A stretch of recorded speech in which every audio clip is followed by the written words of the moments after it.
God be with us.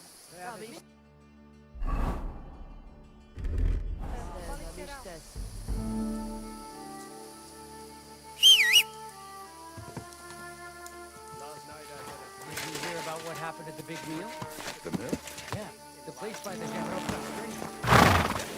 Has the water still looked like the Virgin Mary herself? Like moving time.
Fuck! Wolves!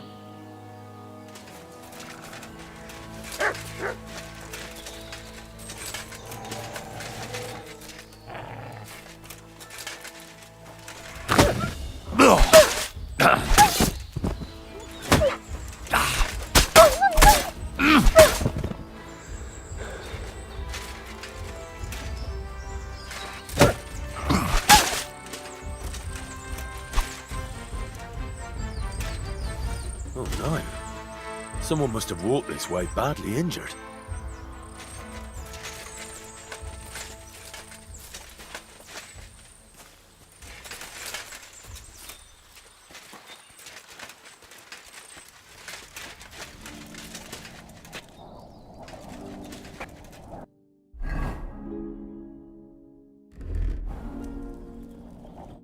Infernal beasts! The wolves must have smelled rot and tried to get in. At first I managed to chase them away with fire, but they got used to it and just waited for me to go out. You were lucky they didn't get to you. I got rid of them. Palikerav, you are my guardian angel. The Voivod sent me to get his letter of safe conduct. He sent you to get his precious parchment, but he does not care how his daughter is? Devla! So you know that is the very reason why I run away from there. It is all honor this, honor that, but people? They not important. When they nearly kill my Bohush only because he's Gajo, we have to flee in case they decide to finish what they start. If I did not take that letter, the Voivod would say next day he never have any chai. I think you're being unfair to him. He cares about you. Then why does he not show it? He is selfish. He think only of himself. I cannot give him that letter. It is my only guarantee that Voivod will not leave Bohush to die. If the magic amulet does not help Bohush, nothing will. How come you didn't take the amulet instead of the letter? Because that does not take it off even when he sleep. But he keep letter in his trunk. If you give me your word that you will not give letter to Voivod, but try to swap it for amulet, I will tell you where it is. Then I give you my word. I, Henry of Skalitz, son of a nobleman and squire to Lord Capon, promise you this. You do not have to pretend to be noble. Your word is good enough for me anyway. I hope Voivod will not try to take it from you by force. I don't think so. After Gaze's funeral, he told me I was under his protection. Funeral? What? Oh, you didn't know. Gazer got into a fight with some woodcutters at Semin, and it ended badly. Ay, Devla. And what about Tibor? He got caught too, but I managed to get him out. He's safe now. Sweet Mother of God, my brother. And I was not there for his funeral. Damn Voivod and his stubbornness. But I thank you for my brothers too. You're welcome. I'd rather no one else came to harm, like you or Bohush. Now, listen. If you head from here to the right and down the valley, you will come across a spring with a well and a big kasht next to it. You will find a small hollow in the trunk covered with bark. That is where I hid the letter. Mi tut ave bat sa Stipen.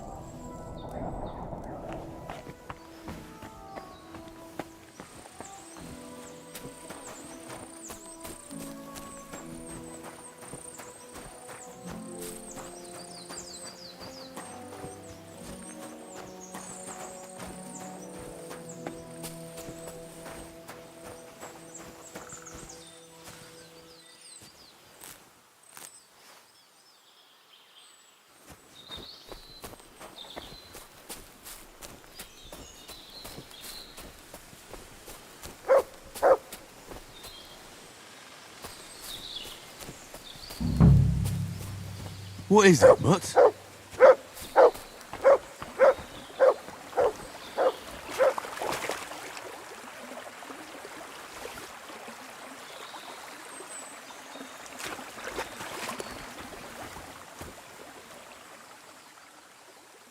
So this is the Voivod's letter.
What'll it be, my friend?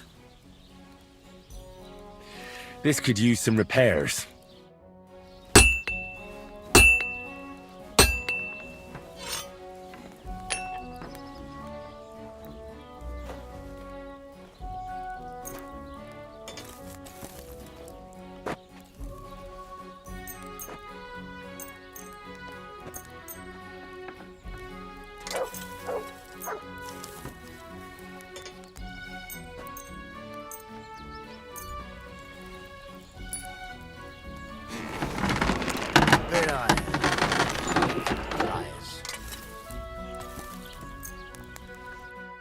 I'd like to do something about that price. All right. I'm listening. Very well, then. Thank you, Henry. And come again.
God be with you. Greetings.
This must be the right place.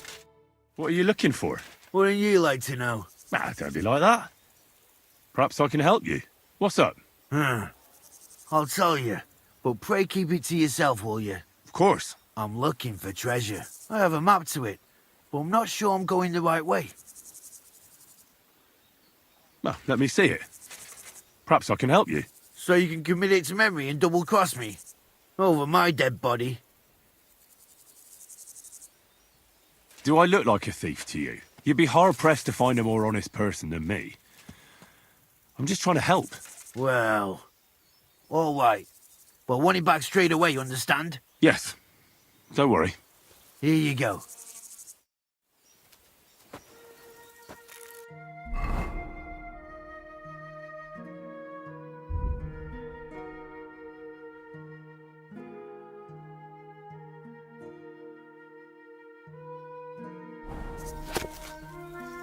So what's it gonna be?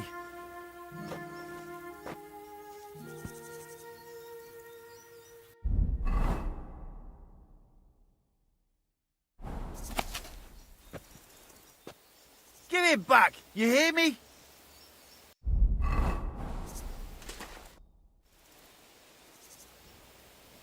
Here you go. I can't help you, I'm afraid. It doesn't ring any bells. Thanks anyhow. I'll keep looking.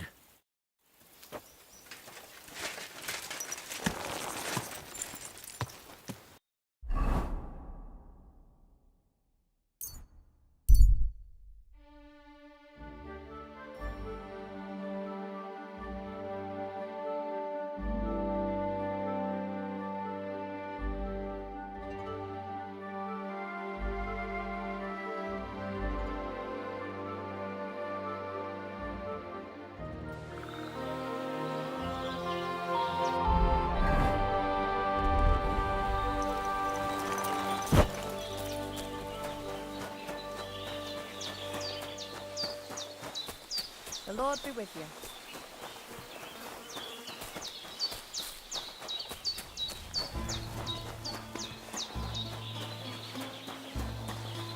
Last night, I had a dream about Marika. G'day, g'day.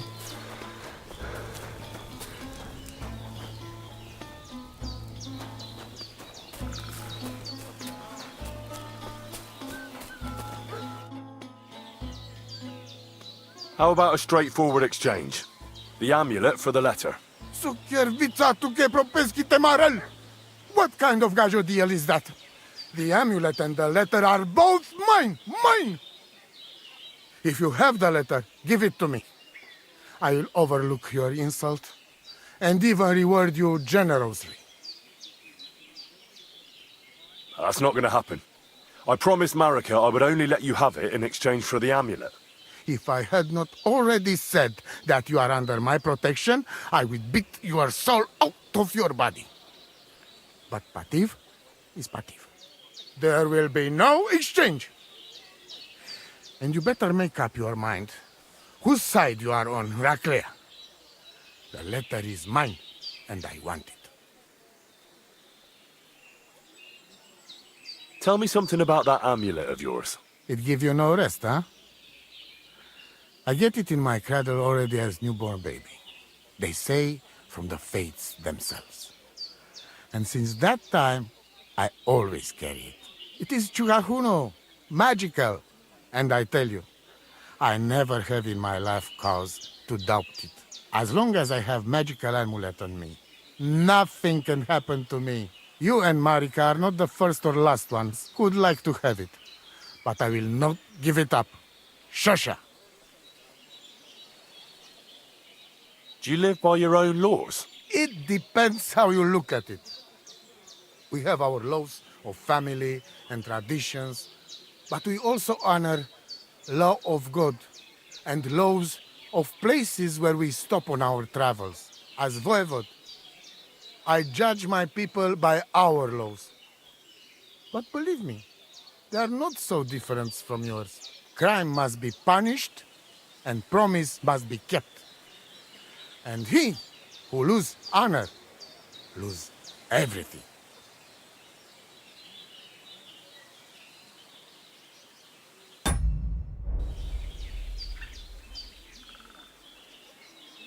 Et tout avait le bac, que ça se paye.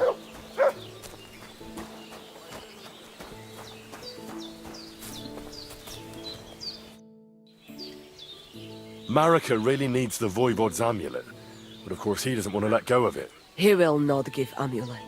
His pride will not let him. But I have an idea. He likes to bet. And if you wager with him, I will help you win. Go and try it. You will see. All right. Suppose there's no harm in trying.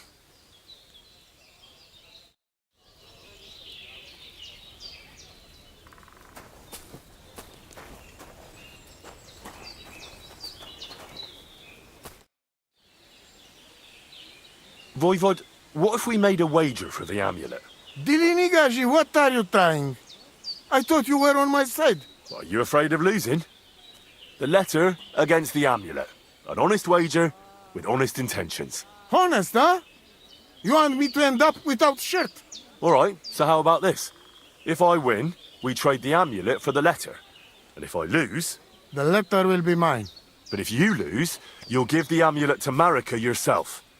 She insisted. Huh? She want to see her dad on his knees, huh? But that will never happen. Now, listen here to Tignomiro de Gessis. All right then. Just so you know I'm not afraid. And no precarantos can without voivod. Let us wager. But first you must show me the letter. And I will decide what the wager will be. So there is no trickery. It will be you against my best man. As you can see, I'm not young anymore and I would have disadvantage. Take it or leave it.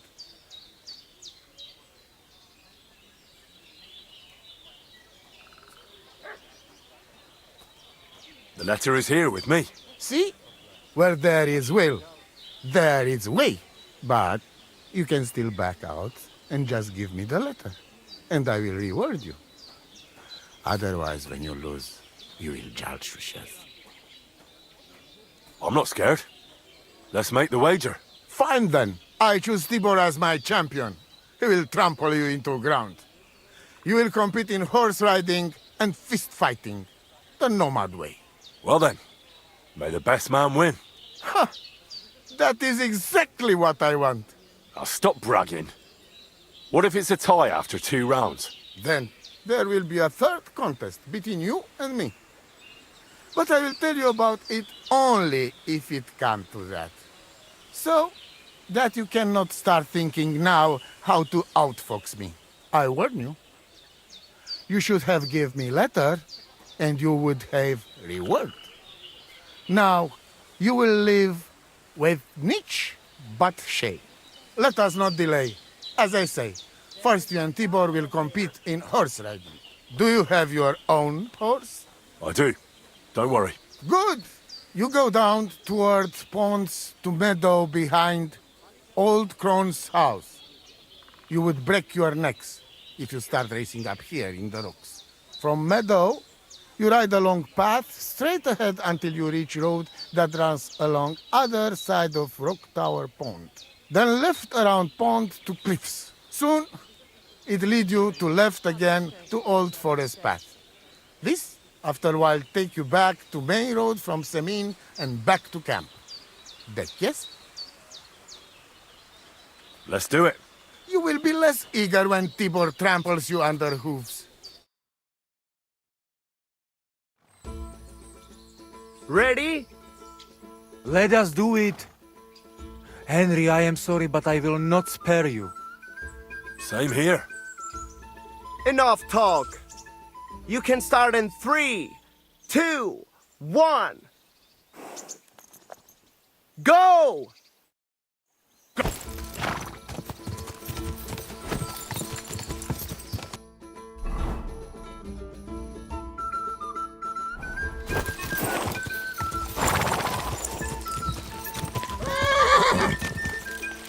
Whoa! Wait! Wait! Wait!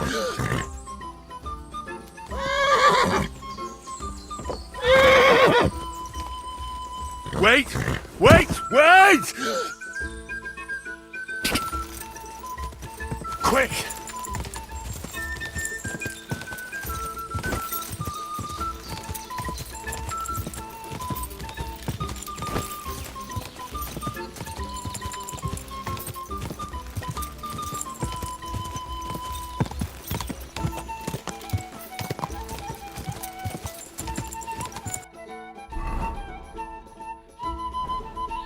Ka!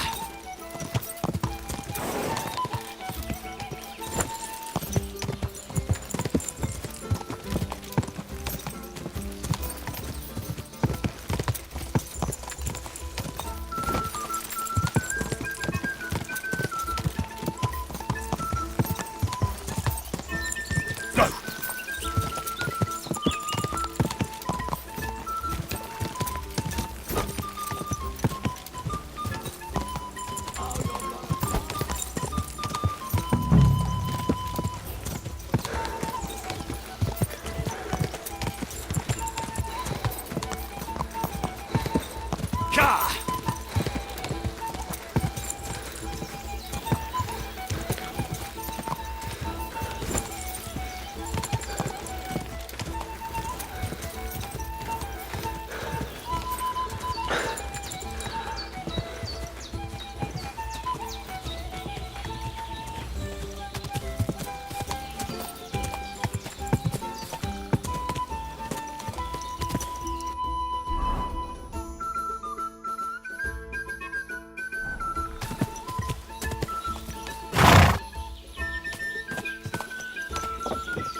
Whoa! Whoa! Wait!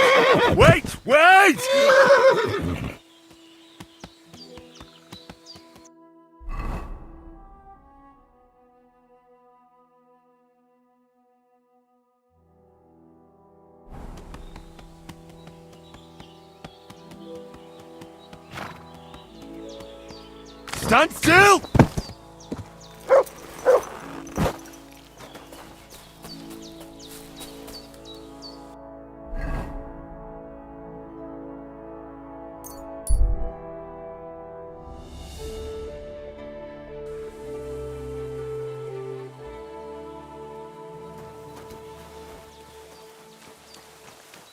Haha! My shovel won! Christ, what kind of a beast does Tibor have? Right? He fly like wind. Anyway, there is round 2 to worry about. But I warning you, lose there will hurt a lot more. We go down to arena and see who's stronger. I'm ready, Voivod. Let's do it. Mistress, let's go. I hope you enjoyed chewing on last apple when you still had all your danda. Go for it! Go for it! Go in! Come and get another! I'll show you, Amalo. Go for it! Too slow! Block, fuck's sake. Don't give up! Watch out! Come on! You don't stand a chance, Gajo. People, look out! Come on! Come on! You don't stand a chance, Gajo. Don't give up! Oh, Jesus, I'm hit! Watch out! Too slow! Don't give up! Block, for fuck's sake! Block, for fuck's sake! Watch out! Don't give up! Kinzigasha. I beat Tibor. Now what? I don't believe it. He was probably still raging from beating he got at Semin. But it's one each. And if God has not made his mind up, Lady Fortune will do it for him. We'll play dice. Are you serious? Dice? Oh, yes. I make rules here. Well, I need to do something else first. All right.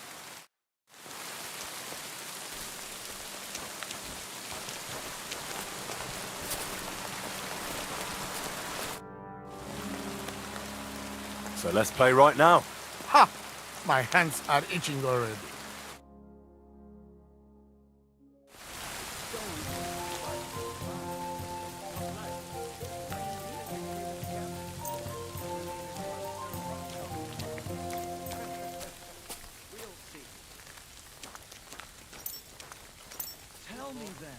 put the Ruggles in the camp. And no wonder. He just needed some excitement. Is all. At least it... Just drop it, will you? Let us get to it. Nane shave, nane bak. Kaj jazz more.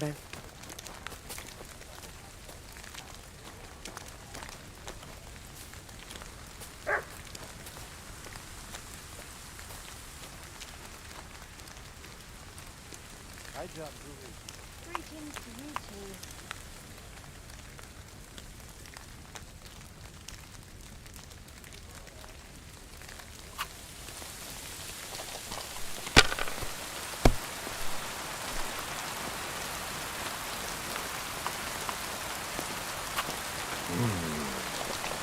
It's yours.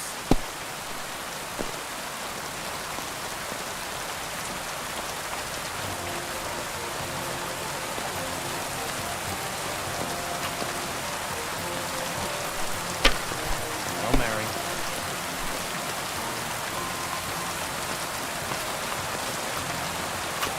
Like this.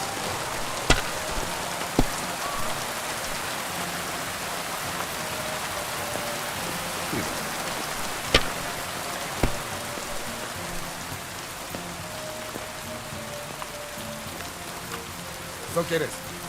This is no good. I'm out. Ay, gallo. Cada página. Well, what can you do?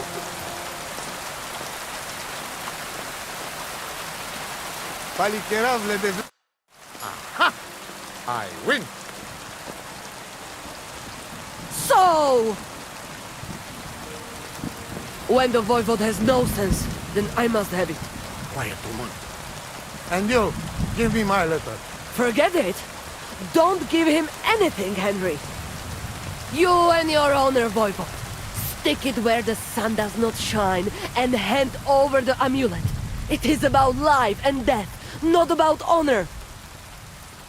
If it can bring Marika back and save her beloved, then I'll take it from you myself. And if you won't give it to me, I'll put such a spell on you that you'll be shitting frogs! No, Aranka.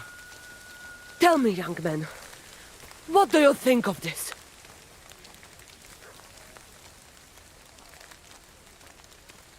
Voivod, with all due respect to you, Aranka is right. This isn't just about your honor anymore. It's about Marika. Tutish? Are you all against me? Either you hand me that amulet right now, or you lose not only your child, but your Romini too. I will pack myself first thing in the morning and go to Marika. But No buts! I am waiting. here is the damned amulet. We will talk about this later, but the letter is mine. I win it. You're right. Let us go then. Henry, show the way.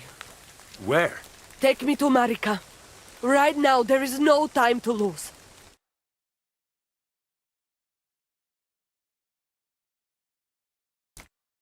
Marika, I lost the wager. But at least I brought someone. Mama? What are you doing here? Since Dad did not come to his senses, I had to come myself. Here's the amulet for you. Oh, thank you. But, Mama, you are very kind.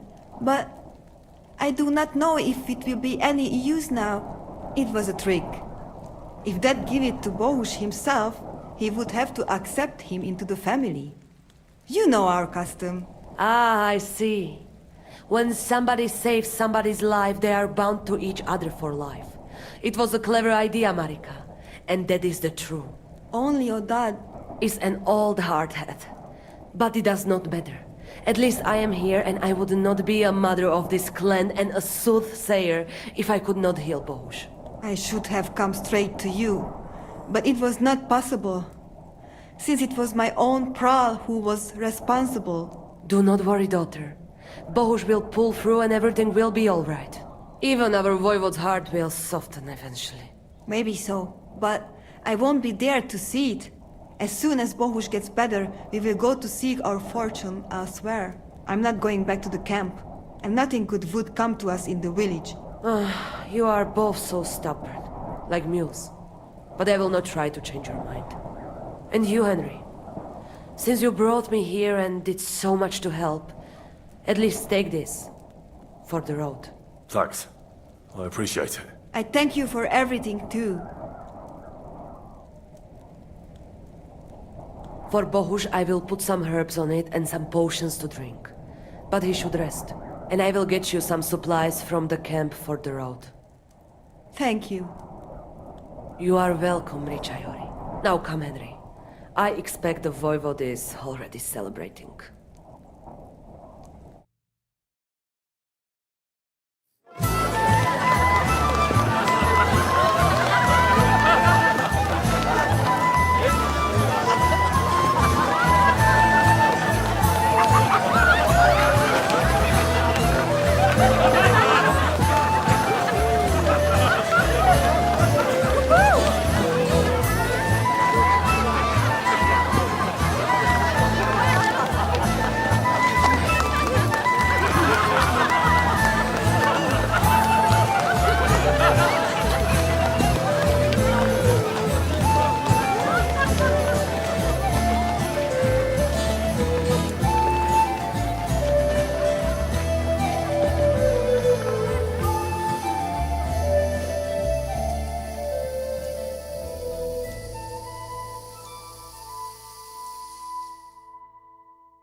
It's all over.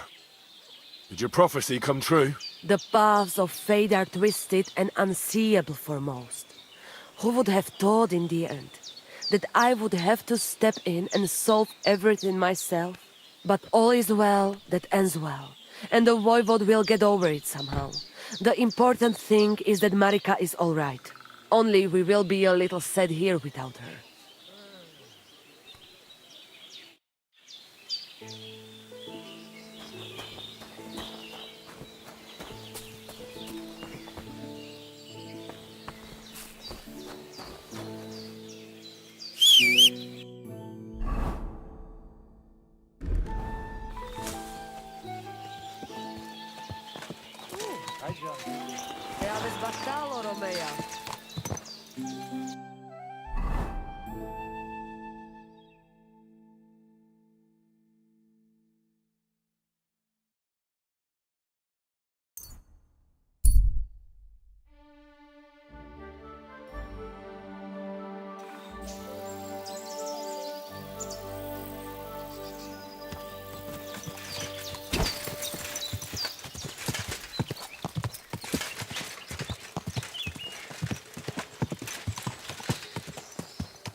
Show me.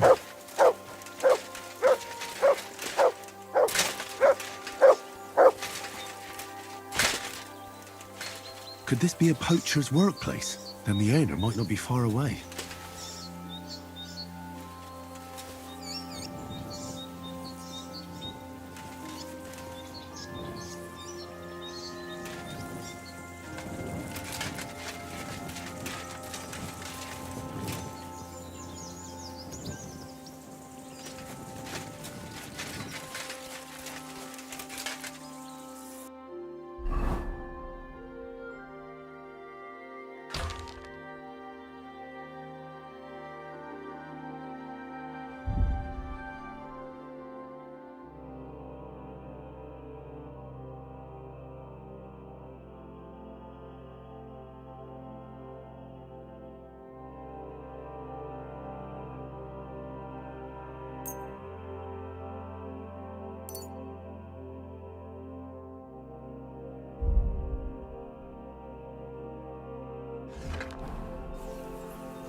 Fuck! That dog wants to eat me! One attack!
I can't. I think I got the puke. I must have eaten.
You're mine!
Easy!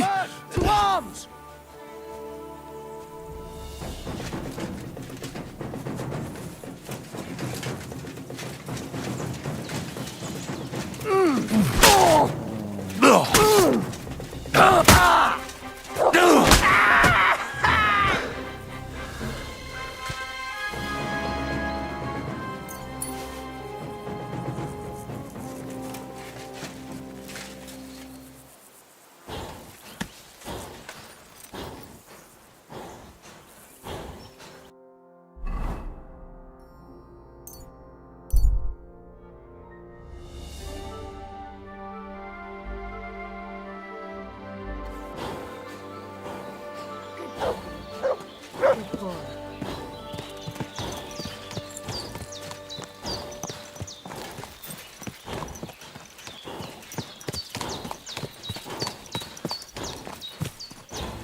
Sarjives goro. Kames vareso?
There's a camp here.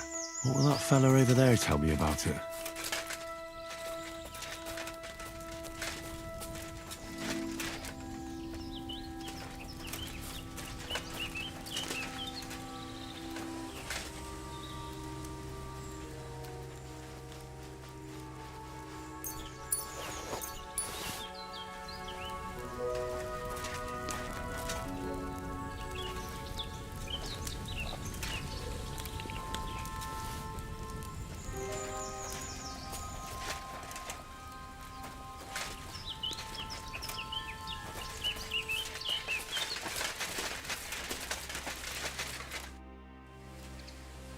Nice camp. The hides and all that.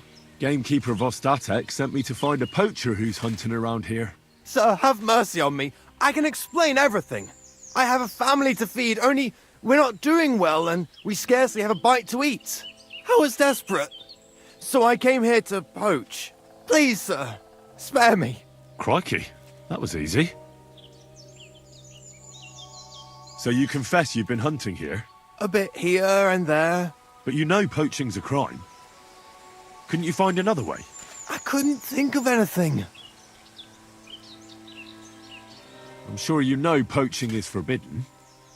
So why'd you do it? I was left with no other option, sir.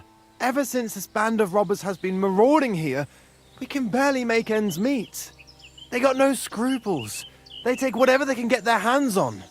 And there ain't nothing left for us common folk. Besides, Lord von Burgau, God bless him, he got his hands full with them and he ain't got time to put things to right in his domain. Ever since, we've been living hand to mouth. Why are you here by Rock Tower Pond? This camp, I've known the place since I was little. No one can see here from down below, and when you go from above, there's bushes covering it. It didn't turn out to be such a perfect hideout, though.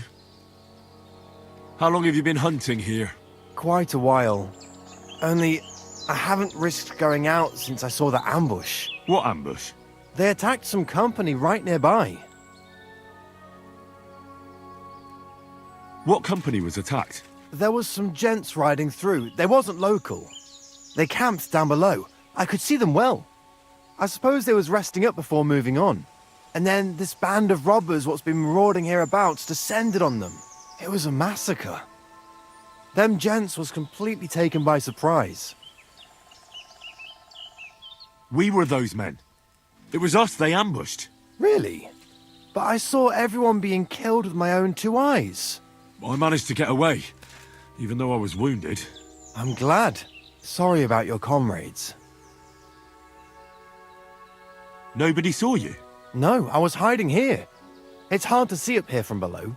I wanted to warn the company, but it was too late. And I just got myself killed as well. Well, at least you got away in one piece. You haven't left here since then. You've been here the whole time. Sir, when I saw what happened down below... You didn't try to go home? I was on my way home. Only then I heard armed men, so I came back fast and hid.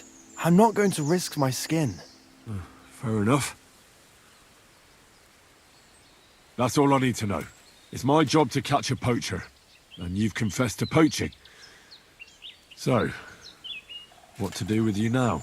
Sir, have mercy on me, please. So, what do you propose then? I can tell you where to find deer nearby, places hardly nobody knows about. There's one spot here in the hills above Kerchak, and another in a small valley beyond Lower Samine Mill. I don't know either of those places. You see? That's a good reason to be merciful, isn't it? Look, I'm acting on the gamekeeper's instructions, and he's going to want to know how I dealt with you. What if you told him you didn't find nothing? That might work. But you'd have to give up poaching. Because if you carry on with it, the gamekeeper will find out and he'll blame me. And if he puts pressure on me, I won't cover for you. I'd have nothing to gain from it. All right, I won't poach anymore. But what am I to do now? Clear off. If you stay here, the next time you're found, it'll be by someone who isn't so understanding. Do you want to leave your family with no provider? For poaching, you get the noose. Don't forget that. You're right. There's no point staying in this region. You'll never see me here again.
What was that sound?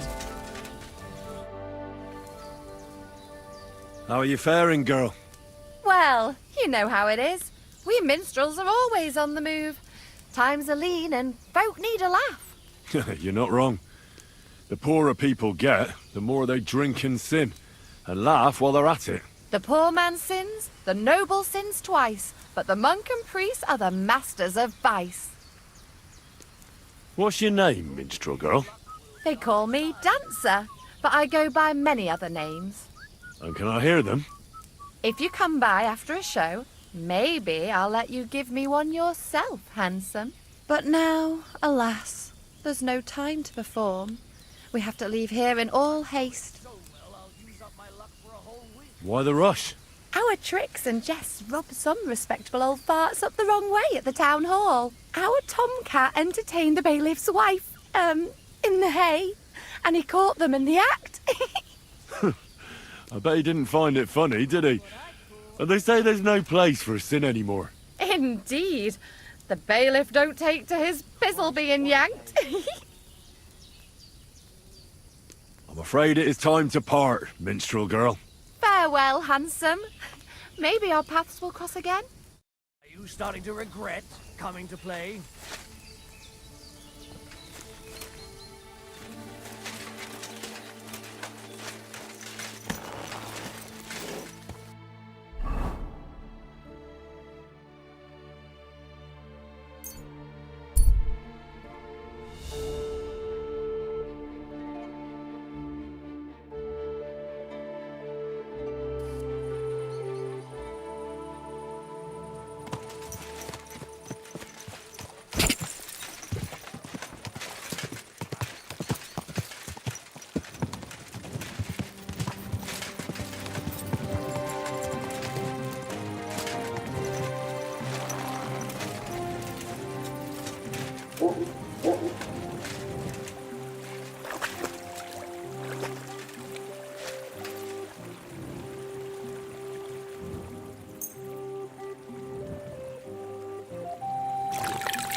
Don't worry.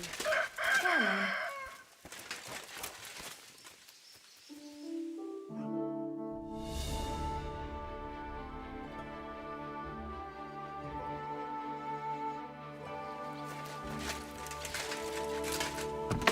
God bless. What do you need, sir? What do you have for sale?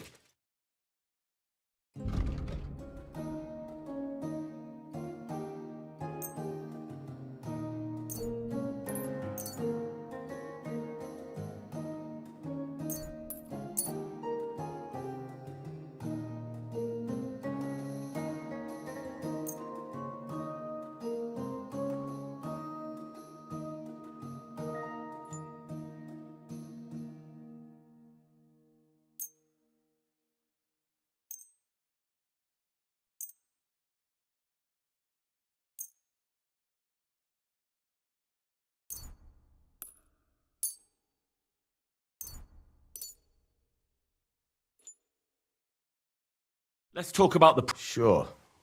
Why not? Aye, you'll convince me with that price. Thank you, sir. And come again. Easy. Will be done before you know it.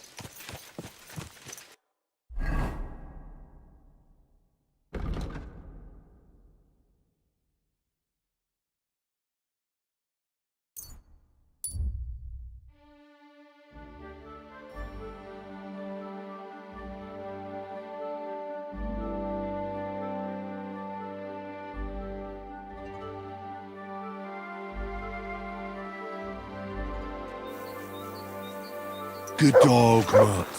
Show me. Who are you? I thought you would recognize a wayfarer when you saw one, young man. Yes, of course. It's just better to ask first. These days, you can never be sure who you'll be running into. Quite right. But seeing as fate has brought us together like this, would you care to buy something? I might have something that catches your eye. You look well-travelled. I'm sure you can tell me what's new in the world. Why, yes, good man. There's plenty going on. You know, I just heard there was a frog pox in Hamburg where the Elbe flows. Frog pox? What's that? Well, the frogs there all got sick. There's this one lake with frogs all around, and then one day they began to bloat until they burst. Boom! And their guts went flying all over the place. Absolute carnage on the shore there was. But what was the meaning of it? That's what the locals can't agree on, except that it must be some sort of sign. That much is clear. The peasants say it means the lords are greedy, and if they don't mend their ways, they'll croak. Then you've got the church telling you it's a warning to the hamburgers to keep a strict fast or they might well burst. So no one knows then? No! And the frogs keep on exploding. Why not? What are you selling?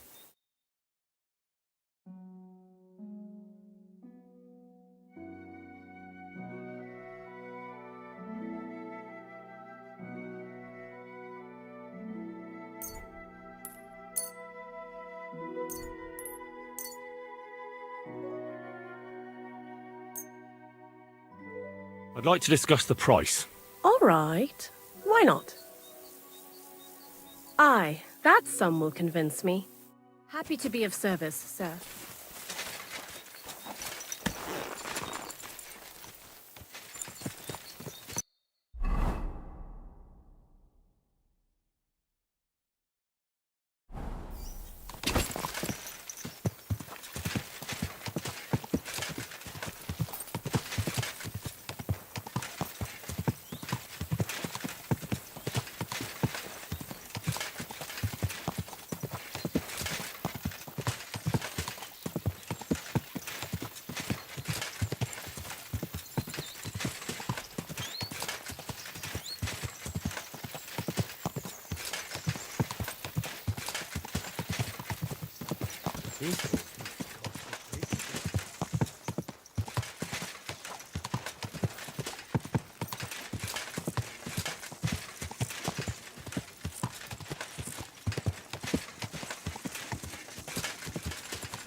Greetings. I solved your problem. Ah, my drinking problem. No, not that one. I should think not, since I don't have one. I meant the poacher. I dealt with him. I found him and made sure he doesn't poach again. The fella scarpered, and he's never coming back. I'd rather see a noose around his neck. He might have just moved to a different spot. Or maybe you're talking bollocks and you didn't find any poacher. But whatever. If you say he's packed it in, I'll believe you. What choice have I got? Right. How about another one? This poacher pisses me off even more than the last one. So I hope you'll help me with him. I'm ready. Where does this poacher hunt? Under the candlestick, where it's darkest. A short way from here, around Vidlac Pond. That's why I don't go far from the lodge, see? The problem is, it's a damn big area. Almost all the northwestern woodlands. And it's uphill and all. I get it. What should I do with this poacher? Same as last time. I know we have a poacher around here. Only I haven't been able to catch him. If you can find him, catch him and take him to the bailiff. I'll sleep a lot more peacefully, see? Right. Find him, catch him, bring him in. Is there anyone around here who might know something? Ask the tanner in the valley. Or even better, ask his neighbour, the fisherman's wife. She'll tell you twice as much as that old soak. Right. Right. I'll take a look around Vidlac Pond for the poacher. Thanks, and good luck.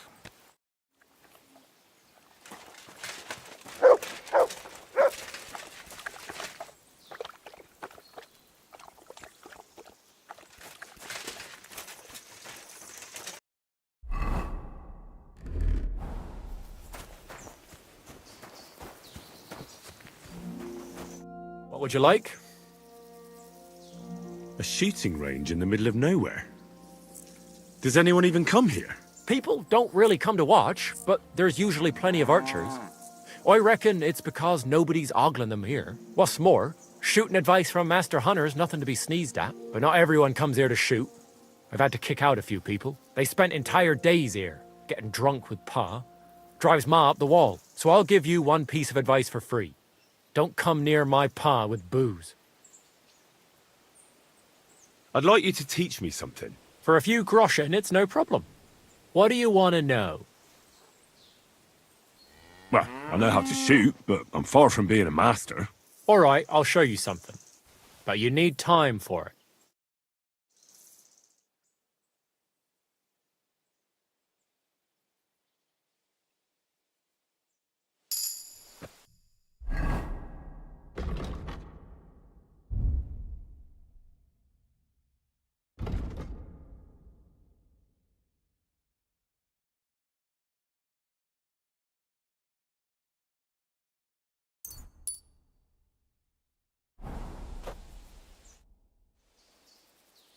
I'd like to compete at archery. Your first time, eh? I don't remember your face from any previous contests. What's it to be? Longbow or crossbow? I think it's a good day for a longbow. All right. So what do you feel up to?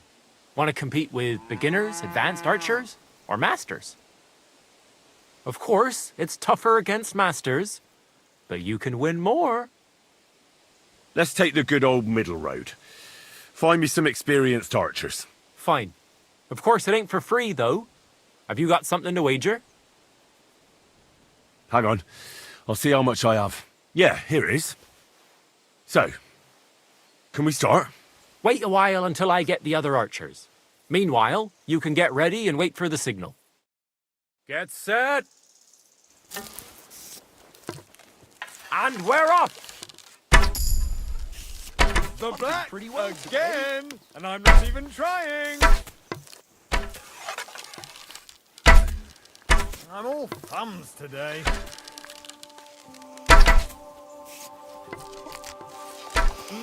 Pretty so-so. Bollocks. No, hold on. I nailed it. Live with that, slowly but surely. I'm all thumbs today. Pretty so-so. The black again, and I'm not even trying. A measly 2 points again. Not too shabby, friend.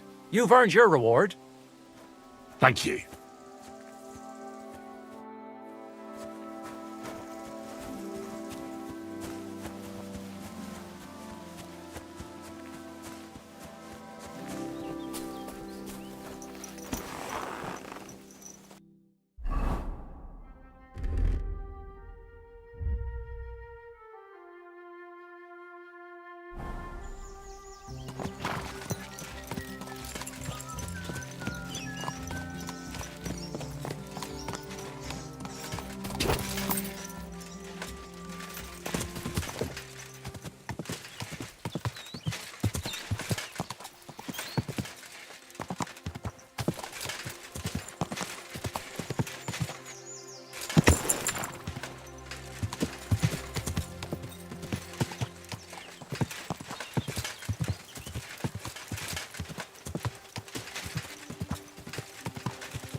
I'm trying to track down a poacher who's hunting around here.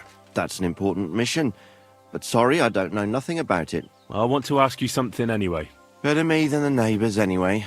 Especially Pavlik's old woman. Have you talked to her? No, I haven't spoken to her. Why? That's good.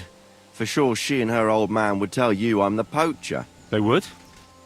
Why? Those Pavliks ain't very nice folk. Old Pavlik ain't too bad, but that wife of his... I don't know why, but all of a sudden she thinks I'm the root of all evil. I see. I imagine it's not easy living next to them. Still, I'd like to ask you a few questions anyway. Maybe you know something that could help. As you like. How's trade? It's going well. There's demand. Who do you sell most to? Depends. I take everything to Troskovitz and there I see what's what. But the better hides go for fancy shoes and clothes. Things for the gentry and that. Where'd you get the hides? From some suspicious fellas in the forest? No, I ain't like that. I have an agreement with the huntsmen and their hands, who bring me what they hunt. But it's not that often. They don't bring much. And not the best stuff neither. More often they bring me hides from the village. They butcher animals and skin them and everything is processed. I do the hides. So you're a tanner? Only a fool would think you wouldn't find hides at your place. Indeed. Trade's good. So I've got a lot of various quality and origin. I don't bother with envious folks. Why did the Pavliks hate you so much? I don't know. But if Prague was to go up in flames, the Pavliks would run straight to the bailiff and swear it was me what did it. Did you have some falling out with them? Nothing I know of. We never talked much. I'm not the kind of fella that's at the centre of things. I like my peace and quiet. Well, still seems odd to me, though. You're telling me. At least you don't have to live next to them. Have you seen any tracks left by the poacher? I haven't. I wouldn't even know what to look for. You know, animal carcasses, guts, a camp in the woods. Ah, I see. No, I ain't seen nothing. I don't go walking in the woods much. At most, I go to Troskovitz for hides. Or to the village here to the north. I don't know of any village that way. What's it called? It's pretty far. I call it Upper, on account of it being uphill. Have you any idea where the poacher might be hiding out? God knows. It's all deep forest, so he could be anywhere. Maybe somewhere close to the game he poaches. Yeah, that's good thinking. Do you know of any place like that? Well, not far from here there's a clearing in the hills where we used to go to watch deer. But I don't know if any stags goes there anymore. I didn't know that. If I can't think of anything better, I'll go and take a look. But don't get your hopes up. Thanks. That's all.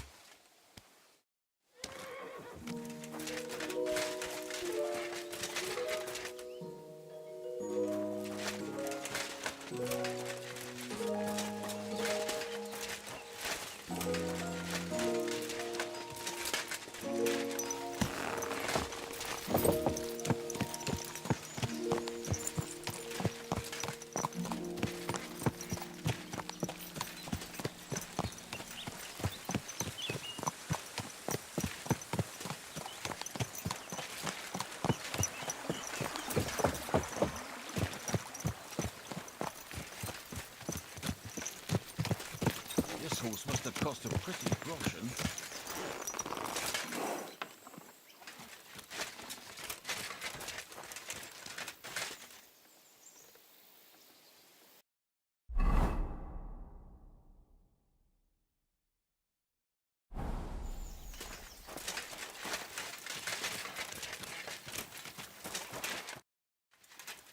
Vostatek charged me with rooting out the poacher causing trouble round here.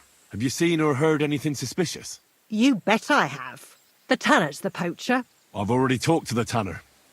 He had a feeling you'd accuse him. Too bloody right. Poaching's a serious accusation. Are you sure he's the poacher? I'm sure. He earns much too much coin for an ordinary tanner. Well, that doesn't necessarily mean he's poaching, though. He's rolling in it. He can't have that from honest work. Why else would he head off into the forest every other week, eh? If it ain't him, it's someone in league with him. Someone who lives in Witch's Copse. Witch's Copse? There's a path behind our outhouse. If you go along it for a while, you'll come to a cross in the forest. And north of that, there's this big clearing. And Witch's Copse is beyond that. Folk are afraid to go there. It's guarded by old pagan idols. Interesting. Have you got any proof that the tanner is poaching?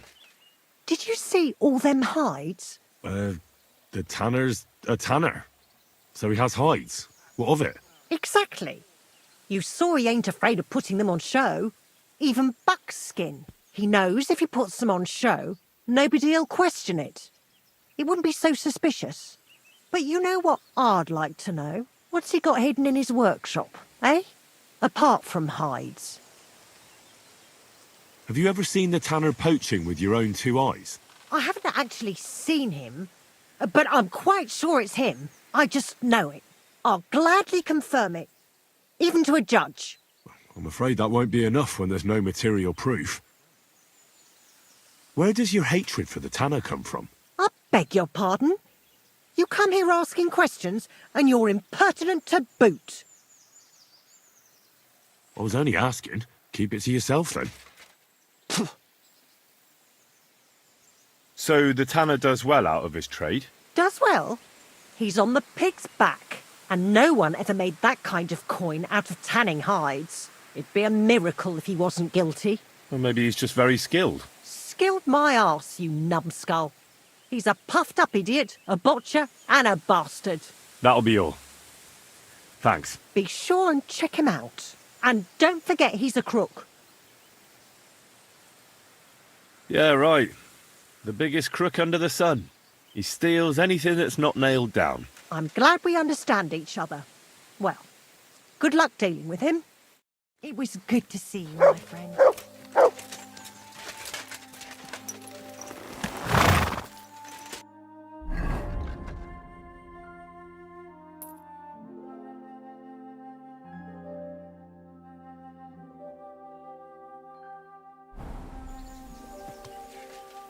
Christ. What a day.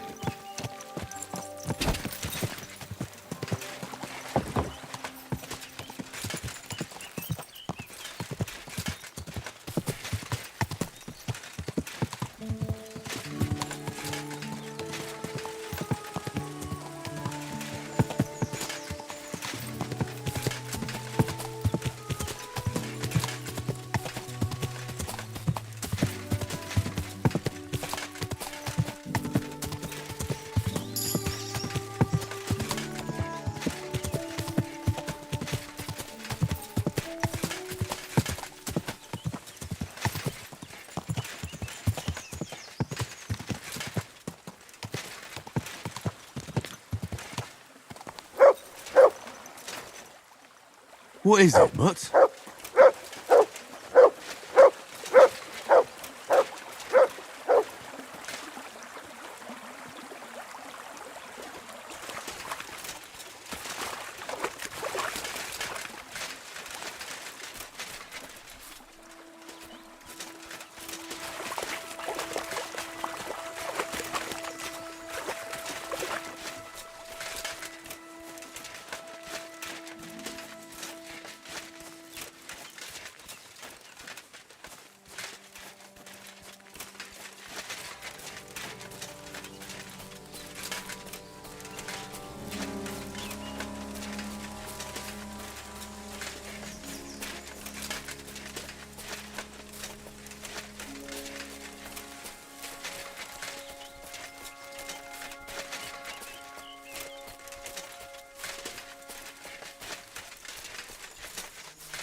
Here's another camp.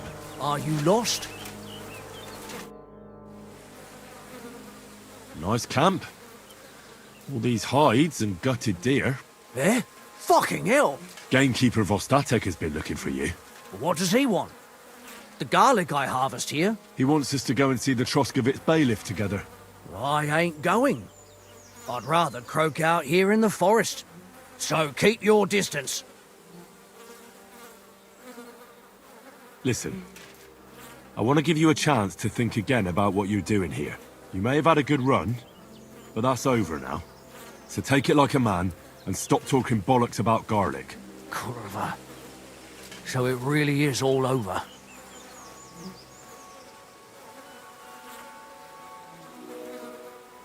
Get the hell out of this domain. I never want to see you again. Don't worry, I'm going. You won't see me again.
My God, that looks like a bloody mistake.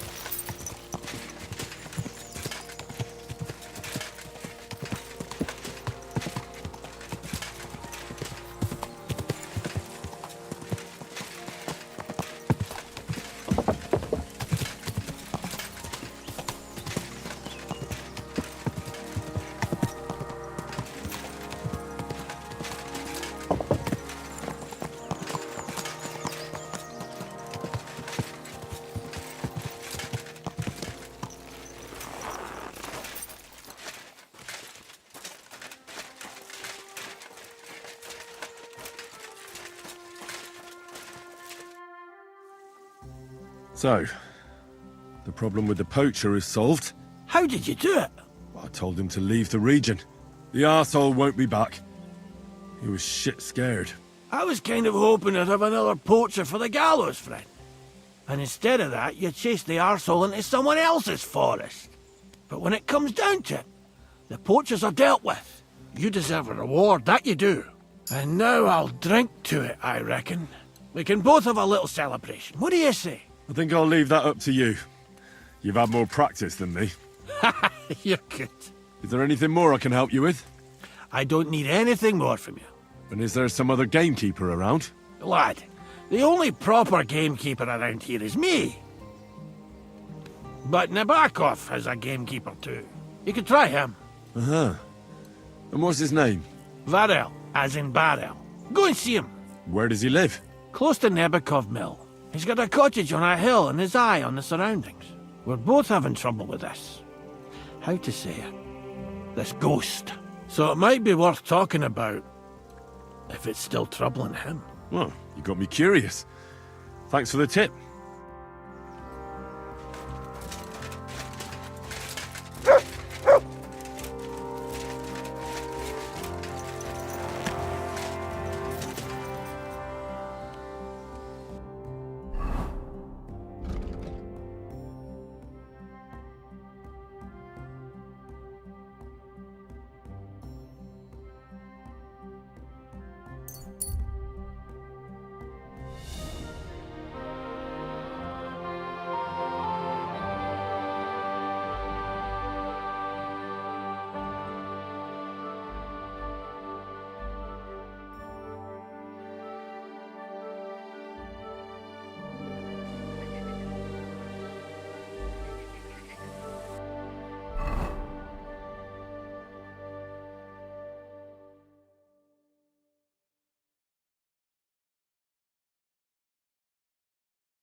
quick.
Here you go. Take it.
Good day.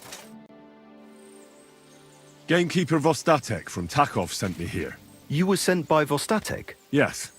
He hired me to find and catch poachers in his forests. That job's done, so he sent me to you. He said there's something I could help you with. He was talking about some ghost? Nice. You might actually be useful then. What's your name? Henry. I'm Varel, the gamekeeper in these parts. But I suppose you know that. The lad who helps me told me a while ago about this ghost you mentioned. But I'll tell you about that after you help me with those bastards infesting my forests. What do you say? Will you do it? Aye. I just need to know some details. Sure. Ask away. How do you know you've got poachers here? The usual. There's been less and less game, and there's always a reason for that. I thought at first it might be them wolves that are rampaging there too, but I found some remains. It's a poacher, all right. How can you tell? There were knife cuts on the bones, not marks of wolves' fangs. Where do these bastards of yours usually hunt? The first one has been poaching Troskovitz, the graveyard site. Now we've started patrolling there, he's pulled back to Slatigo, somewhere to the east of the graveyard, and we ain't too keen to go there. Why's that? The place is cursed. And on top of that, it's swarming with wolves. You know that half-built cottage in Slatigo? That must be deep in the forest, right? The previous gamekeeper started building it, but he didn't finish it. He kicked the bucket before he could go on his first round. I've been gamekeeper here since then, and I don't intend to end up like him. Vostatek was moaning his forests are full of the vermin, but I only looked for 2. How many do you think you've got here? I have my suspicions about 3 places, and poachers always work alone, so I reckon it's an unholy trinity. Do you know of anyone near Slatigo who could help me? Try asking Ignatius, the Troskovitz gravedigger. Maybe he saw someone around there and can point you in the right direction. Good idea. Right. I reckon that's all I need. Good luck.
What's that you got? Greetings, my friend. I'm looking for a poacher in this area. Have you seen anything suspicious? Not a poacher, I'm afraid, but more wolves than you can shake a stick at. It's mighty odd how many of them are wandering around here. I wouldn't be surprised if it was down to some sloppy poaching. Any idea where I should take a look? Right behind the cottage, there's a little path lined with boulders leading towards Slatigo. Follow it into the woods and take a look there. The Slatigo forest ain't that thick, so you won't get lost. It's nothing but rocks, really. Thanks. Take care, sir.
This is the poacher's camp for sure.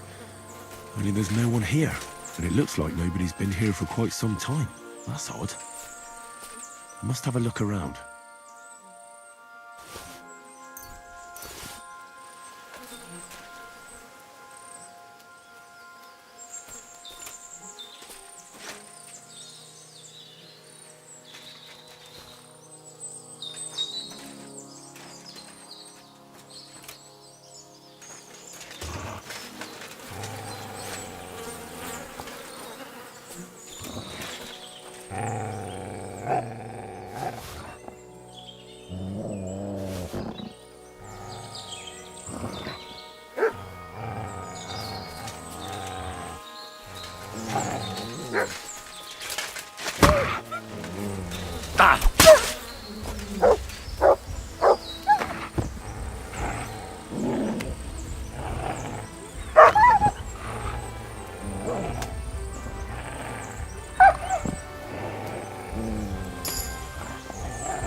Here you go.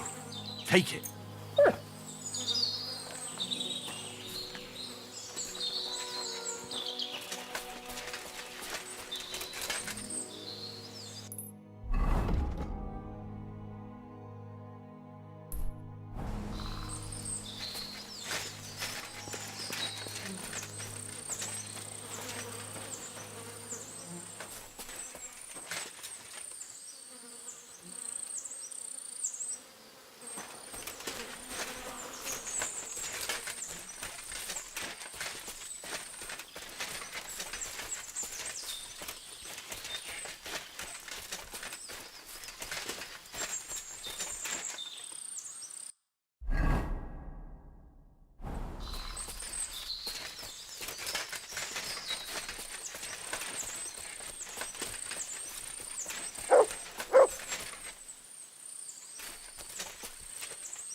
What is it, Mutt? That must be the unfinished cottage Varel was talking about.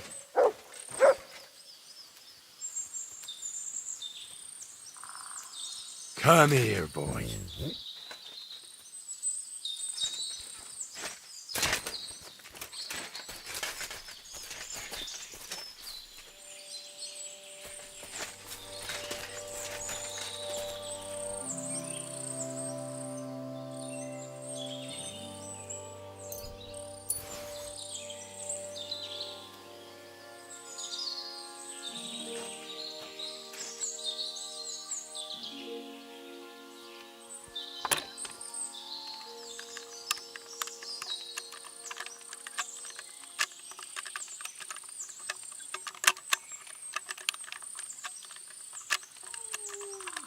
Shit!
Sick!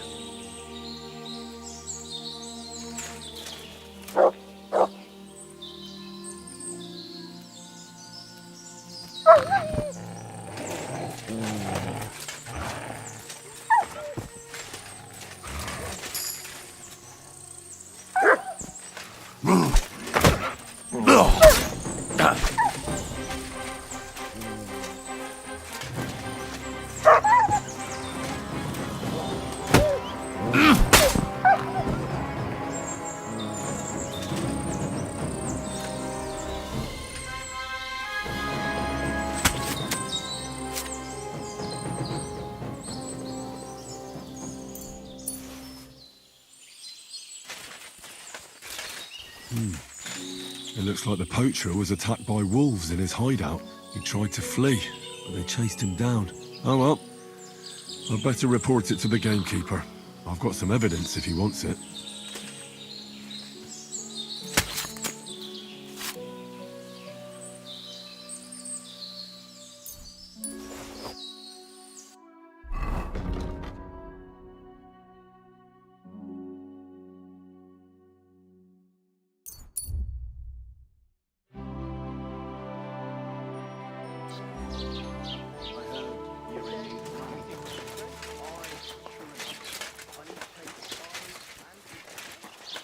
Greetings to you.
Greetings. I've got news about that poacher that you sent me to catch. And? Did you catch him? Not exactly. What does that mean? Well, you know how you said this poacher leaves a mess behind? I know, the weasel. That really makes my blood boil. Anyway, that's how the wolves sniffed him out. He didn't stand a chance against them. There wasn't much left of him, but I brought at least this as proof. Show me. A hunting knife. This knife will be no use to him now. But still, no one deserves such a fate. Getting ripped to pieces by wolves. Oh, never mind. I'm not going to grieve over him. You said something about a ghost. Will you tell me what that's all about? Hold your horses. All in good time. If you help with another poacher, I'll tell you the whole story about the ghost. Or are you tired of walking through our beautiful forests? Oh, leave it out. Tell me about the next poacher. What do you want to know? What should I do with him? Arrest him and take him to Troskovitz? If some wild beast doesn't mete out justice first, aye. If he's not willing, force him. But make sure he's not too battered. Yeah, I understand. There's a lot of poachers on the rampage here, aren't there? Is there anything different about this one? This poacher is operating on a big scale. A big scale? He's killing so much game that he must be selling it somewhere. It's much more than he could use himself. Only, to prove anything, I'd have to grill all the innkeepers in the area. They wouldn't tell me anything anyway. Where does this one hunt? Any idea where I should go looking? A stone's throw from here, in the woods around Samine Pond. Christ, that's right here under your nose. I don't like going into them forests, to tell the truth. Even though they're nice and close, there's something not right about them. The game is often frightened. He uses that to his advantage. Maybe Miller Crazel knows something. The poacher operates near his mill, after all. Good idea. I'll ask him. Thanks. I'll go and find him. Good luck.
quick!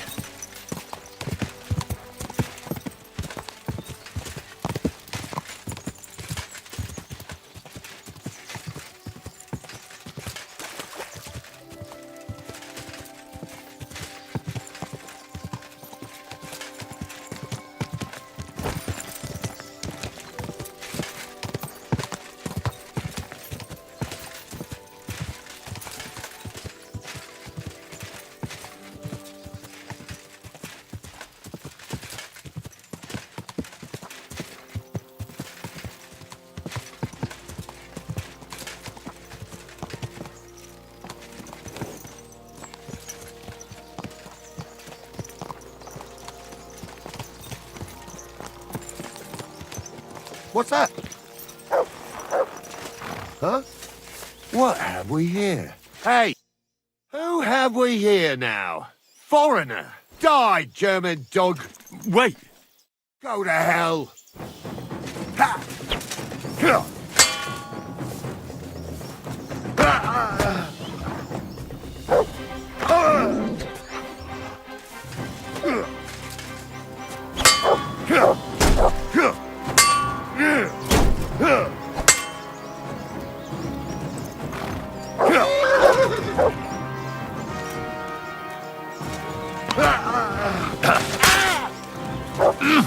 Mercy!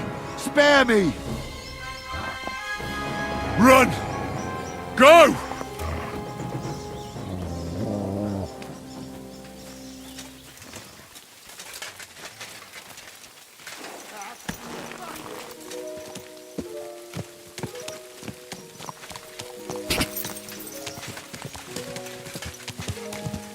Ah! Fuck! Kiss your ass!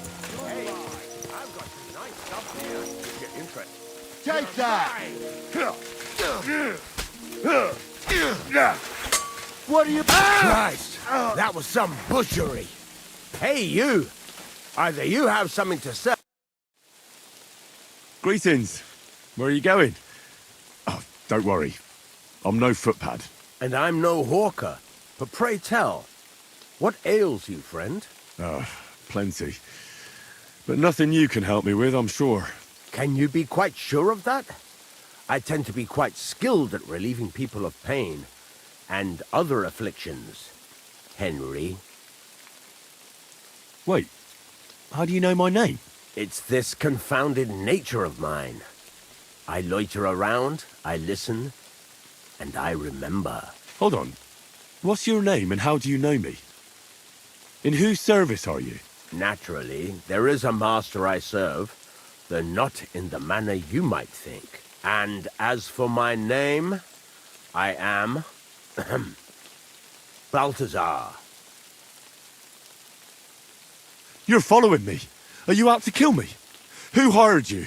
Speak. Henry, that's deplorably paranoid of you. Why on earth would I be stalking you? After all, nobody has paid me to do such a thing, and I do not work for free.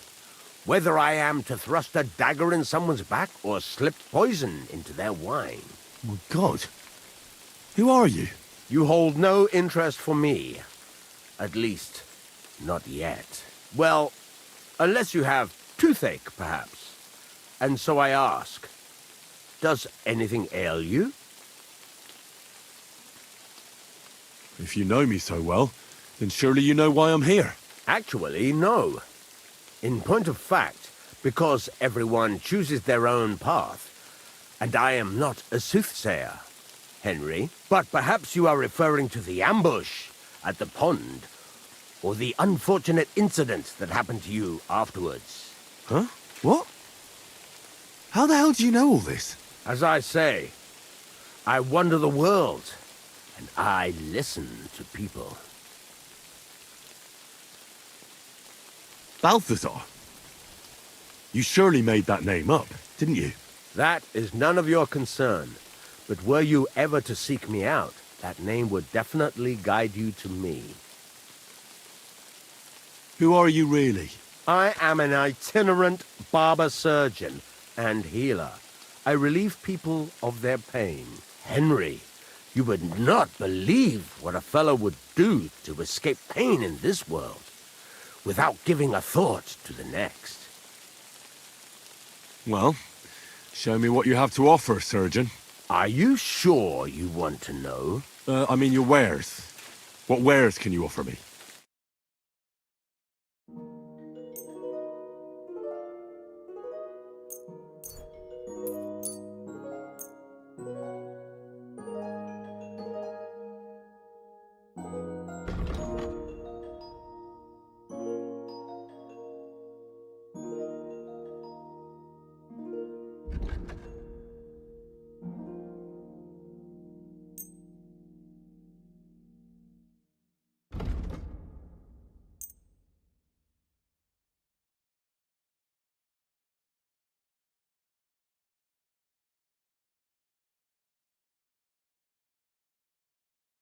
I'd like to do something about that price. Very well.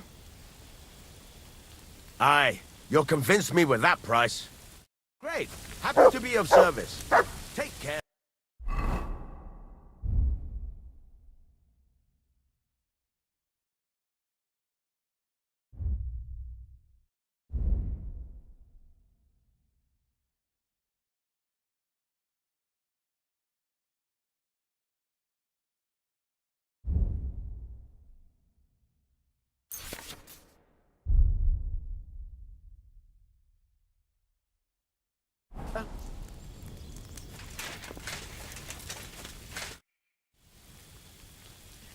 Show me your wares.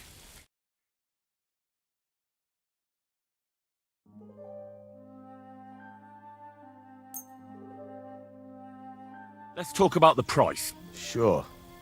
Why not?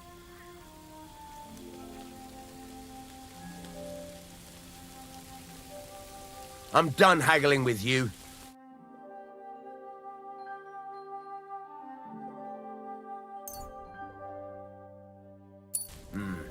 What can you do, sir? Maybe next time, then.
God bless.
How can I help you, friend? I'll have a look at the wares.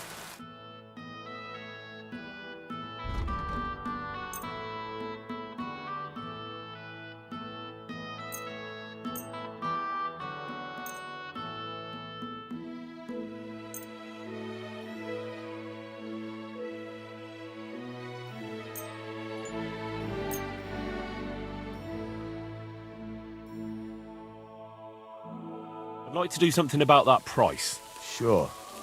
Why not? Aye, you'll convince me with that price. I'm glad you found what you needed, Henry. Take care.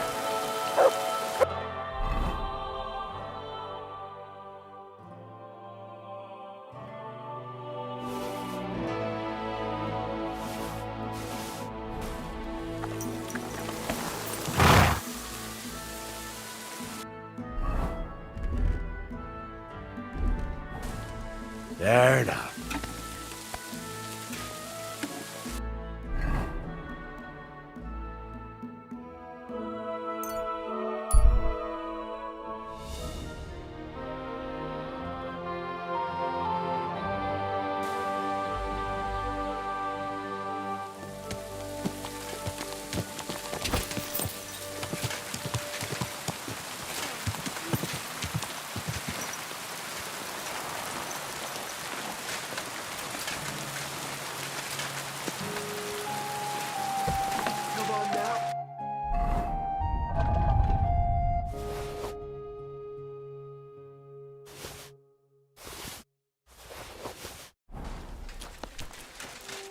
Gepriesen sei der Herr. What do you need? Show me your wares.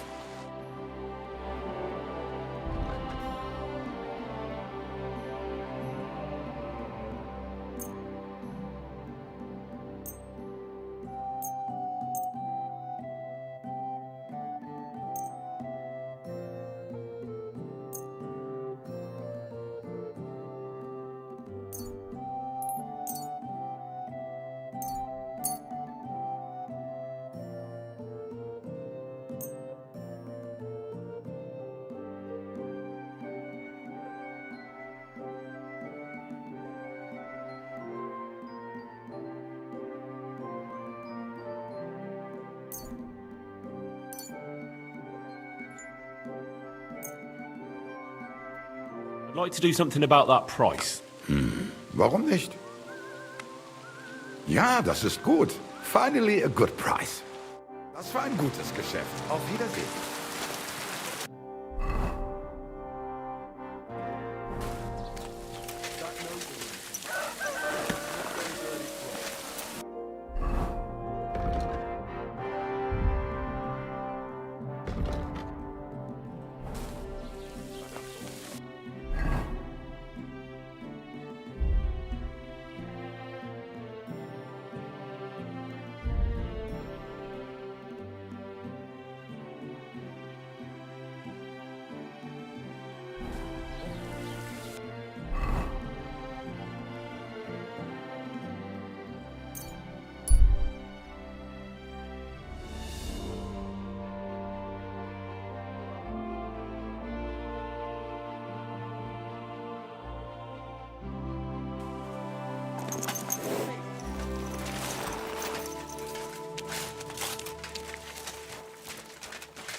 What on earth are you doing here? Nothing. What's with that hole there? What about it? Got some treasure there, eh? I wish. Then what are you up to here?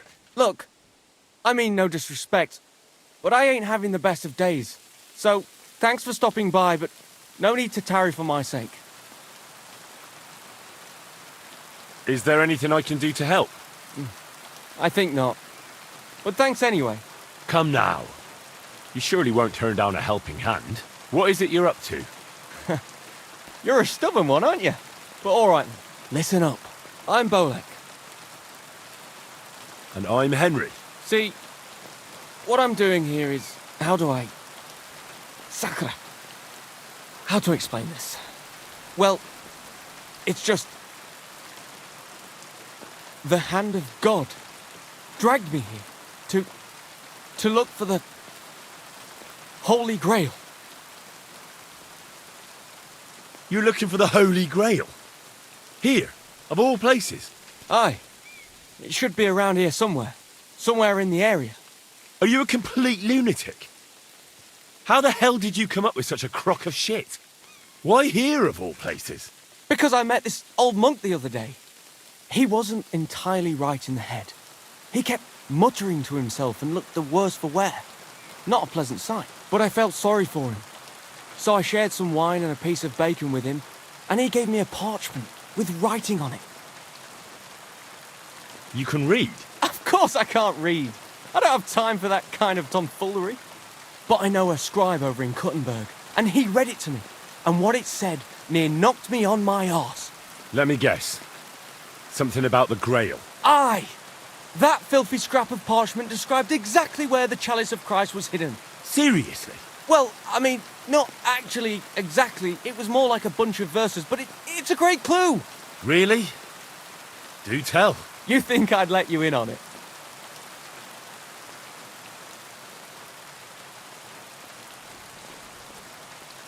Maybe I can help you. Bones, holy relics, buried chests. Wouldn't be the first time I ferreted something out. You've found stuff like this before? I sure have. I've got a knack for it. It's pretty much what I do. Sacre. Maybe I really am missing something.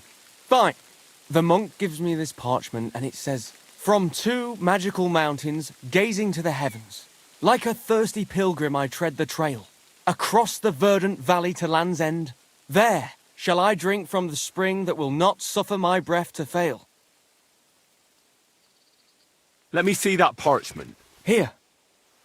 Can you make anything out of it? It looks like it's been torn out of a book. I hadn't thought of that. Part of the rhyme might be missing. Or maybe there's a map to go with it. Of course! A map! Why didn't I think of that? Are you all right? I might know who has the map. 1,000 thanks, Henry. You can keep that parchment. You've been a big help. Well, good luck then. Farewell.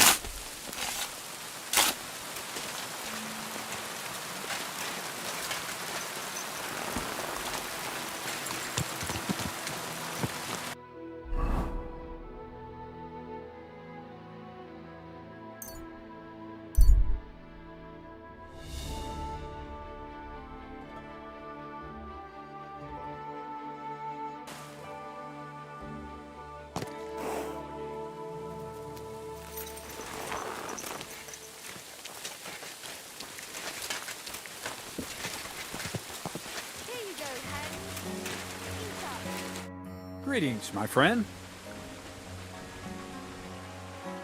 Gamekeeper Varrel told me there's a poacher in the forest near the pond. Know anything about him? I'm trying to track him down. And I thought, since it's your neck of the woods... All there is in Lower Samine Forest is the lair, my storehouse. It's on the south side of the pond, somewhere near the middle of the woods. Don't snoop around there too much. But if there's some poacher working there, it must be even further south from the lair. Somewhere on the hill there. Thanks. I'll search deeper in the forest. Take care, friend. You too. There you go. Eat up. So your eggs will be nice and yellow. Who's there? Damn it! I thought that something was going on here. Well, look at me. Over here like a fool.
Someone's making camp here, but it looks like a bandit's camp.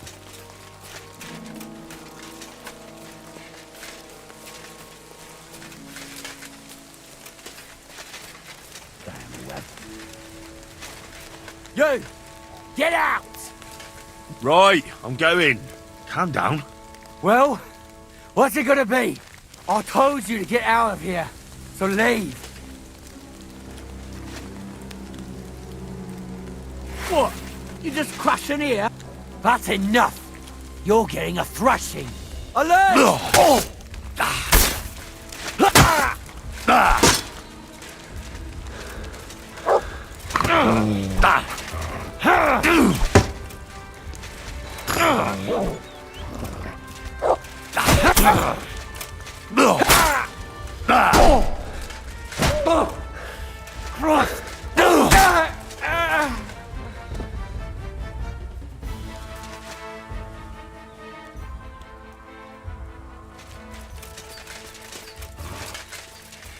Corva, you thief! You've no business Sick. here! Shit! Fuck this! Don't put it down. Attack! Everyone, get over here!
This is definitely evidence.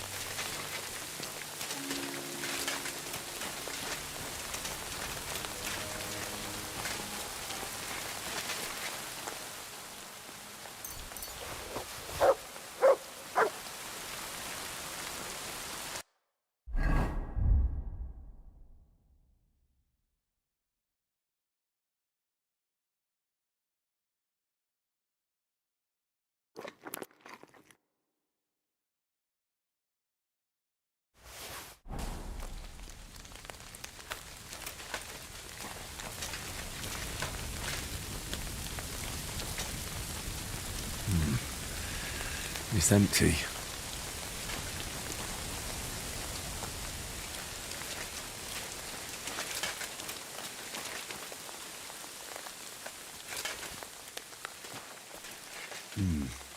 This is definitely evidence.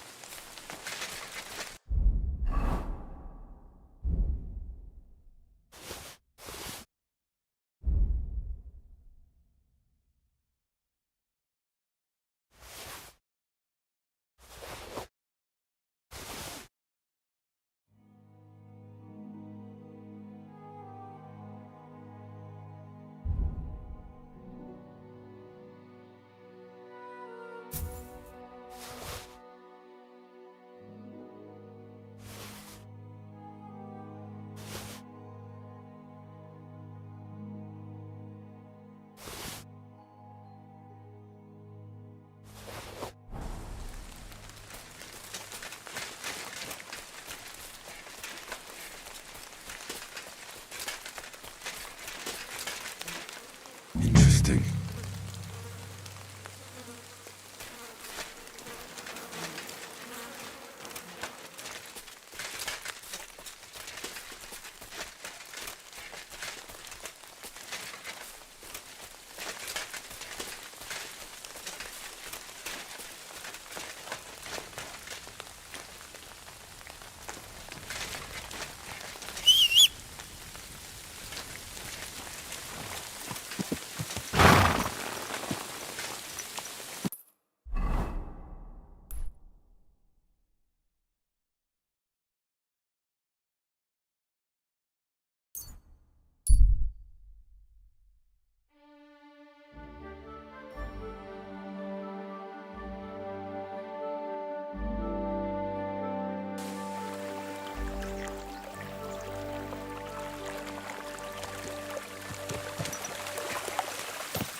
God be with you. I found those poachers, like you asked me to. Poachers? More than one? Yeah. A whole band of them. And not just poachers. How'd you figure? From the way they were armed to the teeth. Their camp is a little to the south of the pond. It's full of loot.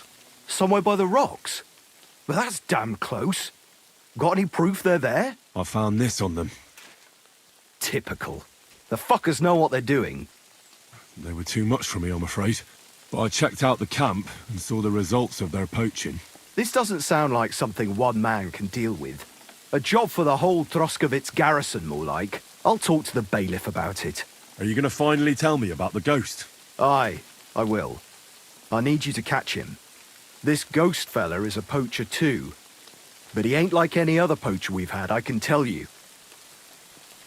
Where should I look for him? That bastard is poaching between my patch and Vostatek's.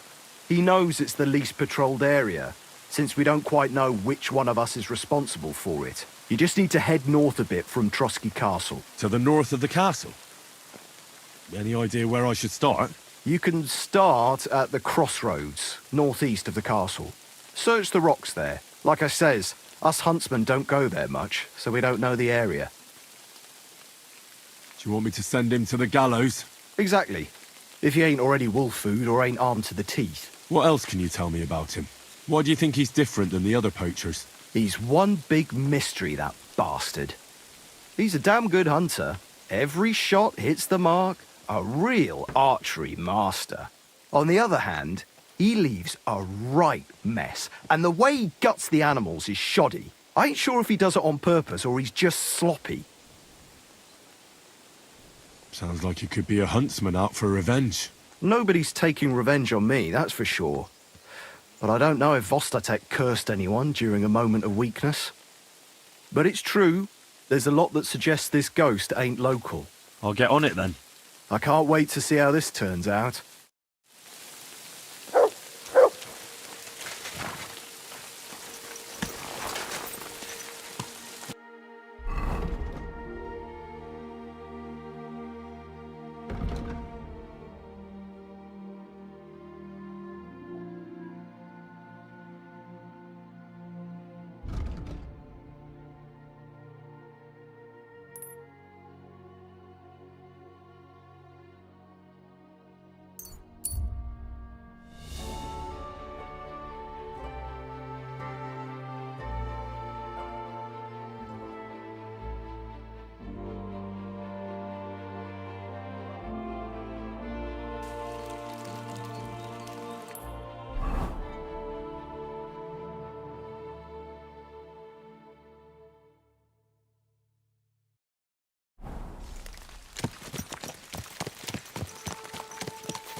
Remember me, you fucker.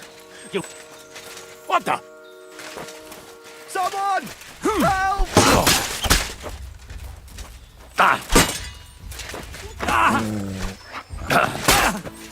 Fucking animal!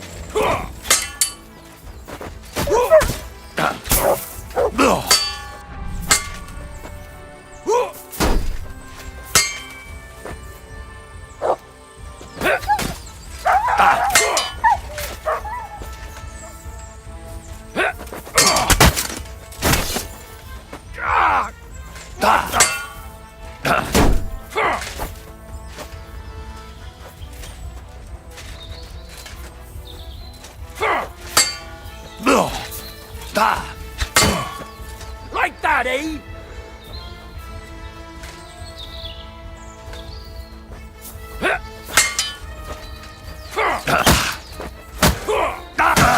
Useless.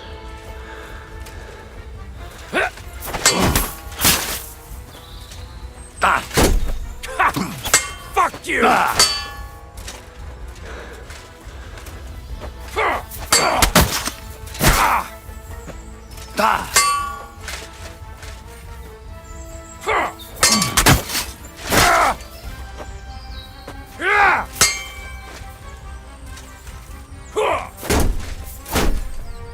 I'm just getting warmed up, you shit.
Here, mutt.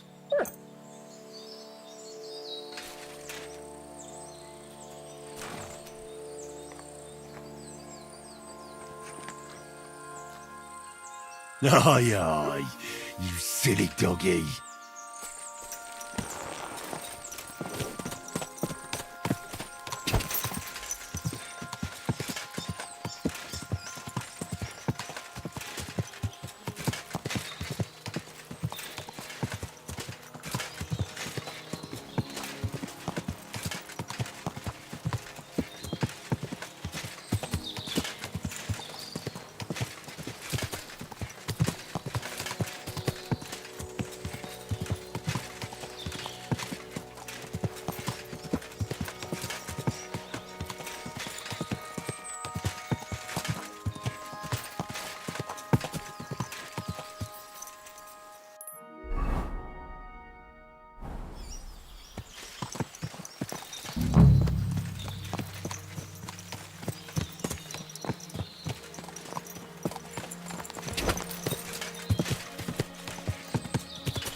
This is a poacher's lair, for sure. So where's the poacher?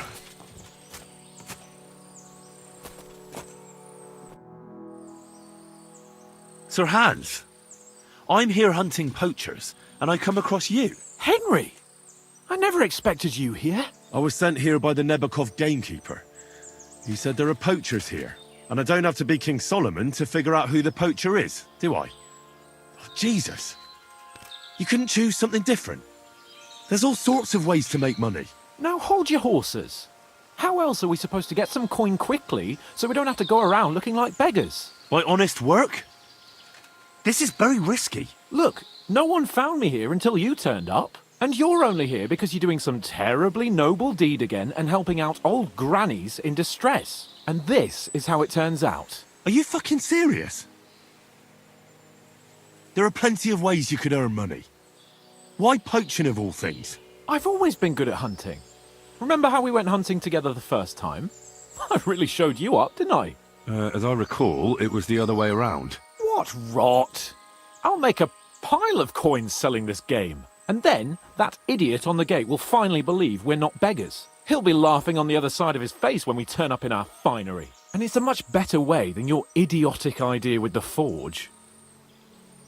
You know very well that poaching is a serious crime. Ah, but this is an exceptional situation. We're messengers. It's only through unfortunate circumstances that we ended up like this. If von Bergov knew about it, he wouldn't even regard it as poaching. Besides, he'd never leave an honoured guest and a noble to go hungry. You do know that if they caught you, von Bergov would never even hear of it. Henry, you've got to look at it in the broader perspective. Jesus.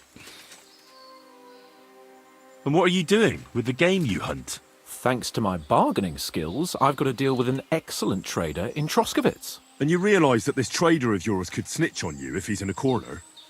Or just for the reward? My trader is reliable. Maybe, but someone might see you together. That's not going to happen. We're careful. The gamekeeper wants to get rid of poachers around here, and I promise to help him do it. Well, that's awkward for you, isn't it? Any idea what you're going to tell him? Well, have you? Surely you don't expect me to tell him I didn't find anyone? Why the hell not? You just found some abandoned camp, no? It's a stroke of luck that he sent you, eh? And what am I supposed to tell the gamekeeper now? I don't know. Make something up. Maybe you found the poacher and he didn't want to surrender. He attacked you, and you beat him, and that's that. You have to cooperate at least a bit, though. If I found you, then so can anyone else. Like people from the castle? You're making a fuss about nothing.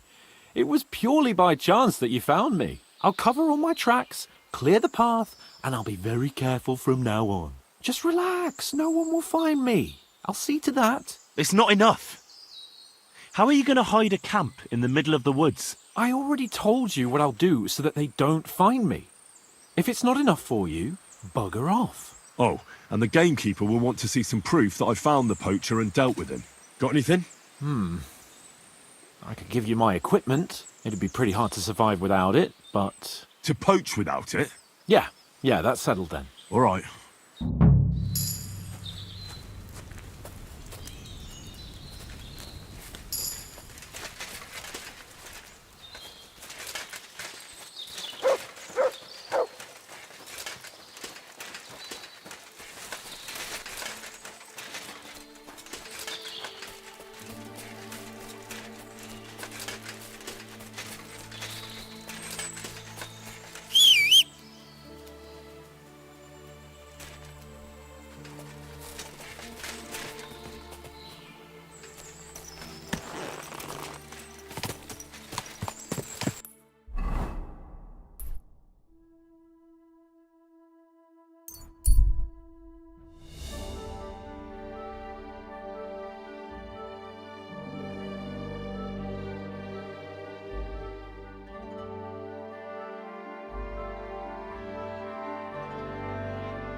Never woke up. Good evening to you, Henry. You don't have to worry about the last poacher either anymore. But it was one hell of a job, I can tell you. Really? Go on. Where was he? North of Trotsky. He had a small camp there. Below a cliff. Just like you said. I'm sure he realized there wasn't any point resisting. What did you do with him?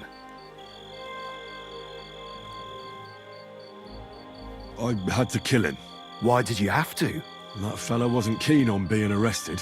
The first thing he did was draw a hunting knife on me. He's done for, in any case. Got any proof? I found this gear on him. He probably used it to make traps, and some tongs as well. Probably for pulling out teeth and that. Look how well kitted out them poaching vermin are. I see why he didn't want to just pack it in.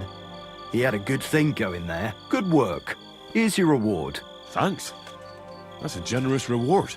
We don't have any more poachers, so take it as a parting gift from us huntsmen. It'll be a long time before any more of the arseholes turn up in the Trotsky forests. You sent out a clear signal what they can expect. Well, you can take a look at my bows if you want, and in return for your help, I'll take a bit off the usual price. Don't use it for poaching, though. That's not a bad idea, you know. Don't even think about it. No, of course not. Thanks. I'll tell Vostatek to do the same. But just between you and me, better buy one from me. Bows soaked in spirits aren't very hard wearing.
Here you go. Take it.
I'm glad to see you, Henry.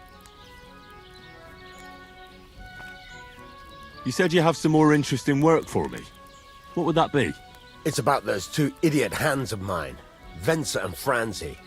They drove off with a cart full of goods towards Semine, and they never came back. Do you want me to find them? Just so. But more importantly, I want to know where my cart ended up, and especially the cargo. Go to Semine and find out what the bloody hell happened. Have you any idea which way they might have gone? I could have a look along the way. Maybe their cart broke down or something. There's only one road to Semin that can take a cart.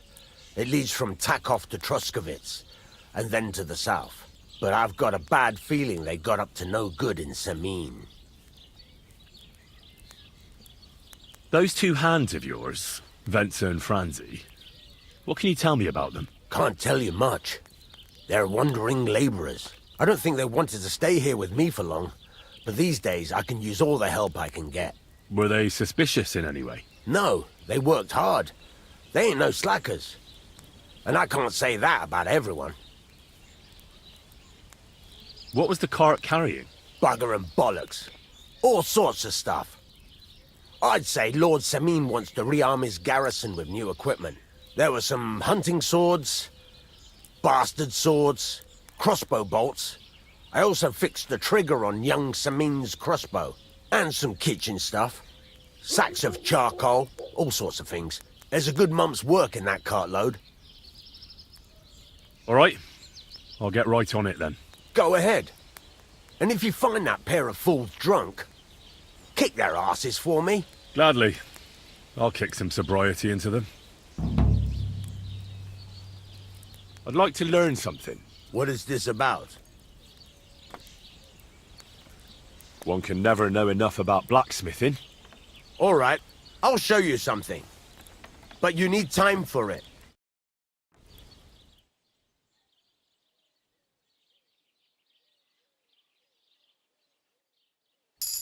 Someone's been pampering this horse.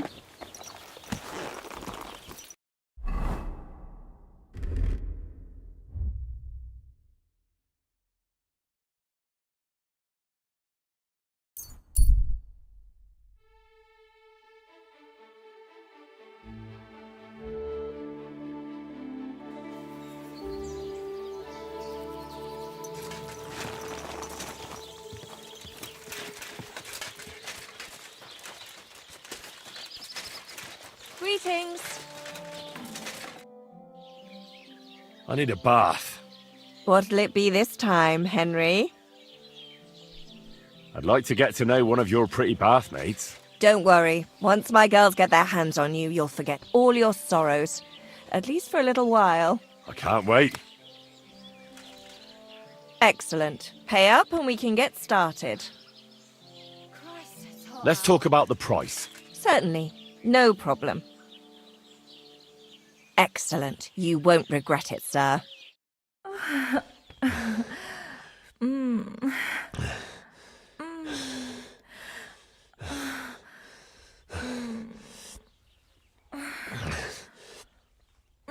Ugh, I always get hungry after a fuck like that. I'll go and find something to eat.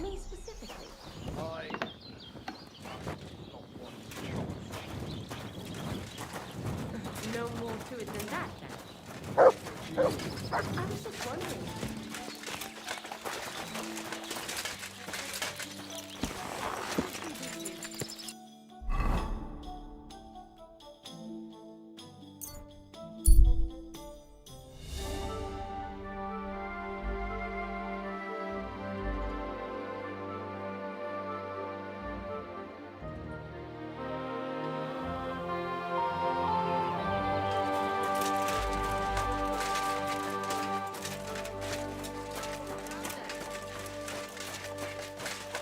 Hey, unless you want to end up the same way, keep going. Easy, easy. I'm going. Scared shitless.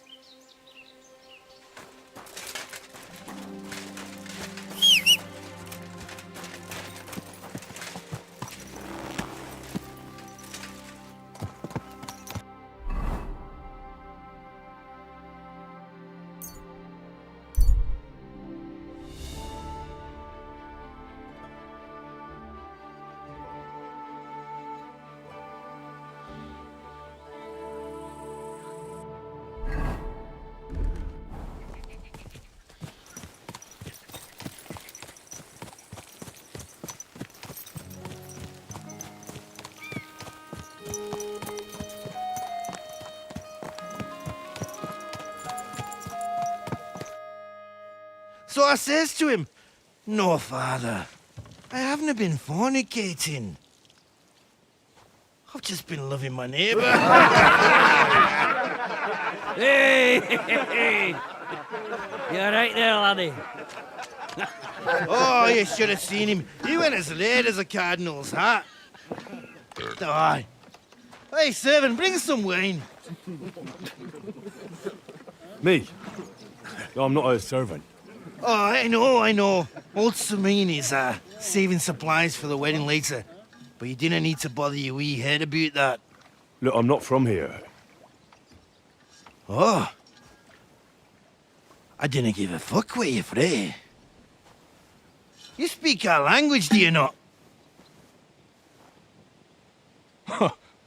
Well, Yurko, seems to me this fella doesn't know how to behave toward his betters. The old man's hired hands are lacking in manners. We'll soon fix that.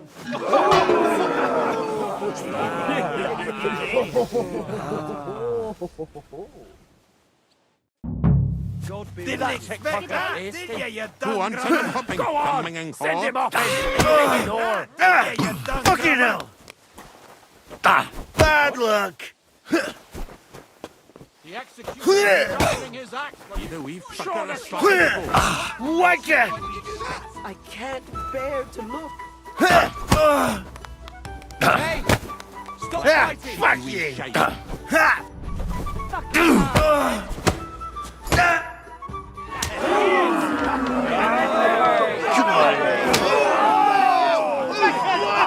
Oh, you wee bastard! In the devil's name is fucking going on here? What do you think's going on, Grandad? I'm teaching your people here how we do things. Grandad? Why, Grandad? An old captain like you probably still remember the flood. True enough, Yurko. I am old. And I remember all sorts of things.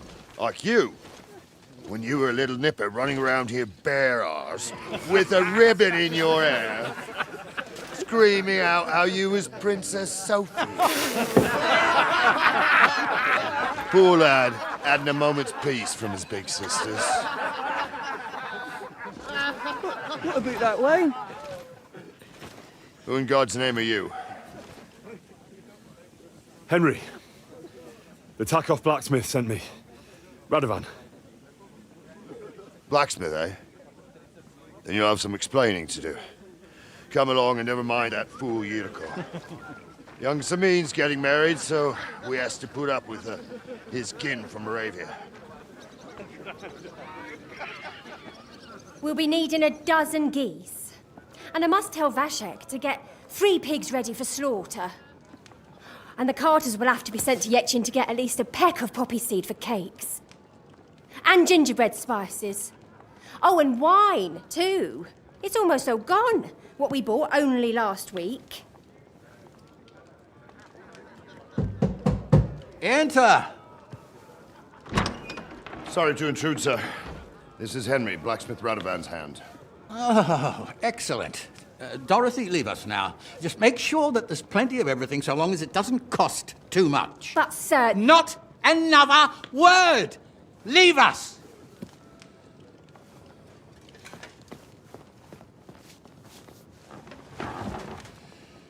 So Radovan sent you alone. Who's going to unload it all? It's a whole cartload. Yeah, Radovan sent me, sir, but not with the goods. The thing is, he's missing his cart, along with the carter in his hands. What? But they never came here. Are you telling me they got lost? Well, I couldn't tell you what happened to them, sir, but it's my job to find them. There are all sorts of vermin roaming the countryside. Oh, no sir. need to imagine the worst right off, gnarly. Anyway, I need the load from that cart, so saddle up your old nag and we'll ride out, Captain. I could do with a breath of fresh air. I've had it up to the eyeballs with counting geese and pies. What about Henry here, sir? Well, what about him? We could use an extra pair of hands. You know how my shoulder's acting up. Yuriko is shit-faced. And your son... The older has work to do. All right, take Henry with you if you want. Just so long as he doesn't slow us down. Thank you, sir.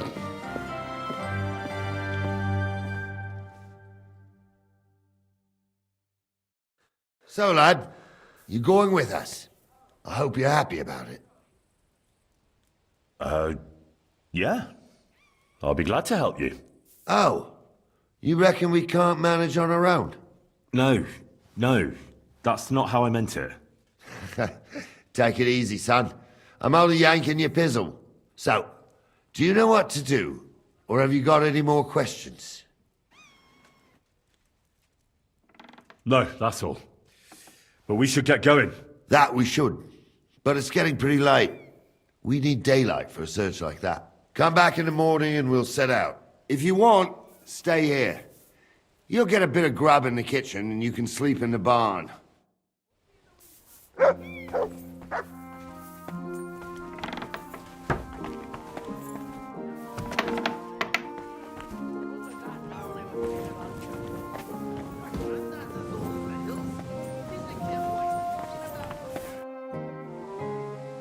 Can I ask you something, Captain? Sure. Ask away, son.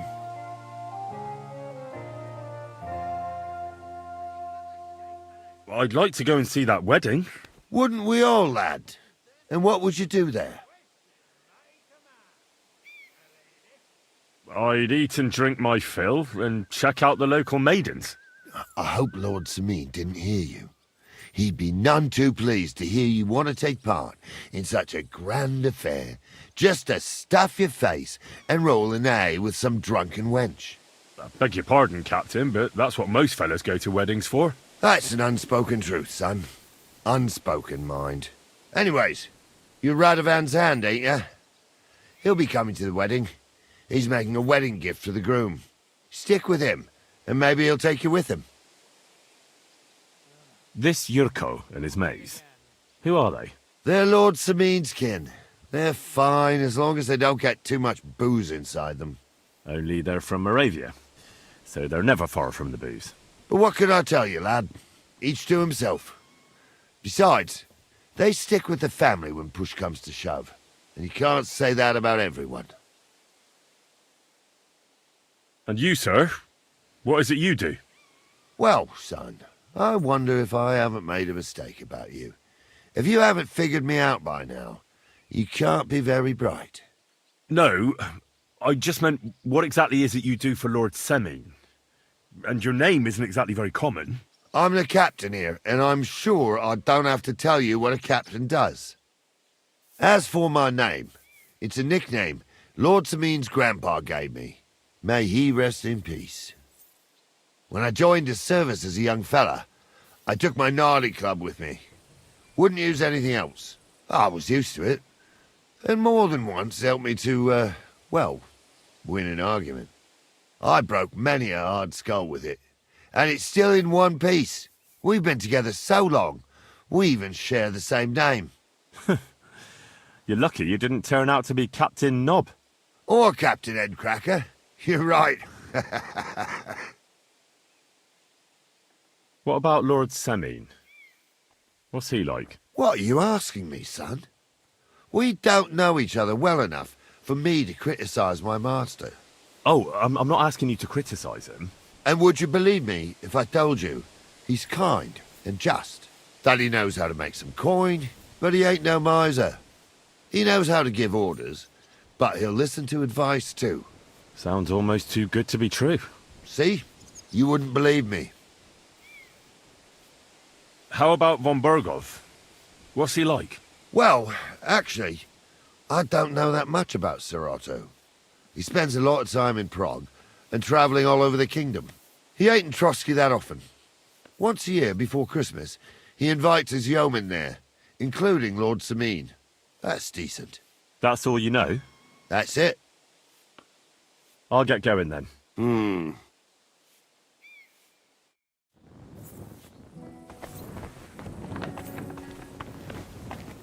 God bless you, sir.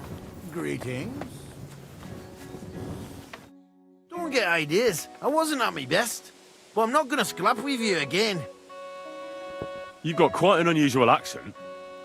Where are you from? Can't you tell? From Znaimo in Moravia. Lovely country. All vineyards and bonny lasses. Well, you don't like it here? You see any vineyards and bonny lasses here? The locks are broad, all right. They didn't exactly lift your spirits, but more the other way around. You're related to the Semines, if I understood right. Aye. I wouldn't be here otherwise. My great-grandmother married young Lord Semine's great-uncle. It's not every day that your, first cousin, once removed, gets married. Twice removed. But that doesn't matter. Ah, who cares?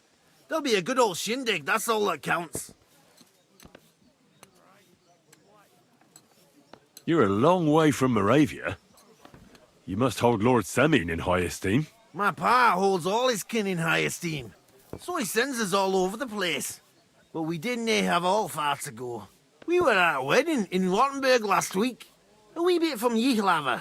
Before that, it was a bairn's christening at Koschenberg, and another wedding in Dalchin. Then a friendly visit to our kin, the Schellbergs in Kuhlberg. That's all I mind. I haven't been home for 6 months, and I dinna care.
Matt! Look what I have for you.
God bless.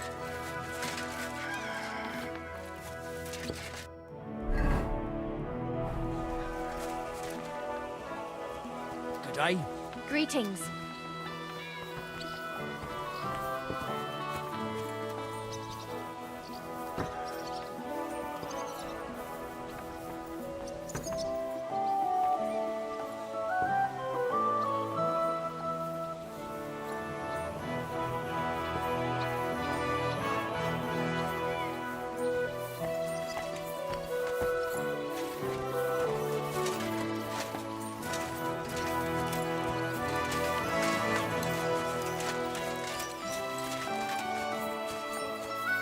Blessings to you.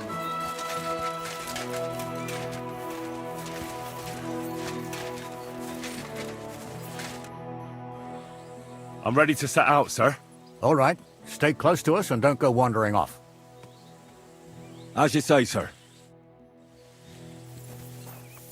Greetings. Greetings to you too. Where will we start searching, sir? If they drove out of Tarkov and headed towards us, they had to pass through Troskovitz. Right, sir. You keep up with us, son. Troskovitz ain't far, but it seems there's fellas vanishing on the way. Very good, Captain. What do you think about it, Captain? I know you told me not to jump to any conclusions, sir, but I can't help myself. Someone's running rampant around here, sir. I know who's running rampant. Yurko in the cellar. We're out of wine again. I knew this wedding wouldn't be cheap, but I'm bleeding like a stuck pig. And the bailiff, the bride's father, you'd get more blood out of a stone than coin out of him. And then he behaves like I shit golden eggs just because I'm a noble. Even though he's got more coin than me. Such are the times, sir. But that Yurko, he's going too far. You know how those Moravians are. It's in his blood. Aye, I noticed. But they're getting too much to handle. Him and his cronies. They started on young Henry, soon as he set foot on the courtyard. What? Is that true, Henry? It was nothing. Just a bit of a friendly brawl. They clearly had a skinful. I can understand it. Well, I've sure as hell got no understanding for it. I hope they didn't hurt you. Young Henry here gave Yurko a nice hammering. Oh, that's no surprise. The fella can hardly stand upright most of the...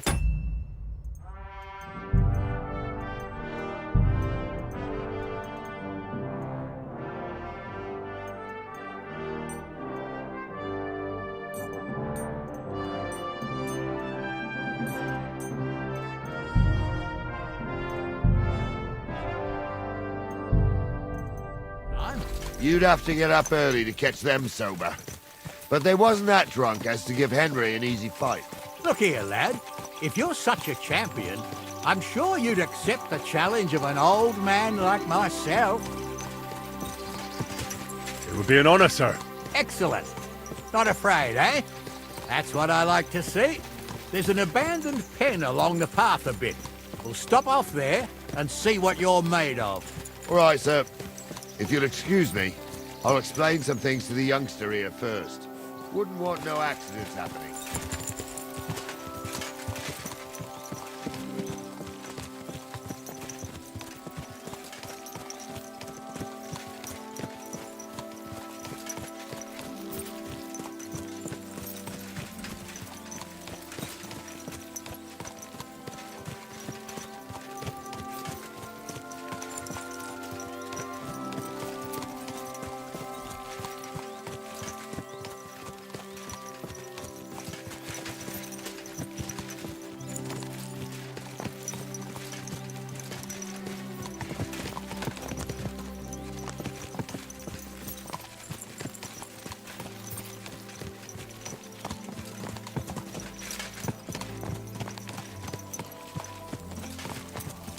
So, we're here.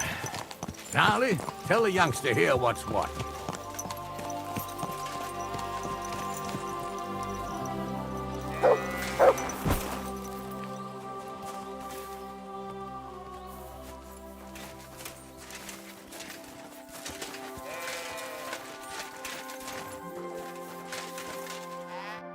All right, son. You're going to fight Lord Sameen. It'll be an honorable fight.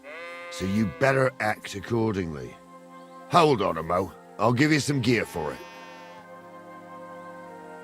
What weapon will you give me? What would you like?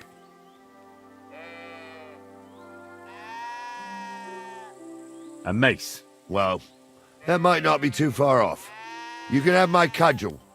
It might be just a stick, but it's my stick, so careful with it. Thank you, Captain. Save the thanks, and get your arse into the pen.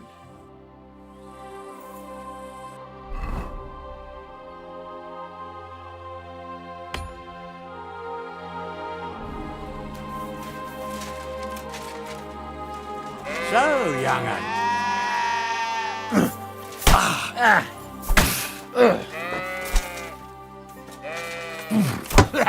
No chance.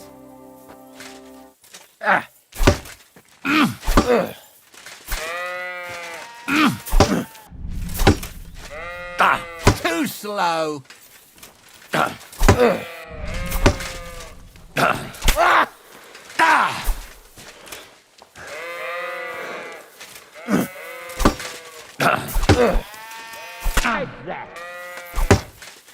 Oh, no, you don't.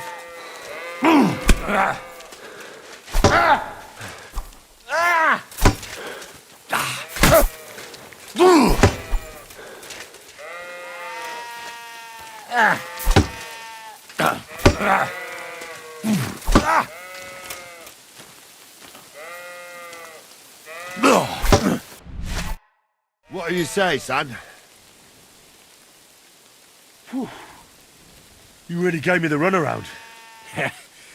I'm no spring chicken, but I'm as spry as ever. That's true. And you handled this too, sir. Anyways, you can keep that old junk, Henry. Even my cudgel. But take care of the old fella. He might be just a piece of wood, but he's saved my arse more than once. I will, Captain.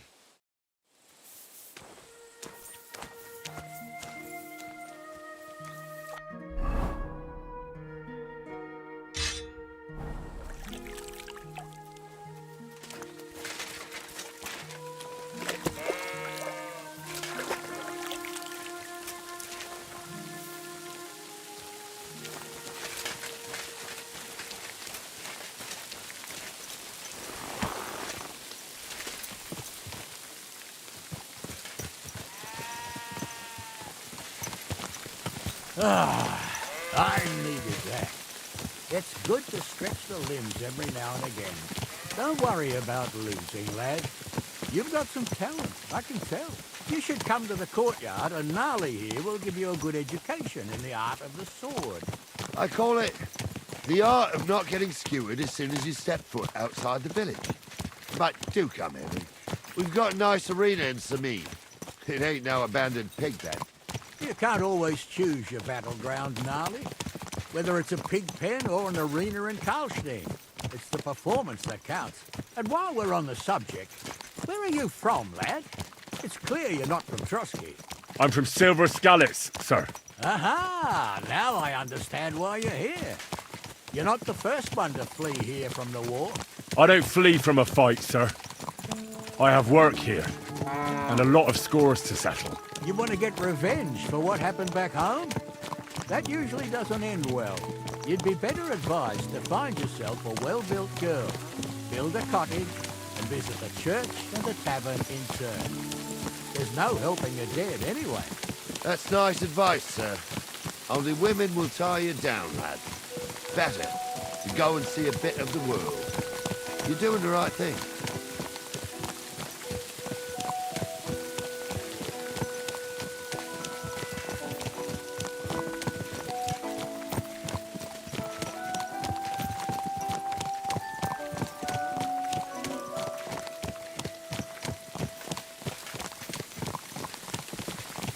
It's pissing down again.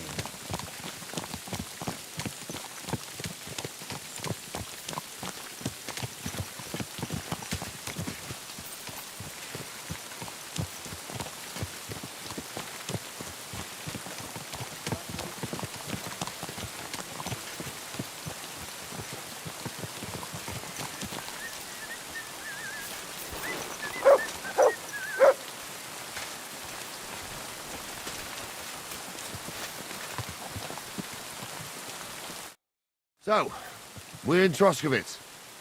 What now, sir? Should I go to the bailiff and ask if he might have seen someone? Well, that makes sense. But the young fella here should do it. If the bailiff sees you, he'll guess I'm in the village and come and bother me. And I'm really not in the mood today for any bombardment of complaints. I understand, sir. All right, Henry. Run along to the rat house and inquire about that wagon. And Henry, not a word about me. Are we clear? As you wish, sir.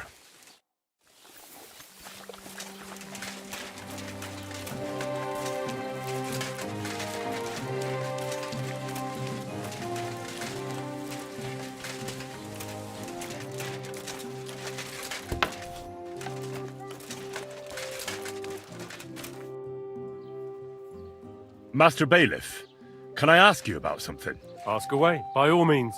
Wait now, aren't you that lad who's helping Radovan in the forge? Yeah, that's me. I heard his hired hands went missing. Yeah, that's exactly why I'm here. Ah, I was thinking they were driving awful fast with that cart. You saw them? I did, a few days back. They raced through the village in the early evening so fast, they were dropping sacks of charcoal. Where were they headed? Towards the east, to Apollonia on the road to Yichin. And you're looking for them? I am indeed. I'm glad to hear it. I heard there were goods for Semin on that cart, and I can do without that kind of trouble now, on account of the wedding, you know? It seems you have a lot of concerns with that wedding, Master Bailiff. Of course I do. I'm the father of the bride, after all. Although not everyone sees eye to eye with me. Lord Semin would be happier if I paid all the bills and left all the decisions up to him. Who's invited, what there'll be to eat and drink, entertainment, everything. It's not like I have a burning desire to deal with it, but if I'm going to pay for it... I understand. But isn't it just that the groom's family is more concerned about these things? That's not it. I'll tell you what it is. It's because Lord Semin is a noble and I'm just a commoner. Only I've got coin. While he's trying to keep the wolf from the door in that piddling estate of his. You're right, Master Bailiff. Don't worry, though. People will find out you spared no expense for your daughter's wedding. Let's hope. More like that old miser will go around saying the opposite and put me to shame. I don't think Lord Semin would do that. Do you know anything about Radovan's hired hands? Only what I've told you. But to tell you the truth, I wouldn't mind if they never turned up again. Why's that? Well, they might look like butter wouldn't melt in their mouths, and Radovan praises them, but I know people. That pair have mischief in their eyes. I can tell. That'll be all. Thanks.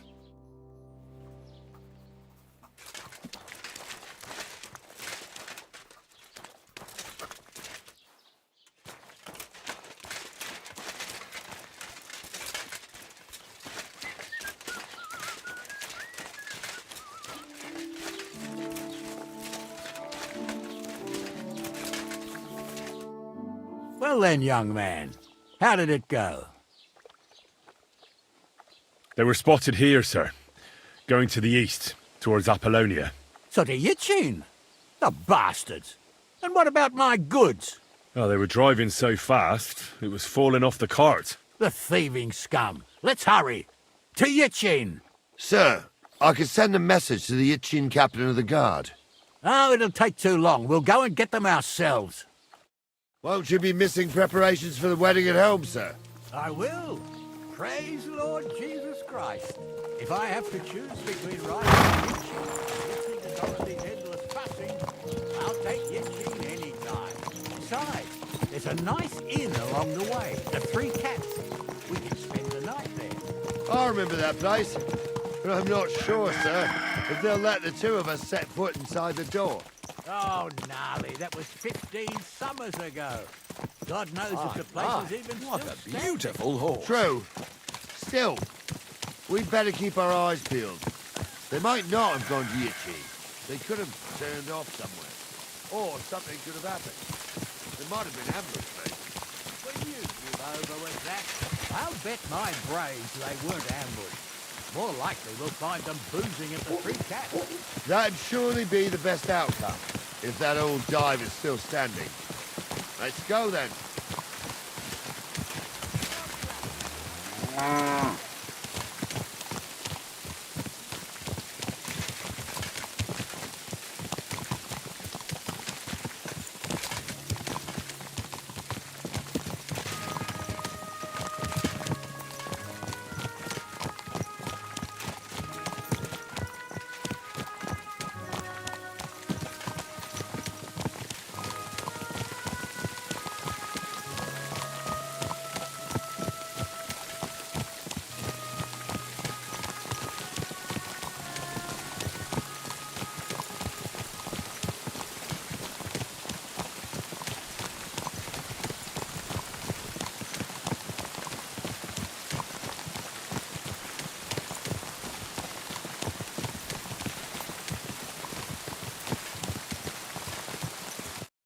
So, St. Anthony, which way now? While you're praying to the patron saint of lost things, go and have a look along the road, Gnarly. And you, Henry, have a look to the left. All right, sir. But don't forget, my eyesight ain't what it used to be. Well, that's what we have the youngster for, isn't it? Off you go.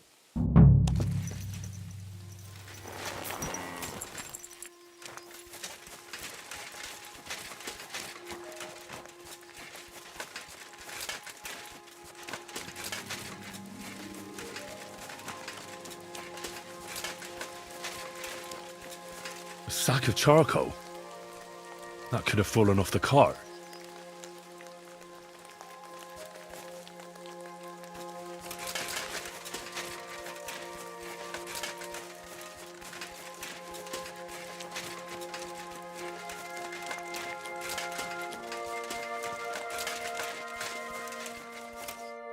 You found anything, lad? There's a sack of charcoal lying in the ditch to the left of the road. The bailiff said they were driving like the devil, so maybe it fell from the cart. Oh, that makes sense. To the left it is, then. Gnarly! Back here!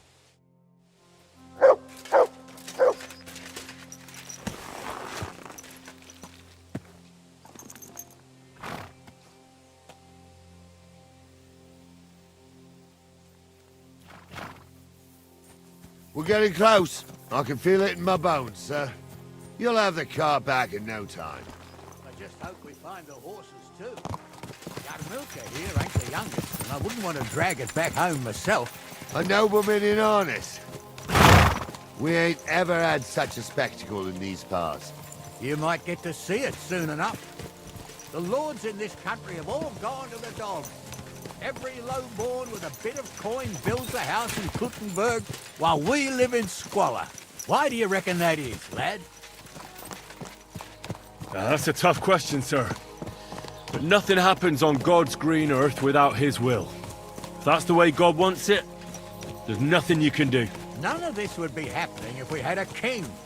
And I mean a real one, not Wenceslas Sigismund. Oh, anywhere that's not ruled by a strong hand, all sorts of things go wrong. Especially when you've got Moravian relatives eating you out of house and home.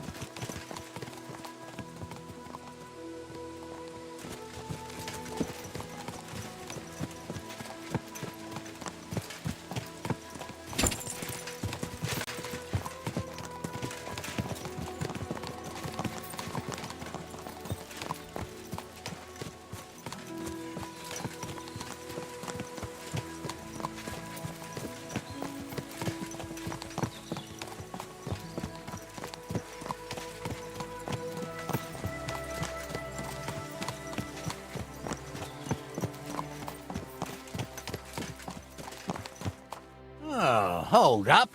This is strange. I don't see any cart tracks. What do you reckon, Gnarly? I'm blind as a mole, sir. But it's all peculiar right enough. Where the hell could that cart have vanished to? Well, that's just it. They had nowhere to turn off. I'll look up the road a bit. And you, Henry, have a look back along the road. Maybe it fell in a ditch somewhere. Who knows? Very well, sir.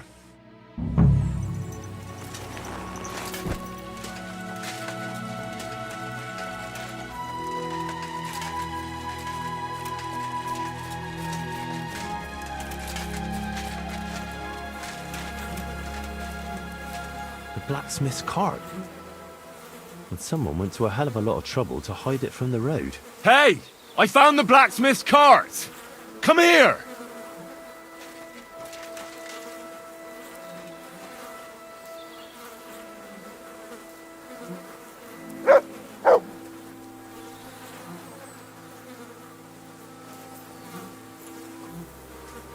Well, now, here we have it. The blacksmith's cart. And someone went to a lot of trouble to hide it from the road. Yeah. Of course, the goods are gone. The bastards hauled it off to the rocks. That's clear. Well, we can't let them get away with it. We'll carry on, but on foot. My old young milker would only break a leg there. And keep a sharp lookout. Something sticks here. I told you, they got ambushed by them bastards that's on the rampage around here, sir. Oh, be quiet. We still can't be sure of anything. Come here! Ah, Apollonia. I spent a lot of time running around here as a young lad. Oh, not me. This place always gave me the shivers. God's truth, I ain't got only good memories of it. One time, got my legs stuck in a crevice a bit further on. Trapped there all night I was, shitting myself with fear. It wasn't till morning that the folk from the fortress found me. The whole of Samine was out looking for me. See, at least you came here as a kid. It still gives me the creeps here. Why's that, sir? It's just some rocks, ain't it? You'd sing a different tune if you'd had the rope maker's wife as a nanny when you were little. Now, she had some tales about this place. Headless horsemen, goblins, and white ladies. Every night, we'd gather by the hearth. The old woman would sit at her spinning wheel telling stories. I'll tell you, Captain, there isn't much I'm afraid of. But when that blind old crone was croaking her tales of devils and holes to hell, with the fire crackling and the wind whistling outside the windows and the whirring of the spinning wheel... Oh. It's true about them devils, though. Yeah, I hear it. There's somebody there, sure enough. Let's get closer.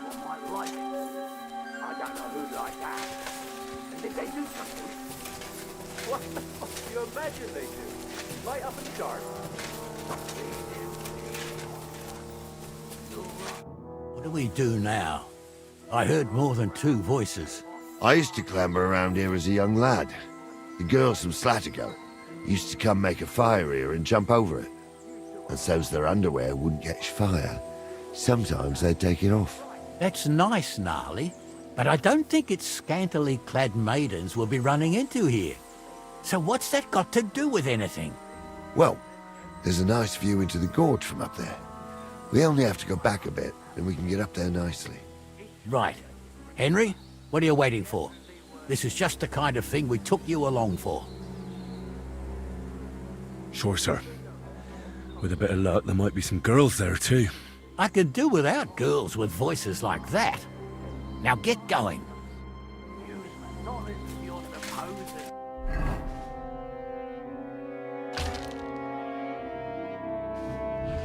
Educated claptrap. Supposedly. Have you forgotten? I was ordained, you ignoramus. For fuck's sake, you was never ordained, Hunza. Those definitely aren't the blacksmith's Stumbled in hands. it, in the forest chapel by Buddirab. Right, fuck he ordained you. Just 'cause old Stumble poured some pond water on your head in the woods don't mean it. So how's it look, Sonny? How many? I saw 3. And they don't look like Radovan's hands. And what about my goods? I didn't see them. It looked more like a patrol. I reckon there might be more of them hereabouts. Seems we can't avoid a fight. I hope you're ready, Henry. Sure am, sir. Just watch and don't get your arse kicked like during training. So, how are we gonna do it? Do you just want to charge them, sir? What else do you suggest? Someone could go back up top and try to take one of them down with an arrow before we charge them. There's a good view of the camp from up there. Good idea, Henry. And I see you're equipped for it too. Climb up top And as soon as you shoot the first time, we'll charge them. And make sure you don't hit one of us. Right you are, Captain. Tell him I'm not having him on. You saw it too. True. He ain't yanking your sister. I saw it with my own 2 eyes. She had one, different than the other. All right. But that ain't normal. Everyone must be laughing at the wench. Why? Some people might like it. I don't know who'd like that. And did they do something? What the fuck? You're imagining. Light up and start.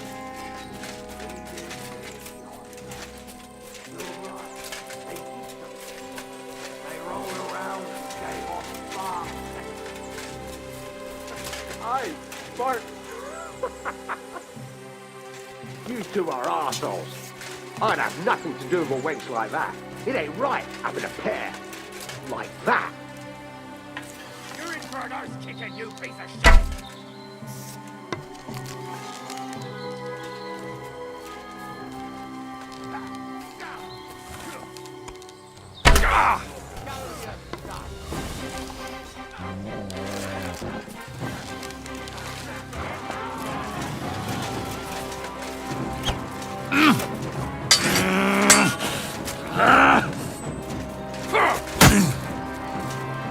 I've been waiting for you.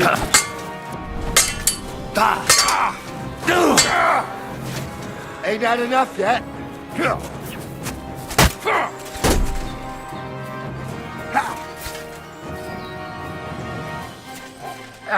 Who's at it?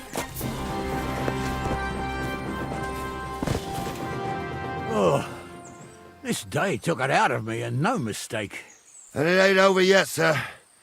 Your goods ain't here, and none of them bastards look like the blacksmith's hands. Am I right, Henry? Hard to say. I've never actually seen them, but I don't think it was them. Me neither. But right past that peak is another good camping spot. You think this was a patrol? It makes sense, but I don't want to go assuming the worst. We might have just run into them bandits by chance. Yeah, well, you were right, as always. Let's go, then. Are you ready, Henry? I am. Let's go. I thought we had everything clear, then, sir. You tried to fuck with me, so until we ride out, you're gonna stick right there and keep your mouth shut. We did everything you asked.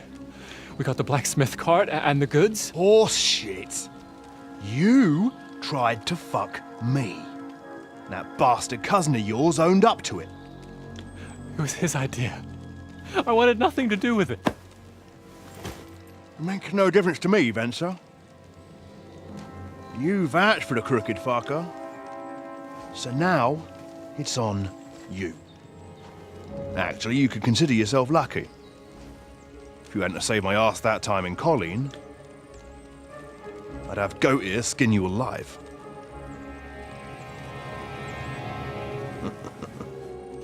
Bastards.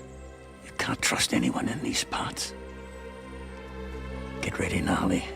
We are going to parley. Like that time at the Shani, sir? Yes, exactly.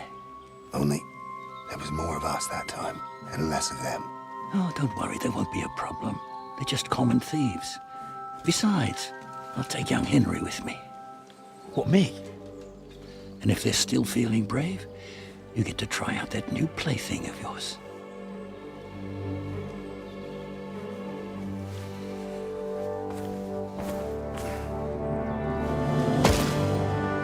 Ahem, gentlemen. I'm obliged to you for looking after my goods, but I'll take them back now. Just hand them over, and I'll let you go. Oh, you must be from Samin, sir. Well, of course you can have everything back. Just as long as you ask nicely, eh? Well, how about we do things differently? You lay down your weapons, and we can all have a nice little chat. I mean, I don't intend to go murdering local lords. I just want your coin. That's very noble of you, sir.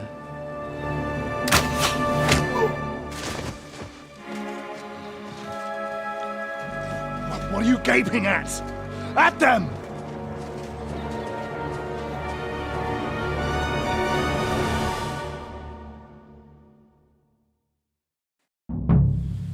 You're gonna get it. Hammer them, man. Fuck that! You should have fucking stayed out of it. Hey, get him! It's a wonder you're still standing. I'll beat you to a bloody you got him. I'll be done with you in a...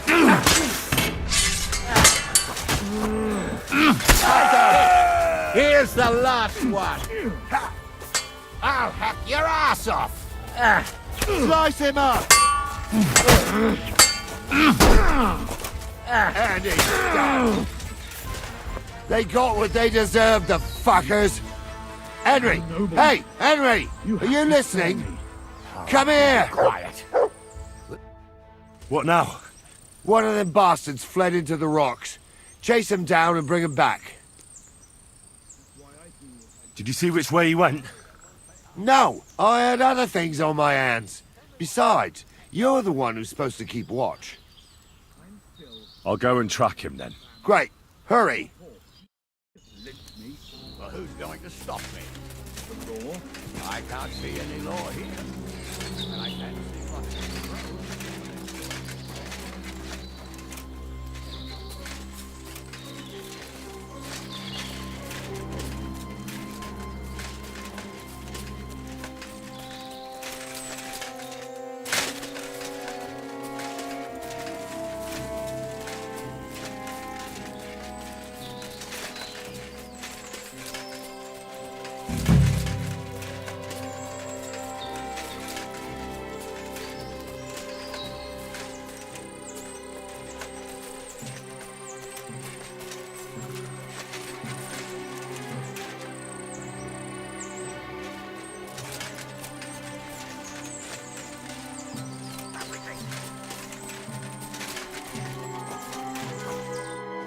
I've got you now, Venser.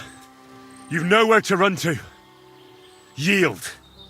Well, why the fuck would I? It's just you against me. Besides, if I do yield, it's the rope for me anyway.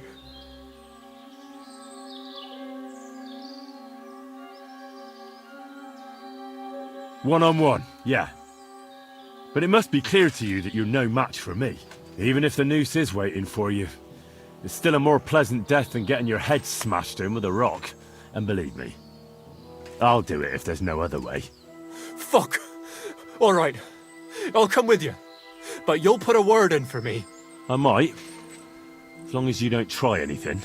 Promise me. I won't promise you anything. Now come on. I've got a prisoner for you, sir. Excellent. It all worked out quite well in the end. Gnarly will take care of this scum. What about Gules? He caught a few good hits, but he's alive. We'll take him with us. I need to have a strong word with him. You did a good job, youngster. You've got heart. And so you don't say I had you clambering over these rocks for nothing. Here's something for you. Thank you, sir. Don't thank me. You deserved it. And now, let's get that accursed cart back to Sameen. Want to ride? We'll go via Troskovitz. We can drop you off there, and you won't have far to Tarkov. You ought to report back to Radovan as soon as possible about what happened with these hands. Could you wait a while? I'd better just check that I haven't lost anything while running around here. All right, but make it quick. I was happy to get out of Sameen for a while, but now I'm looking forward to being back at my own fireside.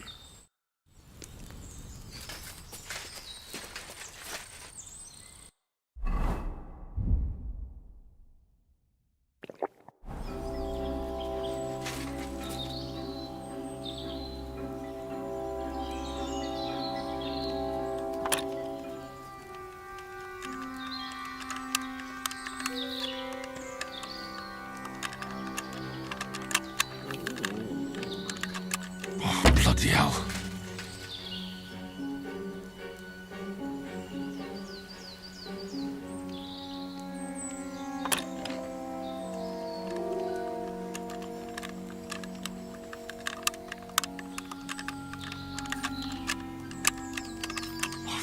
information.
Is that offer of a ride still open? Sure, if you want. What's going to happen with that pair? You mean Radovan's hands? We'll see. The one that ran for it, it's clear with him. The other fellow was tied up, so who knows what went down. Maybe he was innocent. Gnarly'll have a word with him, and we'll see what he tells us. Sir, Venser surrendered because I promised to put in a good word for him. Well, it's nice that you promised him, but I'm the one who'll decide on the fate of that scum, and it's quite clear to me. All right. A ride would be great. My legs are sore. Wait until you're my age. Well, let's get going.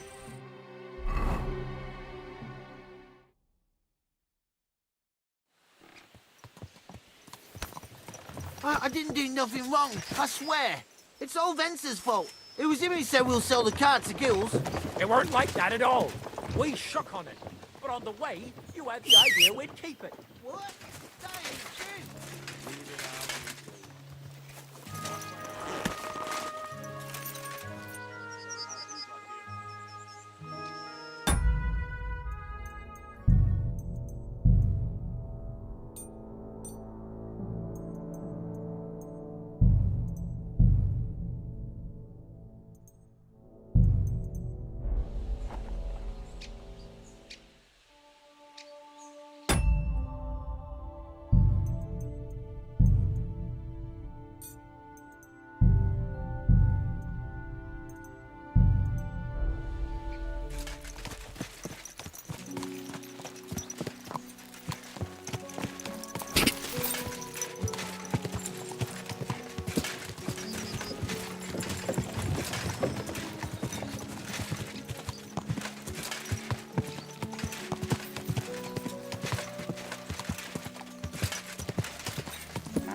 Willkommen.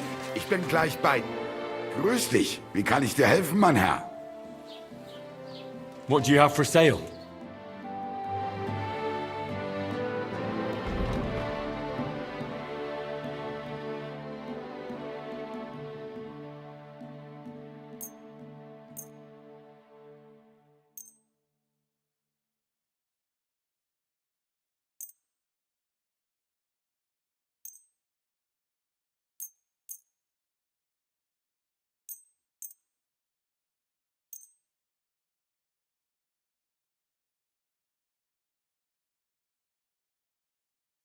Let's talk about the price.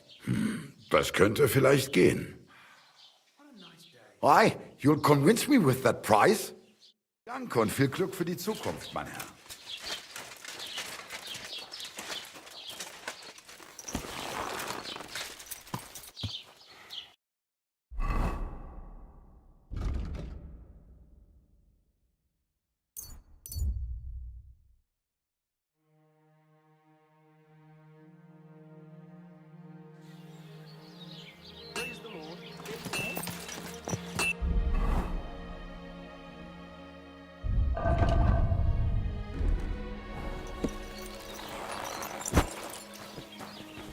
Praise be to God, my friend. So, job done. The cart was found and driven to Lord Semin's courtyard. Whew. That's a relief. And what happened to that pair of idiots? It turned out they tried to rob you. Oh. They did they? Aye. They plotted with some robber baron called Gules and brought the cart to him. The bastards. I should have realised they were a bit too keen on work. And how did you get the cart back? Well, I went to Semin, and they were wondering there too where the wagon got to. So we rode out to look for it. Me, Lord Semin, and his captain, Gnarly. Well, God's nails. And the three of you tracked them down? The whole band? That's right. They were hiding in Apollonia, along with the carts and the goods. Indeed. Where else? The bastards. And what about my hands? I'm not sure. Lord Semin took them and Gules to his courtyard. We'll see how he deals with them. I'd know what to do with them. Don't worry. I don't think Lord Semin will let them off lightly. Anyway, the main thing is the cart turned up. I'd be in a right mess if it didn't. No doubt. And you've earned a reward for your trouble. I've got just the thing for you. Some mercenary once had his cuirass repaired here, but never came back for it. Who knows what happened to him? So now it's yours. It's been through a bit, but it'll still serve for a while. Thanks. It'll come in handy. And have you got another job for me? Young Lord Semin's wedding is coming up, and it's got my head spinning. Look, you must have seen Agnes, the bailiff's daughter, when you were in Truscovitz. What do you think of her? Well, young Semin is marrying her, isn't he? Why would I have my eye on her? Don't pretend. A statue of a saint would have his eye on her. Looks ain't everything, though. She's got such a sharp tongue on her. I almost feel sorry for young Semin. And how about you, lad? Have you got some lass waiting in Sasau? Yeah. And I hope she'll wait. Her name's Teresa. Her uncle owns a mill on the river in Ratai. A girl from the mill? You want to watch out for them types. You might get caught up in devilry, lad. A wedding's a serious business. You're not just getting a bride, but a whole family. So you have to show them you're a man who's worth it. All the more so when you're noble-born. Old Semin wants a special sword forged for his son's wedding present. Excellent. So what are we waiting for? Should we get to work? Hold your horses. It can't be any old steel. This has to be a first-class job. A blade of first-class steel? That's right. And that's just the problem. Ah, I see. We don't have any welded steel for that kind of sword, do we? God's nails. You really know your stuff, youngster. And you're right. We don't have the steel for a strong sword that won't break. I'd like to know where you're going to get your hands on some welded steel. Relax, lad. I've got it all figured out, as it happens. There's this old hermit called Ambrose, living in Apollonia. And he can pray for us? God's nails, let me finish talking. The word is, he was fighting heathens years ago in faraway Andalusia, and folks say they saw this interesting broken sword in his hut. From the description, it seems our peculiar hermit has a real Toledo blade. Welded Spanish steel? There's nothing better for a sword. See now? You do understand. But there's a catch. Naturally.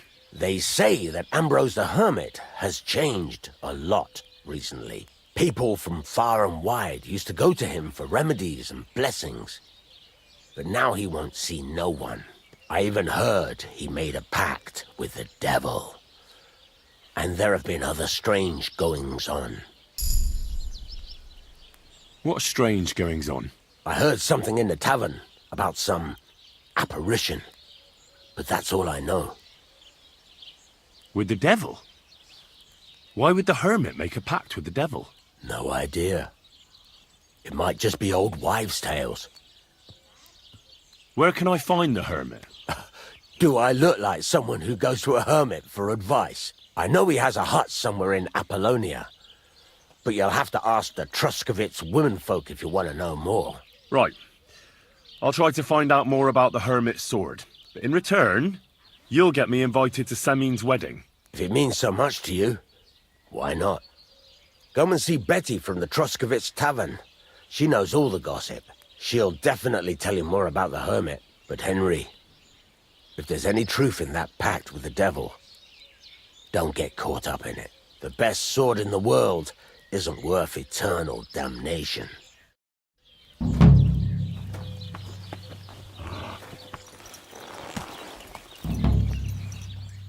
Good.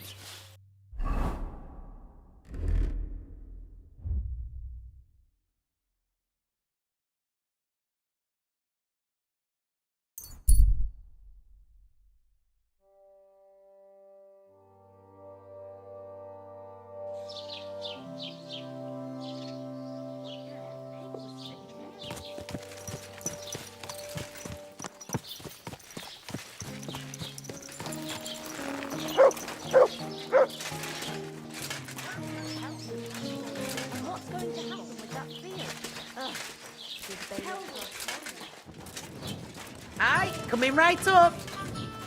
God be with you. I need some advice.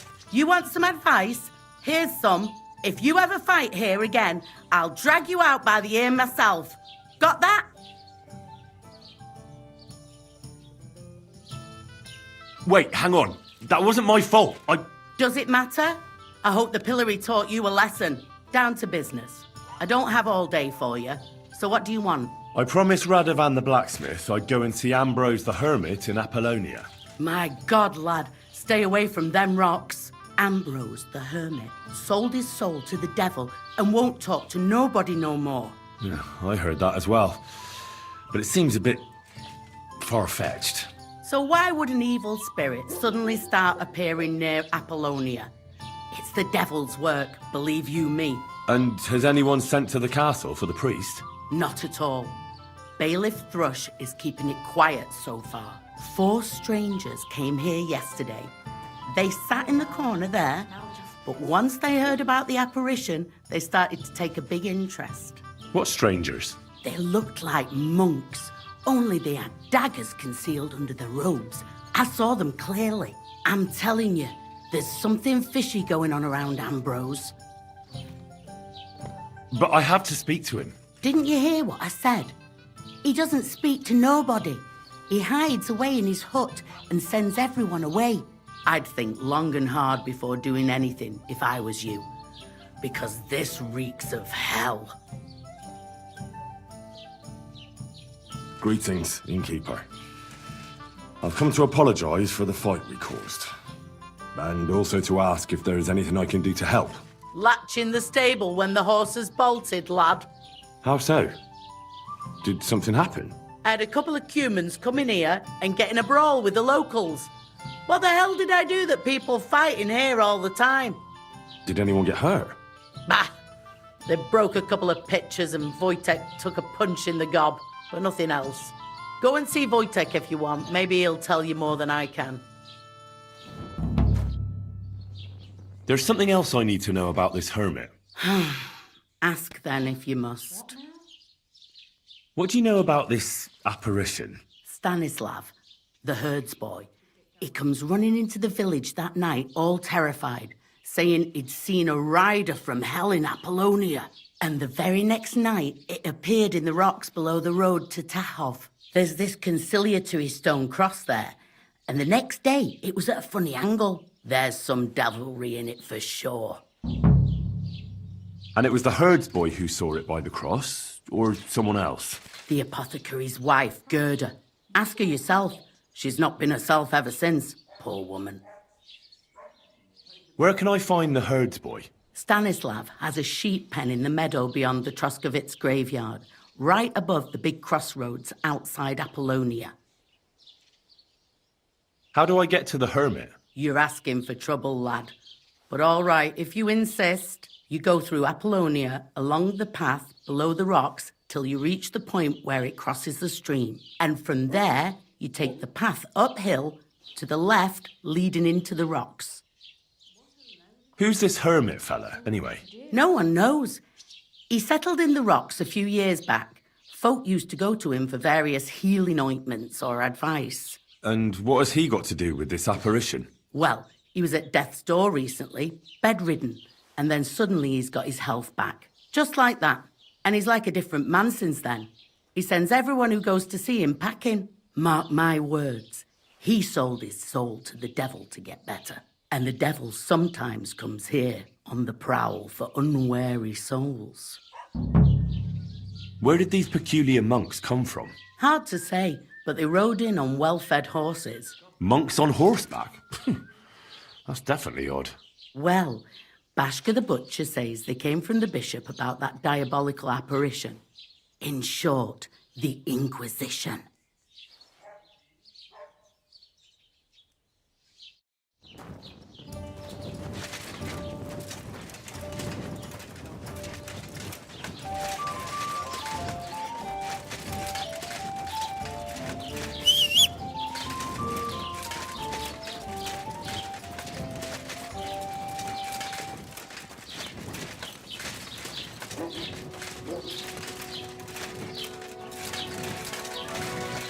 You silly doggy.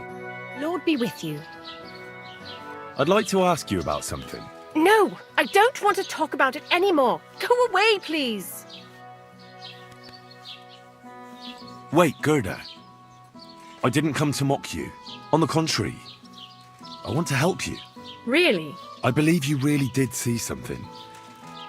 But I want to know what it really was. So, what do you want me to tell you? Relax, Gerda. Have a think, and then tell me what happened with the apparition. It was the day before yesterday. I was picking marshmallow roots above the rocks. It grows by the cross there, near the big dry tree not far from the road to Tahov. I didn't get home till after dark when I suddenly realized I didn't have my knife. So you went back to the cross? God have mercy. He hopped up right out of the ground in front of me. He was all in black and he was grinding his teeth. I started to scream. There was something glinting in the dark and this clanking sound and I just turned and scarpered. That's all? At one point I turned around and I saw a dark shadow darting across the field. Proper flying along it was, like the devil, and heading straight to Apollonia. What's this place where you saw the apparition? It's a conciliatory cross, erected in the memory of some innocent's death. They say some years ago, a young fella killed himself on account of an unhappy love affair. He jumped from a cliff. And the day after you saw the apparition, the cross was at an angle? Aye, all askew. Everyone here saw it. I didn't go back. I can't. Don't worry, Gerda. Nobody's going to make fun of you anymore. I'll find out what it was all about and what you really saw there. What do you think happened? I don't know yet, but you needn't fear.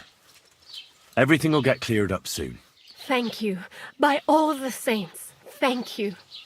But please, come and tell me how it turned out. I'll make it worth your while.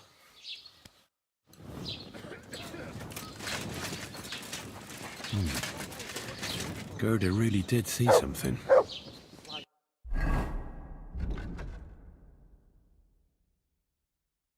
That cross hides a secret.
The conciliatory cross.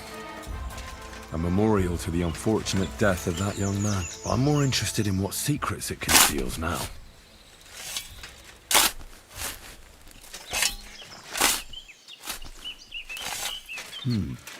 Fresh soil. Someone was digging here recently. It doesn't look like an apparition, Gerda. He didn't take either the coin or...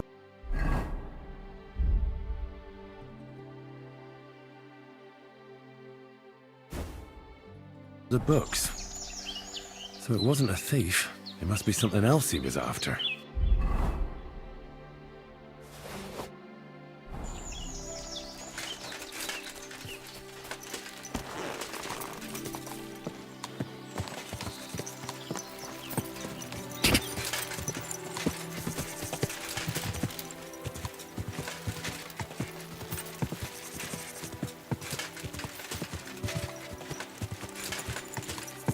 Go!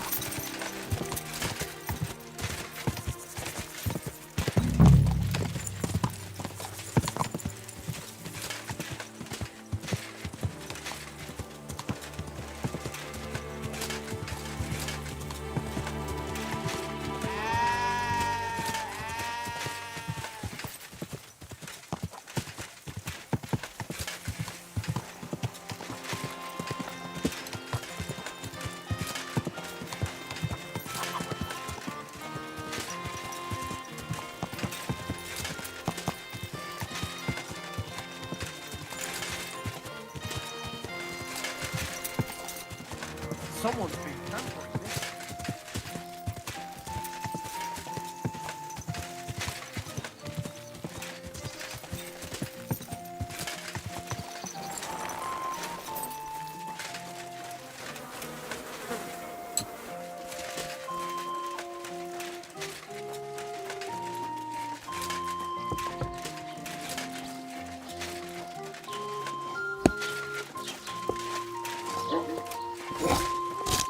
What will it be? I hear that some apparition was seen around here. Is it true? Go to hell with that.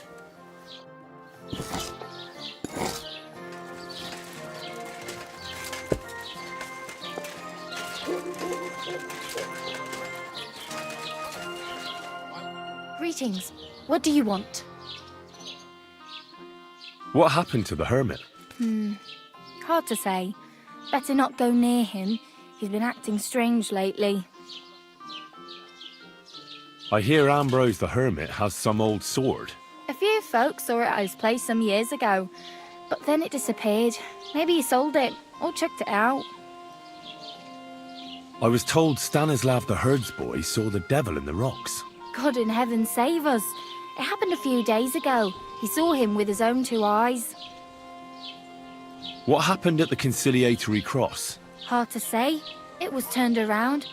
But what Gerda from the apothecary saw there, you'll have to ask her. What'd be with you, Henry? You're acting like a child. Go and listen somewhere else.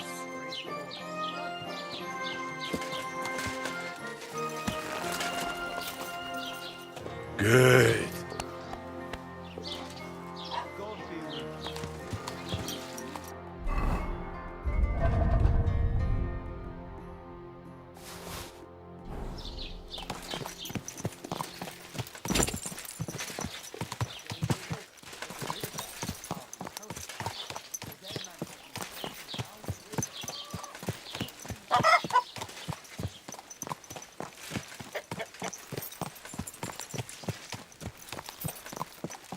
This horse must have cost a pretty lot.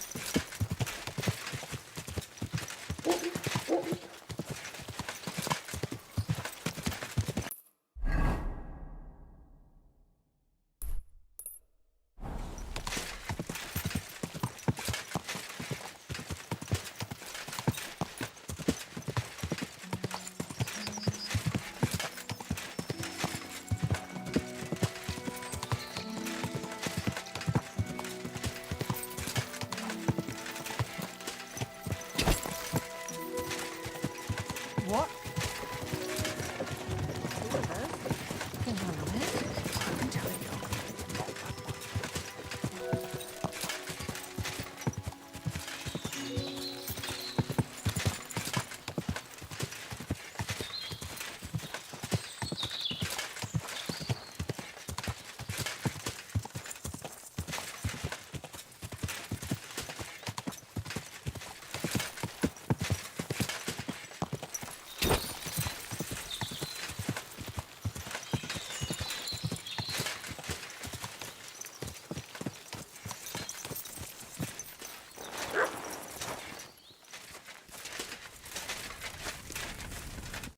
Greetings. What do you want? I hear you saw some diabolical apparition. Is that true? Was it the bailiff who sent you? Or old Croper? No. I want to go to Apollonia to see Ambrose the hermit. I've heard talk he's somehow linked to that apparition. So I need to know what you saw that night. Why do you want to know? Forget that shit, pal. It reeks of fire and brimstone. Want a swig of schnapps? Or 2, maybe? If it's any good, I won't say no. Show it here. Here. Take the whole bottle. Crikey! Thank you kindly. What did you want to know? What exactly did you see that night at the crossroads? A diabolical apparition. A black rider on a black horse flew into Apollonia. His eyes glowed, and his horse was black as charcoal. He turned this way and that a couple of times at the crossroads, and then darted off into the rocks. To the hermit's place, I'm sure. He turned this way and that? That's strange. Would the devil not know the way? I'm telling the truth. Gerda from the apothecary saw him too. But the hermit helps people though, doesn't he? Aye, he did. Only now they're saying he was at death's door and sold his soul to the devil. And that was the horseman. Why? Why would the old man have sold his soul to the devil and then kept living as a pauper in his hut? Who knows what's going on in them rocks? Some devilish trickery for sure. Take care.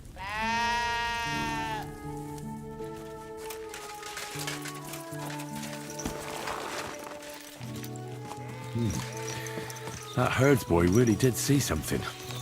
and the trail leads into the rocks.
Horse?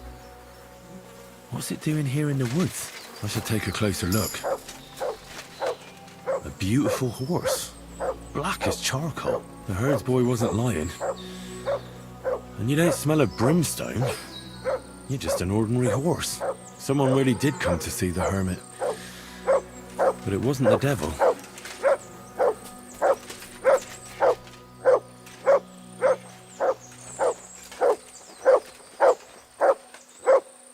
What's that you got?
This is the place the innkeeper was talking about. The hermit lives somewhere up here.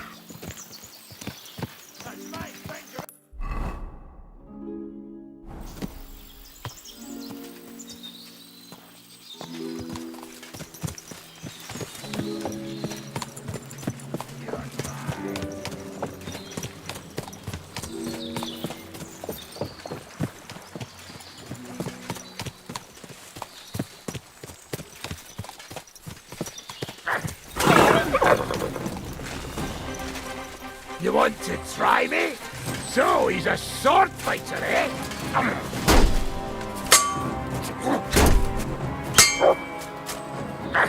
What?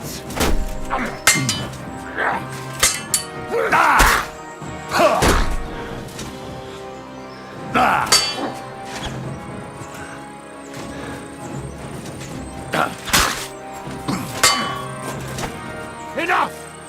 I give up! Run! Go!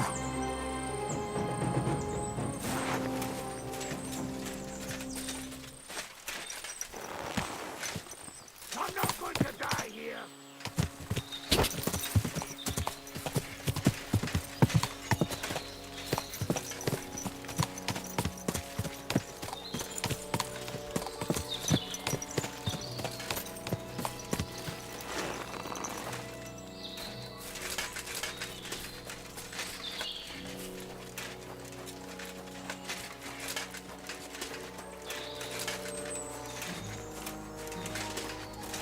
What do you want here?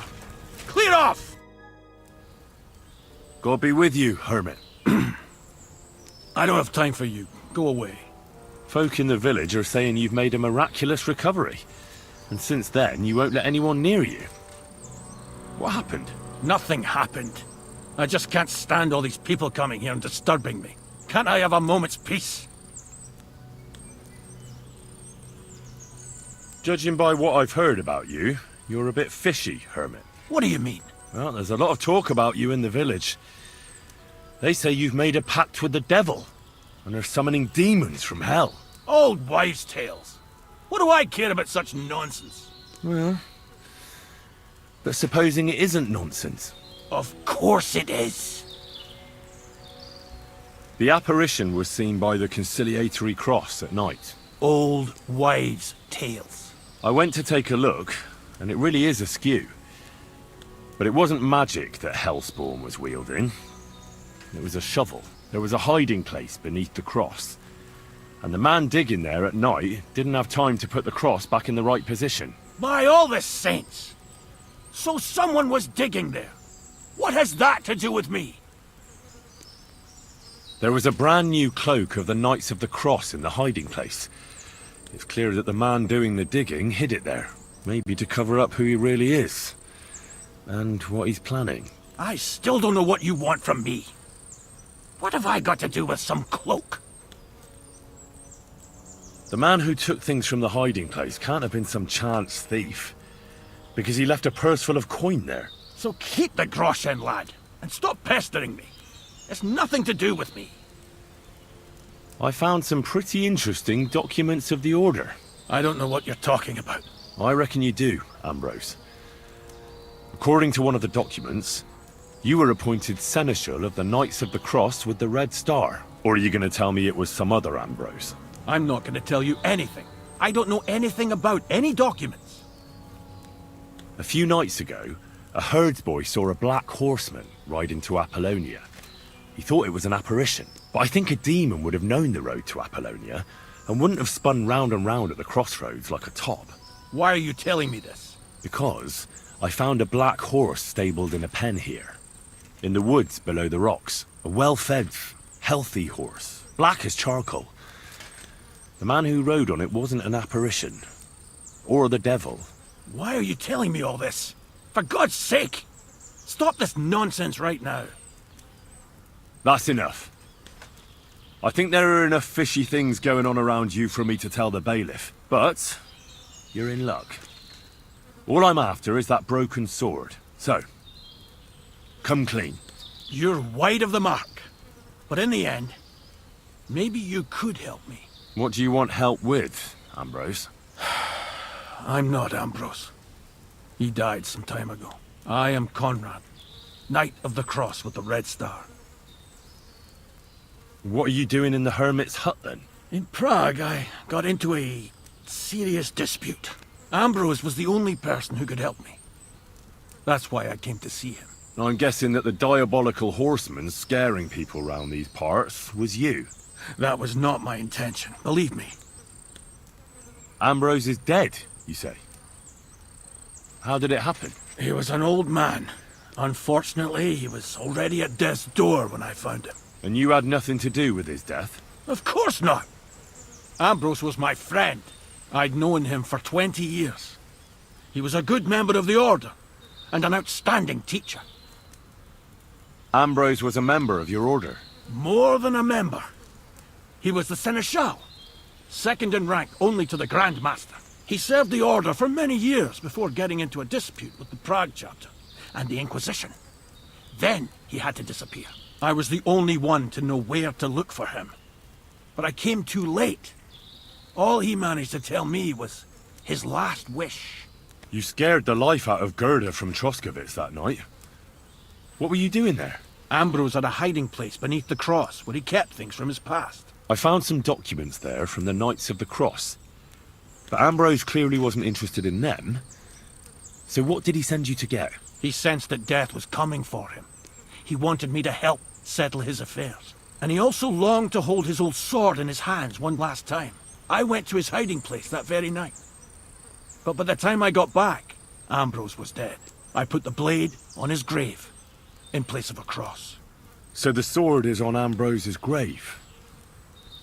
Will you tell me where I can find it? You want to disturb his rest? I just want the sword, that's all. It's no use to him now. All right. I'll tell you where his grave is, if you fulfill Ambrose's last wish instead of me. I can't do it. All right. What am I supposed to do? Listen carefully, then. There's an old widow called Margaret living in the village. Take this cross to her, and say to her exactly these words. Margaret, Ambrose forgives you, but his brother must get what is rightfully his. Margaret, Ambrose forgives you, but his brother must get what is rightfully his. That's right. I hope she'll know what this is about. Don't worry, she will. Give her the cross, and I'll tell you where you can find the sword. Benedictio Domini sit tecum.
Mutt! Look what I have for you.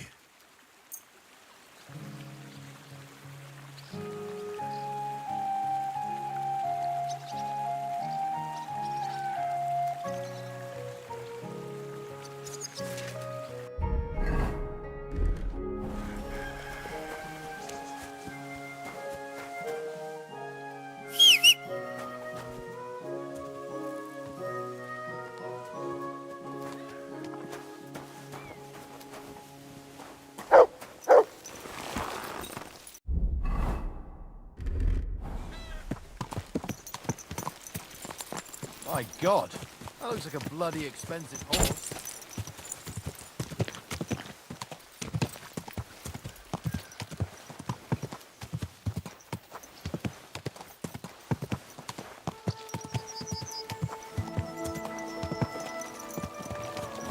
Come on, you nag.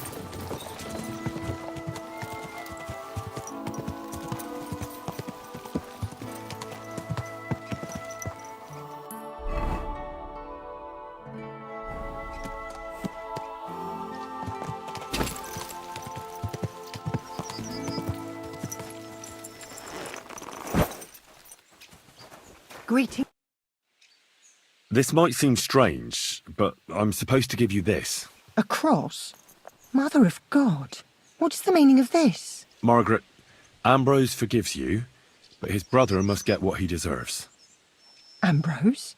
The hermit? It was his wish that I give you the cross and the message. He said you'd know what it's about. Oh my God! By all that's holy, it couldn't possibly be him. All those years, I'd lost hope. I never forgave myself. I committed a mortal sin. Well, I don't know what you did. But this is supposed to be your absolution. No, there's no absolution. Not yet. You said it yourself. Not until Ambrose's brother gets what he deserves. The bones. They still lie there outside the wall. Help me. His soul must find peace. All right. I'll help you. But you'll have to tell me more. Thank you, lad, thank you. But not here. We must go to the graveyard. That's where my curse lies. Let's go then. There's no time to waste. Here it is. What does the graveyard have to do with absolution? Hold on. Not so fast. I'll tell you everything. First, tell me... Are you afraid of the dead? It's the living I'm more afraid of than the dead. One should fear the dead. But in the end, it's probably a good thing that you have no fear. You see, one poor soul is waiting for redemption. For years and years. Ah, I get it now. Ambrose's brother has to get what he deserves. This is about the soul of Ambrose's brother. His name was Yun. He lies outside the graveyard wall, buried without rites. He's been there for 30 years. Why doesn't he have a proper grave? Because suicides can't enter the kingdom of heaven. They have to be buried outside the walls, like the unclean. The worst thing about it is that Yun didn't kill himself. He didn't deserve such a dishonourable burial, and it's my fault. I said nothing. What happened to him? The memories are painful. We were childhood friends, and Yun loved me. Only, I chose his friend Vashek over him. He couldn't get over the rejection. So he lay in wait for Vashek one evening. And Vashek killed him? It was an accident. They quarrelled. Yun drew his sword first, and Vashek had to defend himself. Apparently, they got close to the cliff edge while they were fighting, and Yun fell. When they found his body at the bottom of the cliff, people thought he'd killed himself. The only one who didn't believe it was Yun's brother. Did you see it? Were you there? No, but I believed my Vashek. He would never have lied to me. It pained him till the day he died, and he lived in fear of Yun's brother creeping up behind him one day and taking his revenge. In the end, that fear ate him up from inside. Why didn't Ambrose avenge his brother Jan's death? He must have realised that you two were involved in it. He went away to Prague and joined an order of knights. He didn't want revenge, most likely. He let us live in peace. But then he came back and became a hermit in Apollonia. It never occurred to you that it was him? No. His name was Adam before, but he changed it to Ambrose. Besides, he got old. And I don't go to the cliffs much. Ah, the conciliatory cross where they saw the apparition. That's to commemorate Jan. His brother Ambrose had it built there. And those diabolical apparitions. It's my fault for saying nothing. God is punishing me for my sins. Nonsense. God wouldn't use a diabolical apparition to scare you, would he? And what's more, Ambrose forgave you, didn't he? Only on the condition that Jan's bones will be laid to rest in consecrated ground. Help me lay him to rest in a proper grave, please. But without telling the priest and gravedigger. Isn't that sacrilege? That's the only way we can put right a terrible mistake. Jan didn't kill himself. All right. We'll give him a proper burial. Jan's soul has the right to eternal rest. Thank you. The Lord will pay you back 100-fold. There's a rose bush outside the graveyard wall. You'll find his bones beneath it. Please bury him beside my Vashek. Here, beneath the pine tree. In that way they'll be reconciled at least in death. Then place Ambrose's cross on his grave to bless their reconciliation.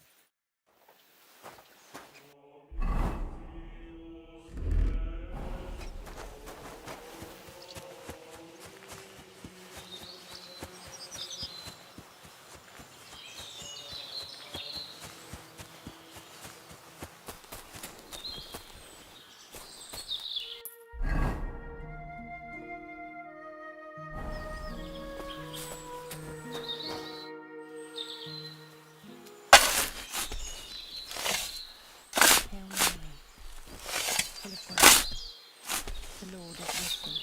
Intercede for my forgiveness. And may their souls find eternal salvation. I know my silence was a sin. Jan did nothing wrong. Our Father.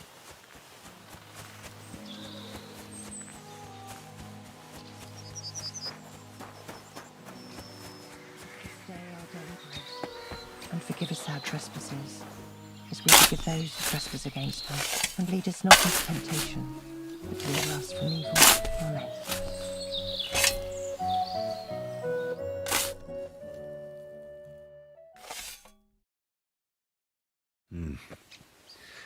Your journey ends here, Jan. I don't know what you have on your conscience.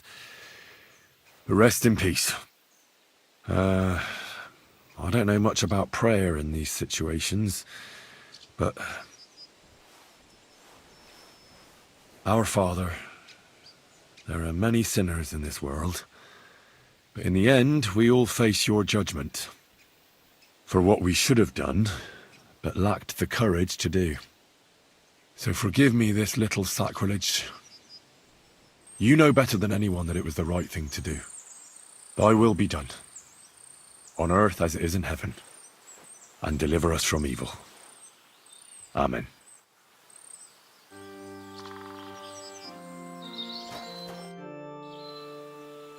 Ambrose's brother Jan got what he deserved, just as the hermit wanted. I saw that. May his soul find peace at last. And yours too, Margaret. 30 years. I thought about it every day. It's all right now. You did the right thing. Everything else is beyond the law of man. I'd like to reward you somehow. I expect you wouldn't want anyone to hear about all this, right? Well, if you... Will you keep it to yourself? I don't want anything. And I won't tell anyone. Thank you. My nephew is a tailor and he knows a thing or two about alchemy. If you ever need anything from him, I'll put in a word for you. God be with you, Henry. It was good to see you, my friend.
Hey, you!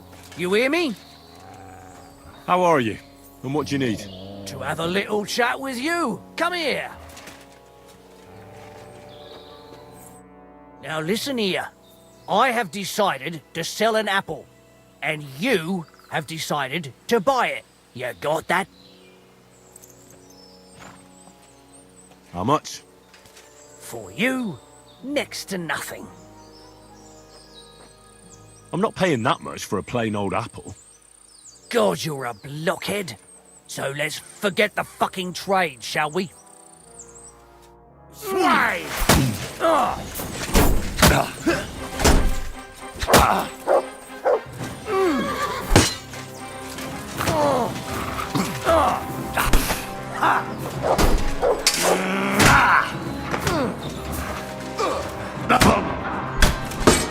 Show what you're made of!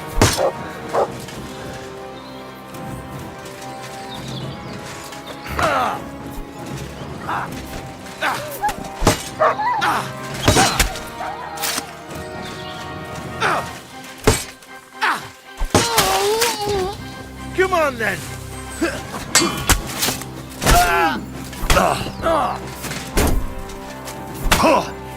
And you'll get another right away!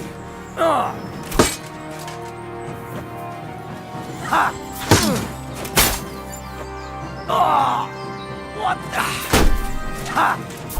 No, you don't.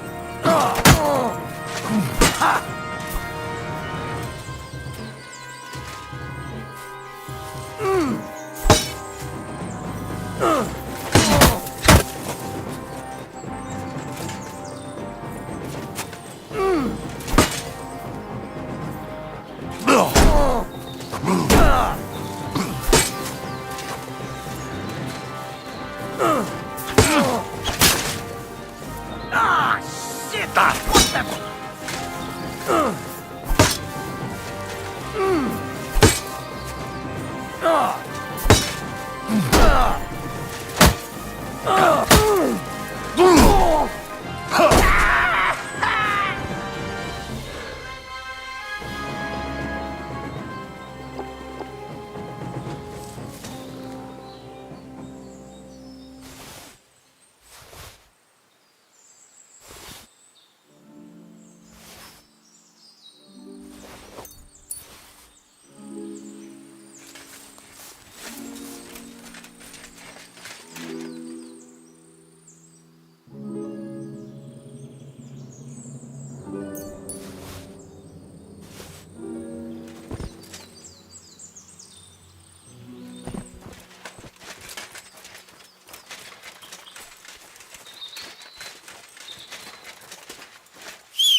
Hey, fella! Jesus, listen!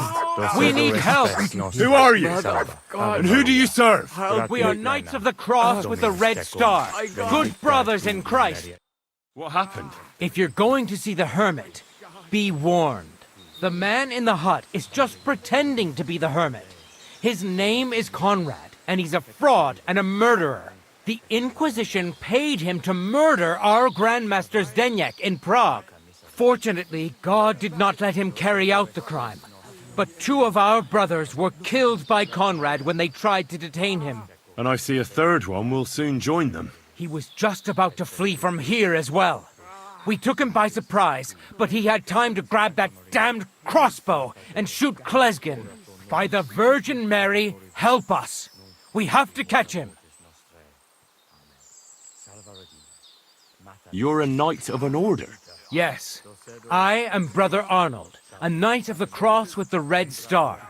And these are Brothers Sibald and Nicholas. You are too late to make the acquaintance of Brother Klesgen, I'm afraid. We take care of the sick in infirmaries throughout the land. But we can't help our brother. You have to help us, while there's still time.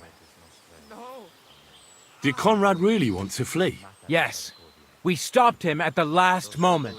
He almost got away, but we surrounded him. Why should I get mixed up in it? I'll pay you. We just need to distract Conrad's attention. That's all. Otherwise, we won't have a chance against his crossbow in that gorge. That swine tried to deceive me. He mustn't get away. God, thank you. Try to get close unseen and set fire to the haystack on the right-hand side of the yard.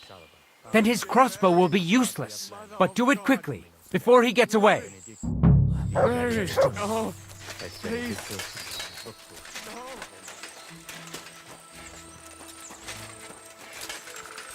Hey, stop right there. Halt, or I'll shoot. Wait, Conrad! It's me, Henry! Don't move a muscle, I mean it. I talked to the widow, Margaret. I did what you wanted. I'm afraid the circumstances have changed. They sent me after you, but I'm not your enemy. I don't believe you. I don't believe anyone anymore. I don't want to kill you. Go away.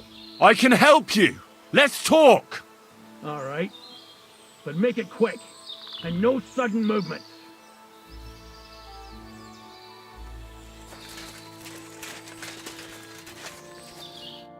What do you want? You wanted to run off and break our agreement. And what is it you want to hear from me? Why do they want to kill you? Why? They want to silence me. I had proof of our Grandmaster Zdeněk's treachery. But they are blind. They refuse to believe me. What about the murders? Did you really kill 2 brothers of the Order? I had to defend myself. I'd be dead if I hadn't killed them. Where can I find Ambrose's broken sword? It's not far. At the edge of the meadow up there are 2 entangled birch trees. There's a grave beneath them, and the sword is on the grave.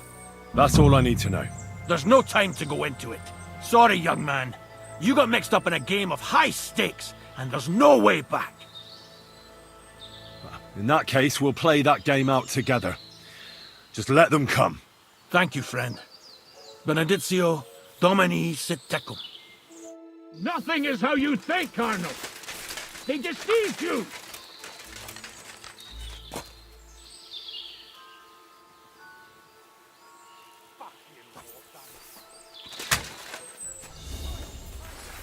For You shouldn't have glory fucked with us, and carnage, die! This will be... Take on you! Christ! Shit!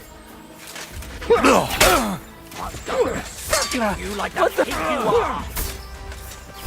More of them! I'll beat you to a bloody pulp, fucker!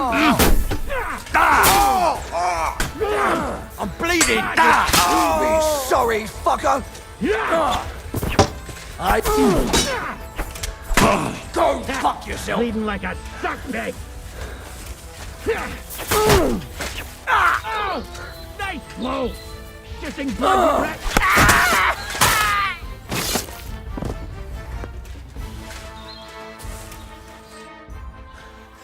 Damn it! What was that all about?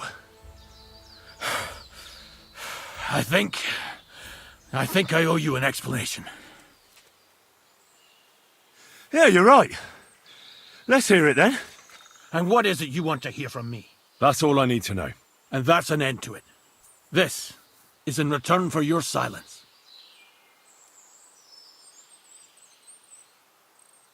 Thank you, but no.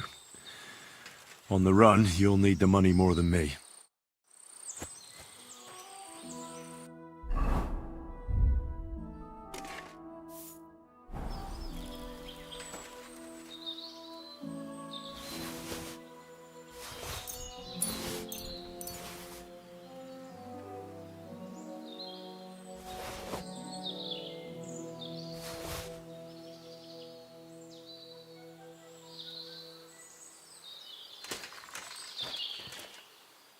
You have a kind master, eh, Mutt?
Where's the hermit's grave? It ought to be somewhere around here.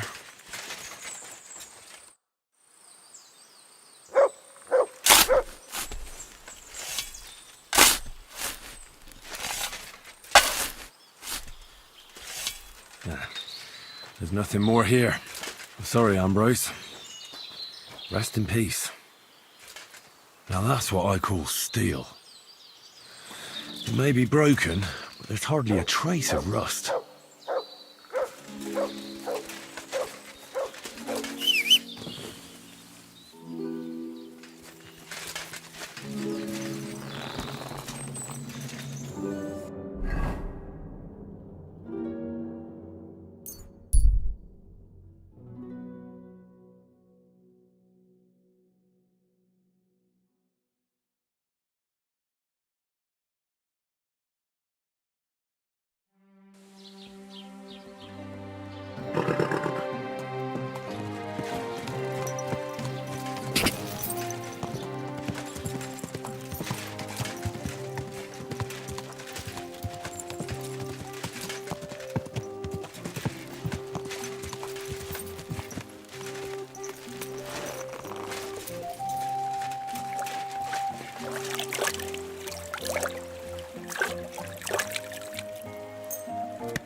I'll be with you, sir.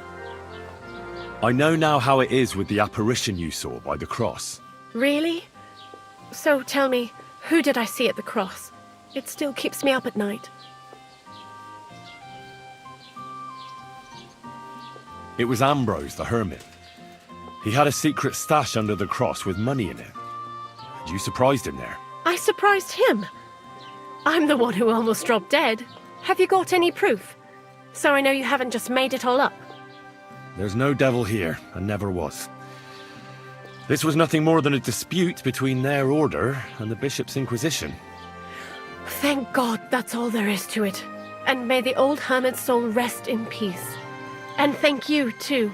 If you need anything from the apothecary, I'll put in a word with my husband. He's very good. And take this book. It might come in useful for you. Or you can sell it. Farewell, sir.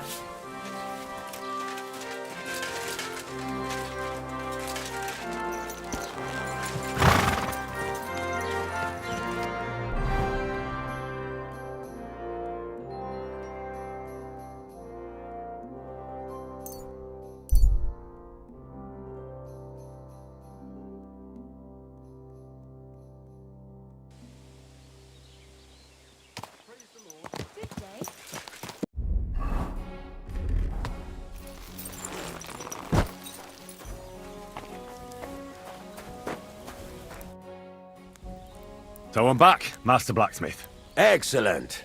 How did it go with the hermit? He's dead. What? Did you? No, not me. It just got a bit complicated. Anyway, it turns out old Ambrose really used to be a knight. And this really is Toledo steel. You were right, Blacksmith. God's nails. That's quite something. First class, welded steel. Ambrose must have broken the sword himself, deliberately. It wouldn't have just happened in battle. That's exactly what we need. See now, youngster. My clever plan worked out nicely in the end. Right. Well, thank you very much for your, clever plan. You haven't disappointed me yet, lad. So I'm sure forging an exceptional sword won't be a problem for you either. Wait, I thought you wanted to do it yourself. I'm just your assistant, after all. Not at all. I trust you. One day you'll become a master. That is, unless you lose your head first.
Christ, what a death.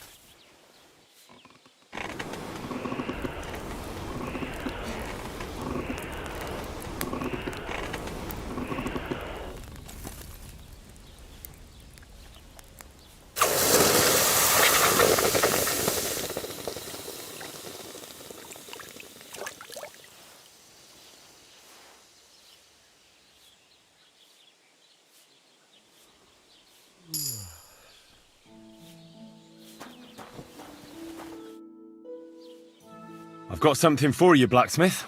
God's nails, you weren't bullshitting. I'd say it looks pretty much like a sword, eh? Looks like. This is a damned fine piece of steel. Damned fine. Thanks. I was glad to help, but now there's something I need from you. I'll pay you, of course. And if you want to do some smithing, I won't throw you out of my forge either. No, you know full well what I need. I have to get to Samin's wedding. Why is it so important for you? It'll just be a lot of people stuffing their faces. You can find that anywhere. I have my reasons, and you don't need to know them. God's nails, lad. You're full of mysteries. But whatever, that's your business. I don't mind taking you to the wedding. Nothing to it. We can set off once you're ready.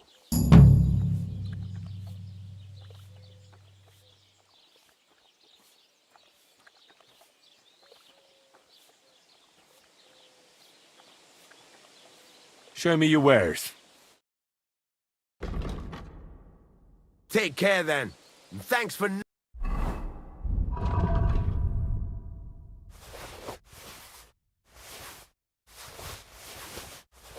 nothing. Show me your wares.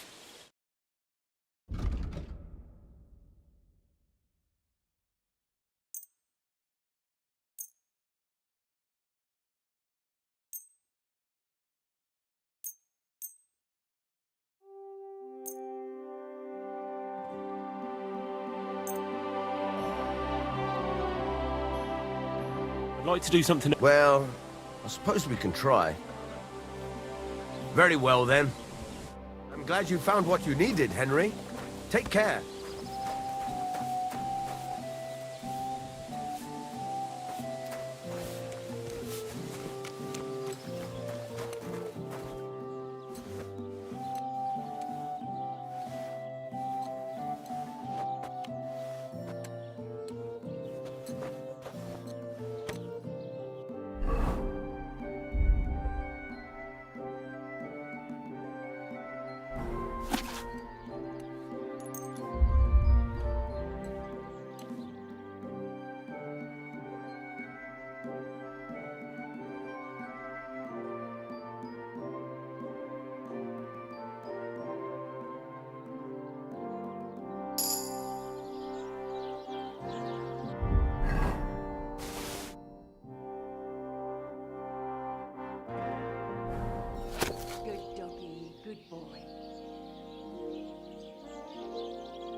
Hey, what have I...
Well,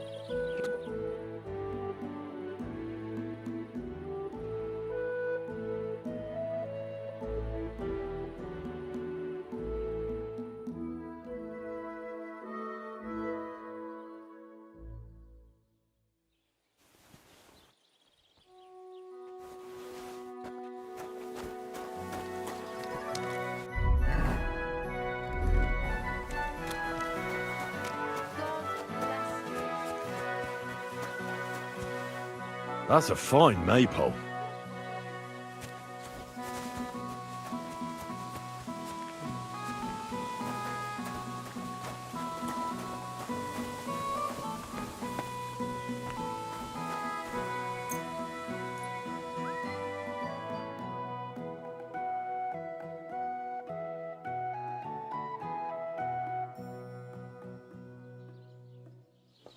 God bless. Greetings, neighbor.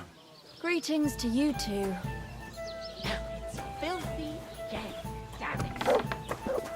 I'll be right there. What would you like? What's new around here? Siegfried the herdsboy was here. He was complaining that wolves keep taking his sheep. You could also stop by and see Old Mouth. He's the local storyteller. He could tell you all sorts of interesting things, but only if you bring him some liquor. Don't forget, I have some here to sell, if you want. I'm working on a little practical joke myself. We have this little dispute with the Geliovites. You might be interested. And that's all I'd say. Sounds interesting. Thank you, innkeeper. You're having problems with the Geliovites? Not just me, my friend. They're the biggest bastards around. They've been nothing but trouble for years. The winter before last, they piled snow in front of everyone's doors at night, so no one could get out of their house. And last year, they broke into my cellar and pissed in my beer barrel. Gracious. I hope you got your aim back on them. Not yet, no. But since you're here, I've got a plan you could help me out with. I'd pay you well. You can count on that. What exactly would you like me to do? Don't worry. I won't make you do any shoveling or pissing anything. But I'll tell you exactly what I have in mind, only after you promise to help me. I'd hate to reveal my plan, only for you to go off and tell the Geliovites right away. All right. I'll help you. Listen up then. Old Olbram, the owner of the biggest plot of land in Geliov, has this beautiful bull. White as snow he is. The finest animal far and wide. Obviously, he's very proud of it. Very protective, too. Now you, will give his beautiful snow-white bull a nice new coat of paint. Olbram is going to lose his mind. Simple, right? Painting a bull, eh? That sounds like fun. Right. We just have to work out a few details. First, we have to get some paint. I don't reckon we'll be able to get any here in the village, but you can try and ask Bartoszek, the tailor in Trotskovitz. I hear he dyes his own fabric. And after that, we'll have to make sure the bull stays still while you're painting it. Try asking Radovan, the local blacksmith. I hear he can make some kind of sleeping potion. If you pour it in the bull's water trough, I'm sure it'll do the trick. But watch out. That beast is enormous. You'd better put at least 3 doses of the potion in there. All right, then. Olbram's bull will be getting a new coat of paint. Olbram's going to lose his mind. I can't wait. And remember, it's supposed to be a joke. If you get caught or something goes wrong, the whole thing will be ruined. Right. So I need paint, sleeping potions, and to not get caught. Why do you and the Zhelyov lot hate each other so much, anyway? It's their fault. They keep playing tricks on us. Olbram's the worst of them all. The nasty old codger. He's always coming up with ways to mess with us. He's the one that stole our pasture. What pasture did they steal from you? The one that stretches from the orchard behind the Takov down to the gamekeeper's lodge. It's been ours since time immemorial, but the Zhelyevites took it from us. And how did they take it from you? You can't exactly stuff a pasture in your purse and walk away with it. Save the jokes, will you? This is fucking serious. There's a tree down by the gamekeeper's lodge that marks the edge of our land. My father, God rest his soul, was there when they agreed on it. He got a proper ass kicking so he'd remember it, and remember it he did. But then fucking Olbram came along, claiming it was the other way round, and that pasture belonged to Zhelyov. Well, can't you all just reach some kind of agreement? Do you think we haven't tried? But there's no talking to the Zhelyevites. Year after year we meet in that pasture. I tell it like it was, but Olbram always starts spewing his lies. Then we end up arguing until the sun sets. And when the Zhelyevites are at wit's end, they come at us, and nothing ever gets solved. We managed to convince them to at least give us back half the pasture. But I know the whole bloody thing belongs to us. We can't just leave things like this. Have you tried asking Lord von Burgov for help? Of course, but he'd have none of it. He said it's up to the Trotskovitz bailiff to sort it out. But the bailiff couldn't care less. He said we should deal with Olbram ourselves, or he'll have us caned and clapped in the pillory.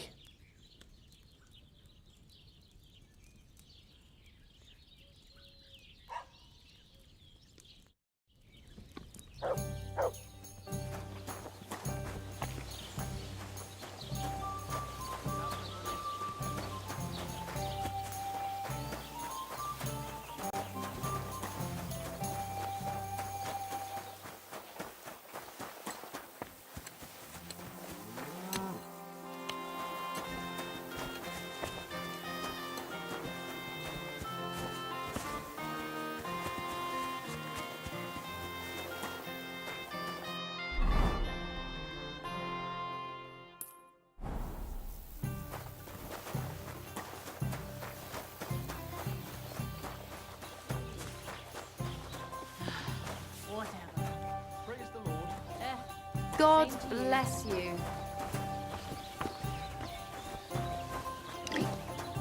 Good day to you. People call you the Mouth, right? They say you tell all sorts of stories. I'm no mouth to you. My name is Denyek, got that? What do people call you then? Bughead? Arseface? I'm sorry, Stenyak. I'm Henry. Pleased to meet you. But you were right about the stories. I could tell you stories so sad they'd make the devil cry. Or would you prefer something so scary it'll make the hairs on your ass turn white? But it's a lot of hard work for me. Now, if you had something to drink or a couple of groschen, that might help loosen my tongue.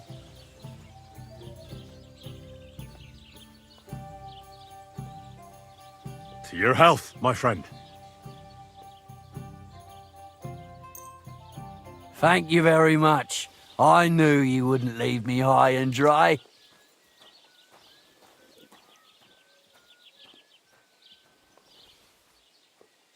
So what kind of story would you like to hear?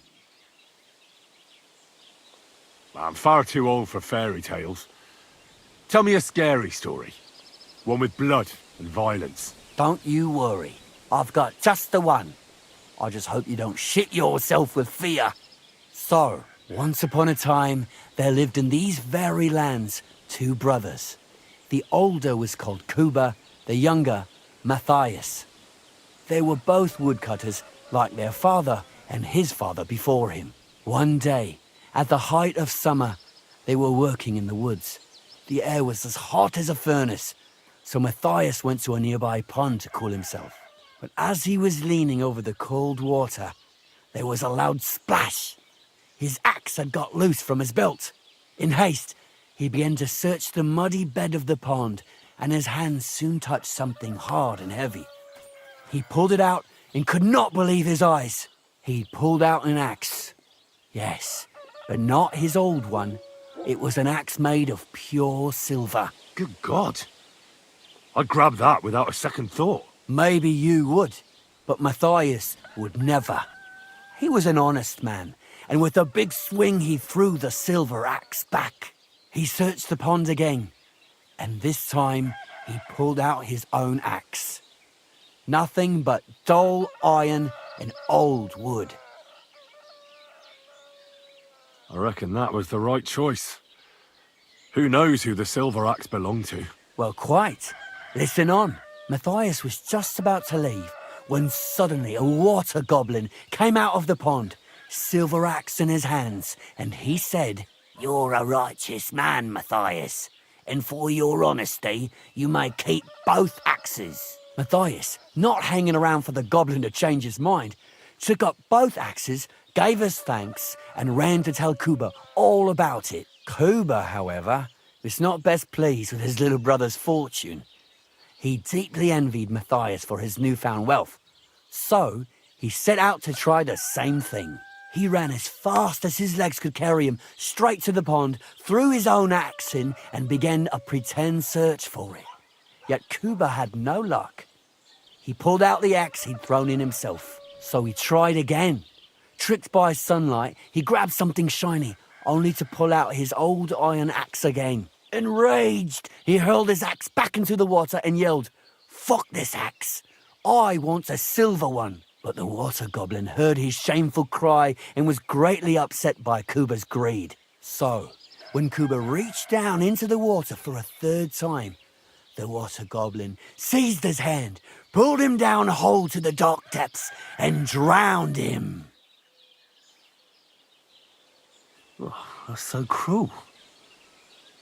I feel sorry for Kuba. Aye, and so did Matthias. He went to the water goblin and begged for his brother's body so he could take him home and bury him.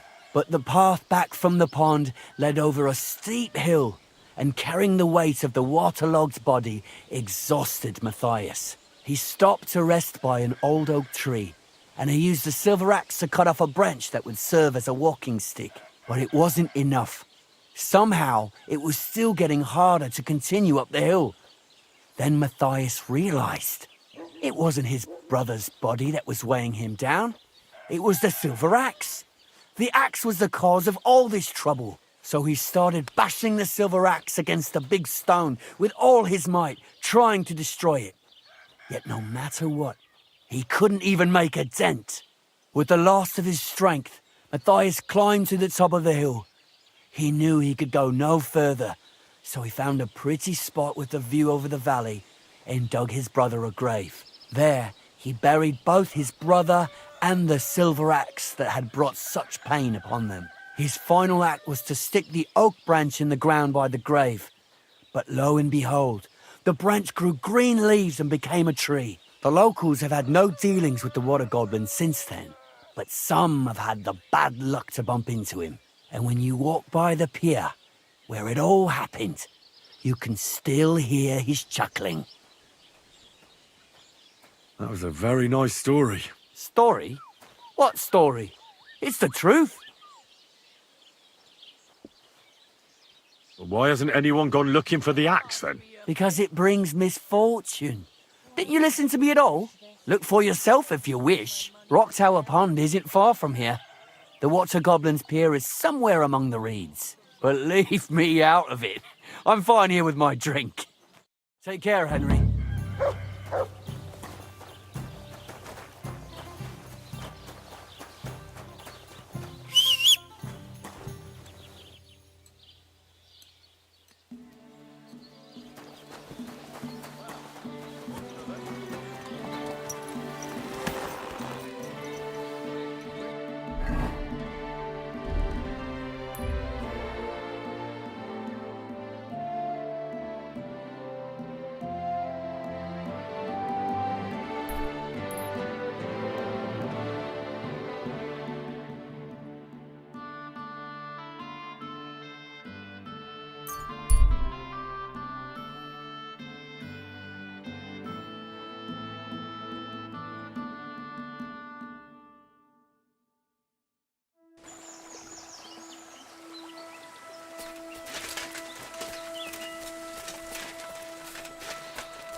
Do you want something from me? Pay homage and tribute. Who to? You? To our hero here. The all-conquering warrior. The meanest, toughest slugger around. The one and only Yarda the Great. They call this fellow what? The toughest slugger? I'm not convinced. You don't believe me? Then you'll have to fight it out. Fair and square. Get ready to put him up. Come on then. Come on. You're Left, right. Batter that wretch. Kick his arse. Batter that wretch. Knock him out cold.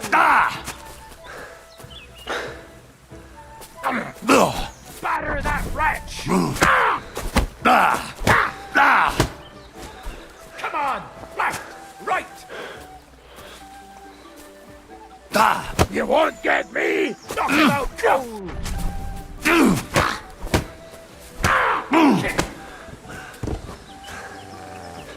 That's impossible. There's no way a milksop like you could take down Yarda. And yet I'm the one still standing on my feet. You must be some kind of warlock. There's no other explanation. I'm no warlock. I've just had my fair share of fighting. Are you a battle-scarred warrior, then? You could put it that way. You know what that means? Yarda the Great has just pulled off the fight of his life. No. Yarda the Great is sprawled in the mud over there. But he went toe-to-toe with a war veteran hardened in 1,000 battles. And you taught him everything you know. Yarda will be invincible now. What? That doesn't make any... Right. Whatever.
Well, there really is an old oak tree here. But what was the rest of the story? Something about smashing the axe on a rock.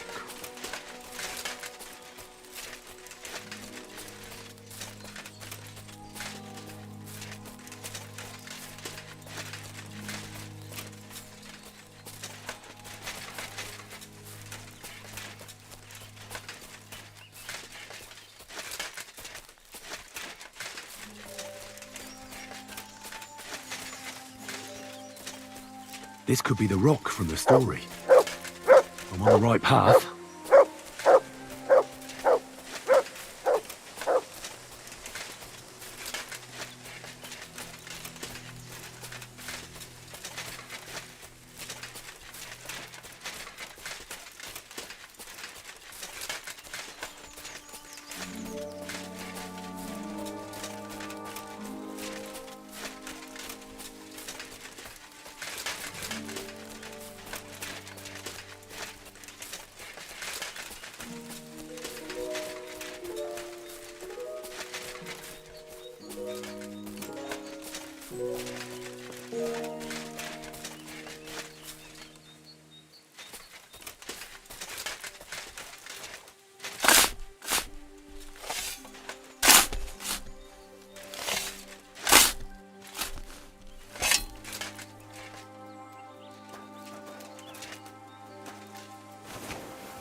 God in heaven.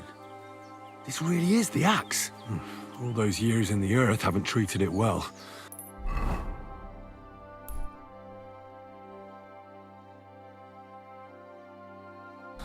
I hope I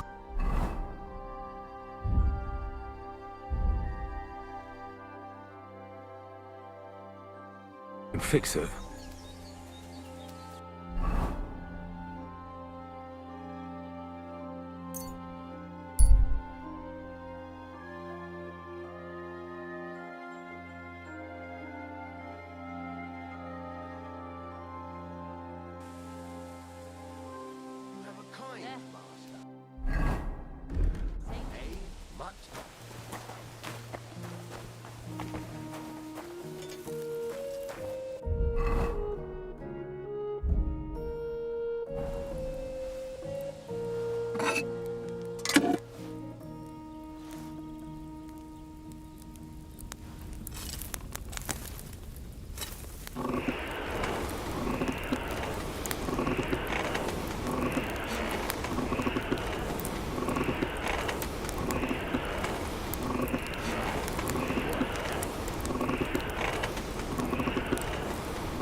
God bless you, Henry.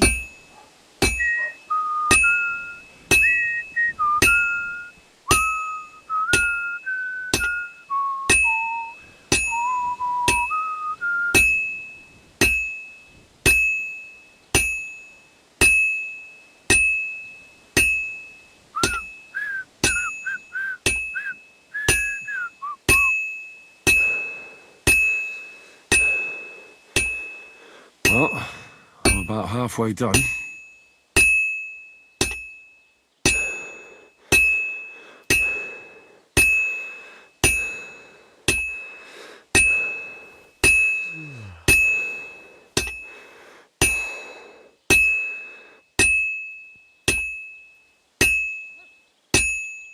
That looks like it's almost done. And that's it.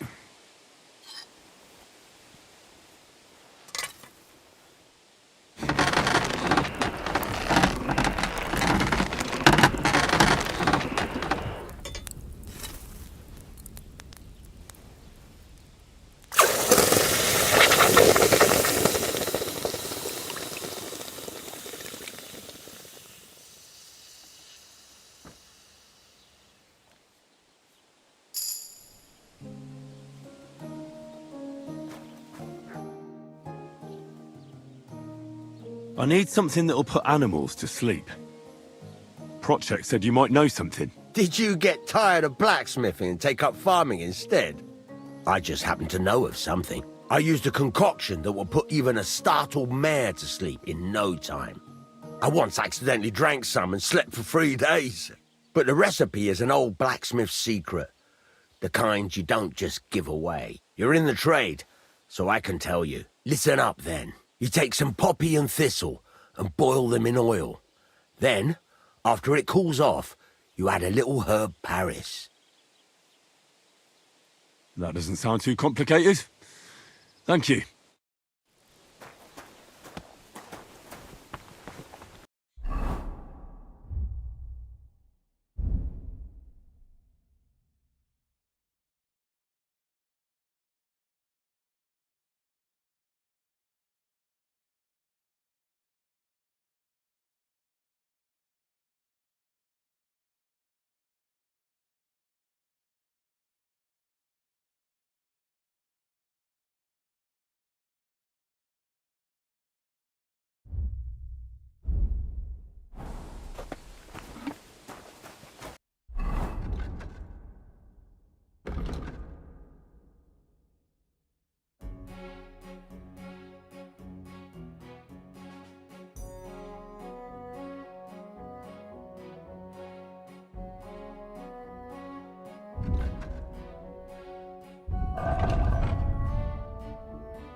Greetings to you.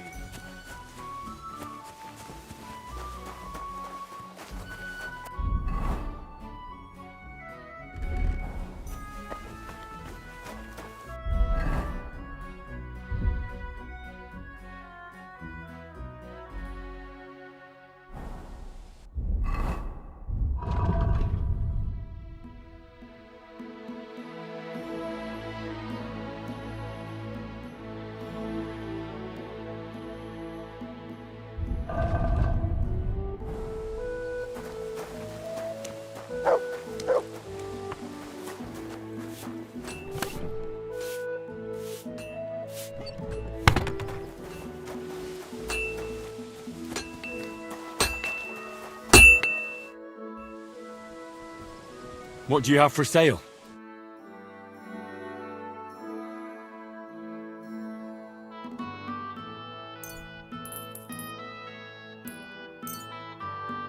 Let's talk about the price. Sure. Why not? Very well, then. I'm glad you found what you needed, Henry. Take care.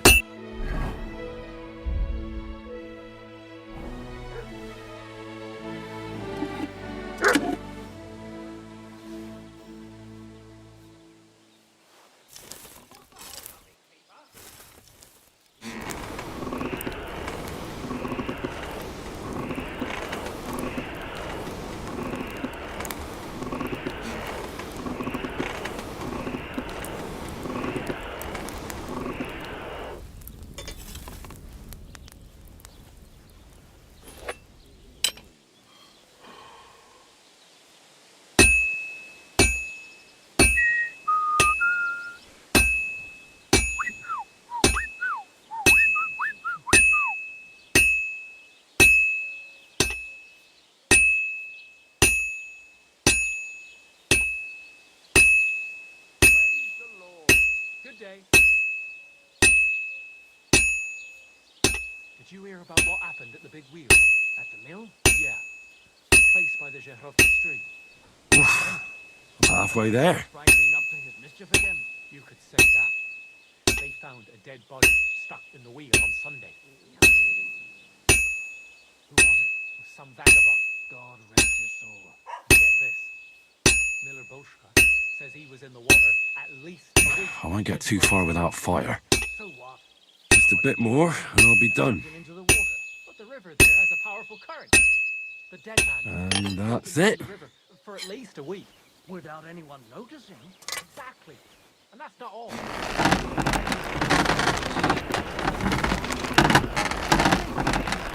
Bumped him off. Didn't even problem. That is strange. The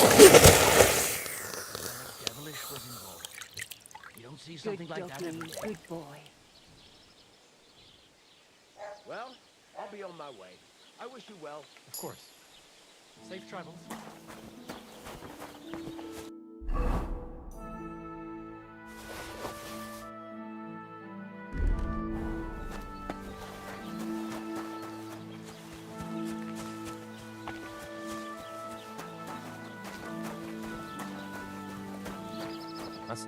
Welcome. What can I do for you? I found the water goblin's silver axe. What do you mean? What axe? The one from your story. 2 brothers, a silver axe, a water goblin.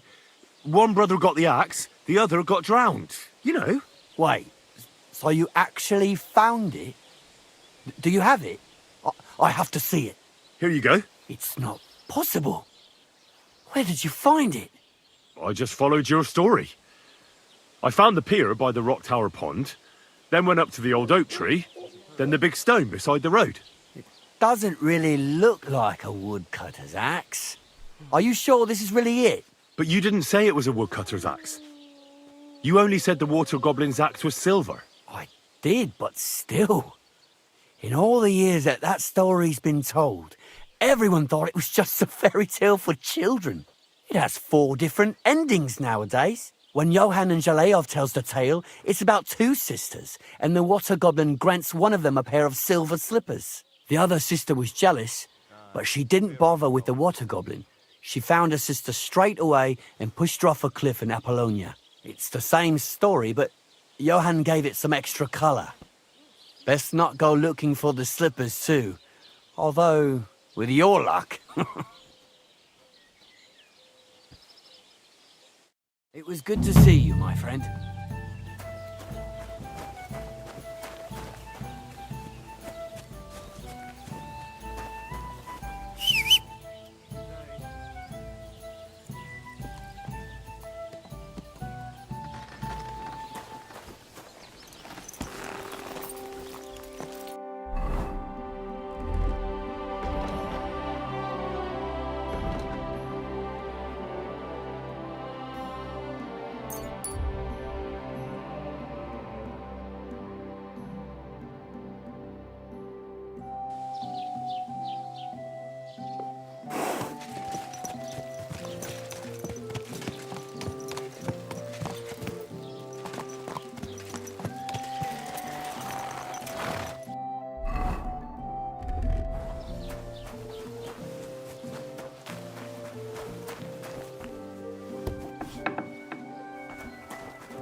I've heard you dye your own fabric. I used to. I tried a few times, but I had to give it up. Troskovitz is on a hill, and there's not enough water for that. Why'd you ask? I'd like to buy some pigment. I see. Well, perhaps I could find some leftover black. If you have enough groschen, it's yours. Ah, damn. That's more money than I thought. Look, I don't need much. Just a bit will do. Is that so? What do you want it for, anyway? I want to paint on Olbram of Zhelyov's bull. Just a little should be enough. Someone from Tarkov put you up to this, am I right? You should have said that right away. I won't spoil your fun. You know what?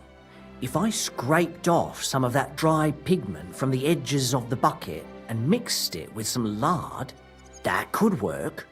Those pigments are a magical thing, eh? What do you mean? For example, if you need blue, you can use blueberries or woad leaves. You put them in hot water with the fabric and it'll turn blue. Walnuts good too. With the husks of unripe walnuts, you can get a very nice light brown, sometimes even yellow.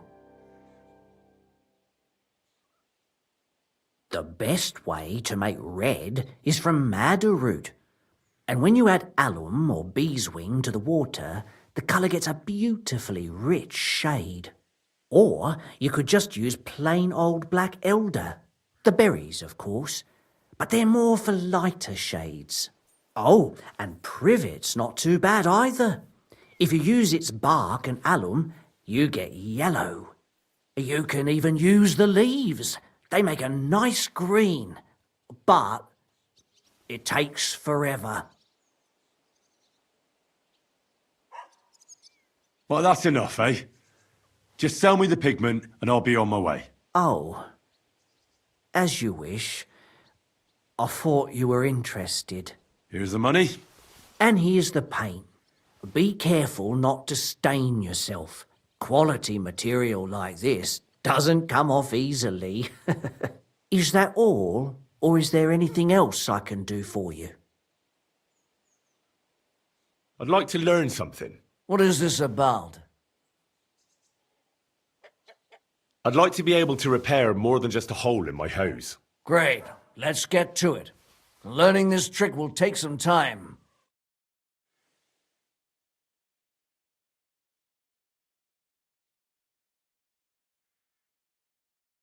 Silly doggy. I'd like a set of clothes for the wedding. You've come to the right place. I'm sure you'll find something you like. You just have to come by when I'm open for business. Then I'll surely advise you what to wear. And if you change at the shop, I'll tell you right away if you've made the right choice. I know what I'm talking about. I'm invited too. I sewed clothes for the groom. What do you think? Can I wear this to the wedding? Magnificent. I couldn't have picked a better outfit myself. I think you're ready to dazzle them all.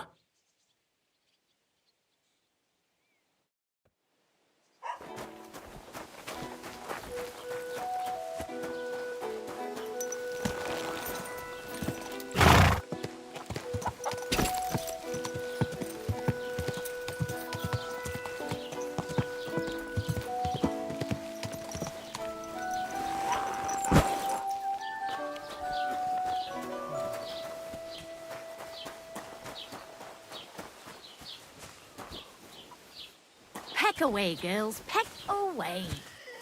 Greetings.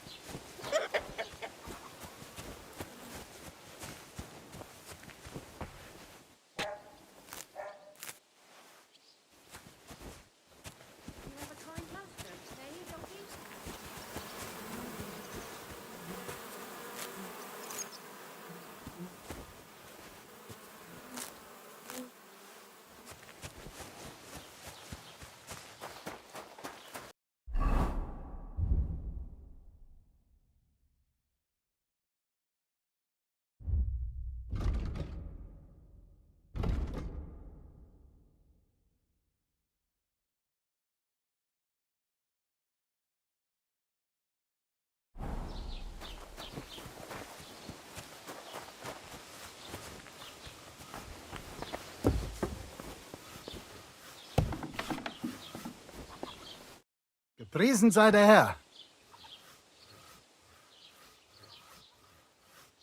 What do you have for sale?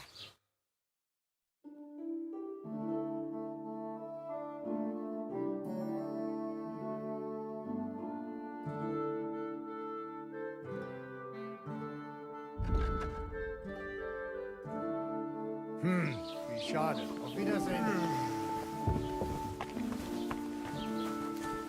Nice out today. Hope it lasts.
Come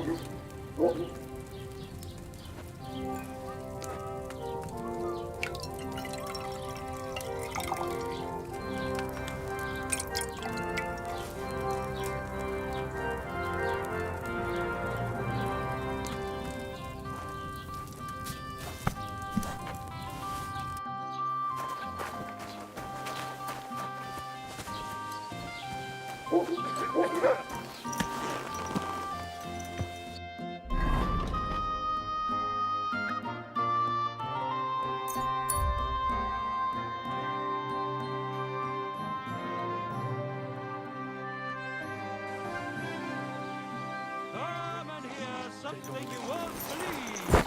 I've traveled the whole world, and now I will tell you the amazing things I've seen and experienced.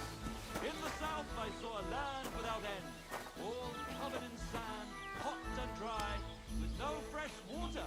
The people there call themselves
I heard something.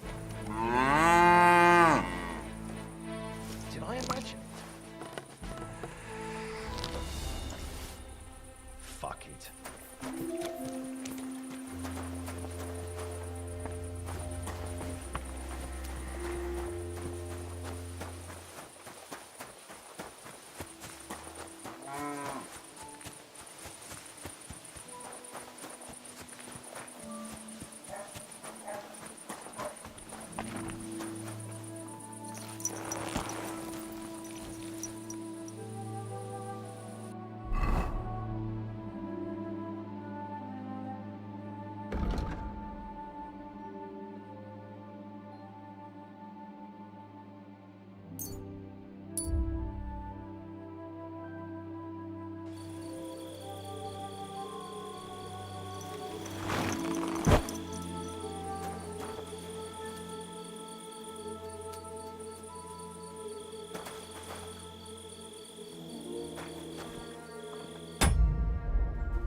Oh, you mutt.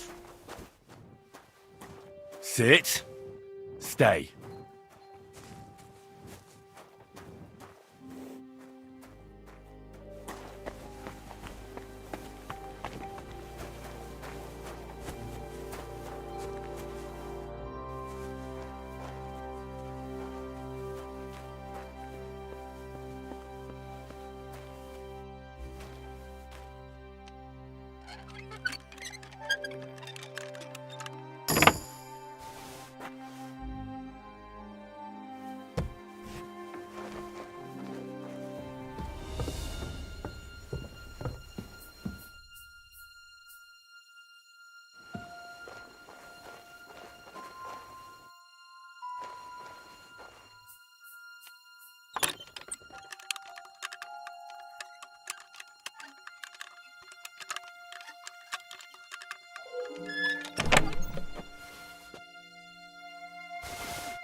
Aye, almost done.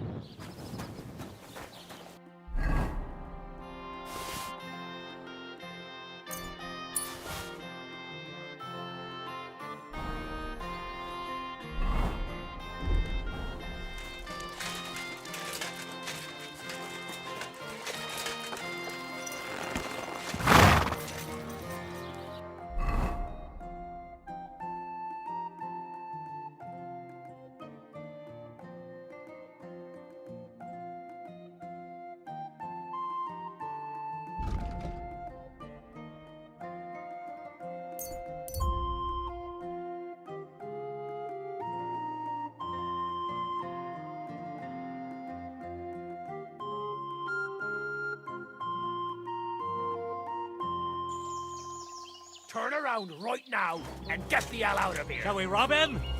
Right, I'm going. Calm down. Well, what's it gonna be? Let's gut I him. told you No to more get out of fucking here, around. so leave. Let's just take him out. Stop messing around. That's enough. You're getting a thrashing.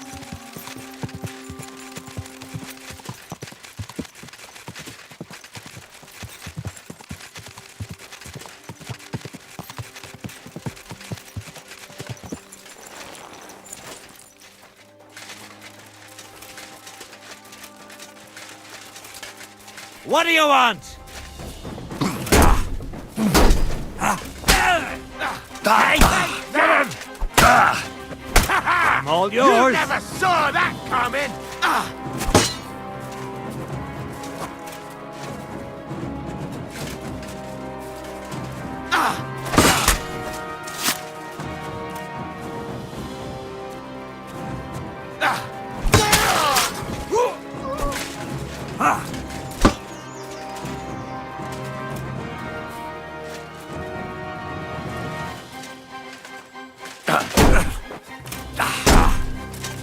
Take the fucker out, damn it! Jesus Christ! Show your stuff!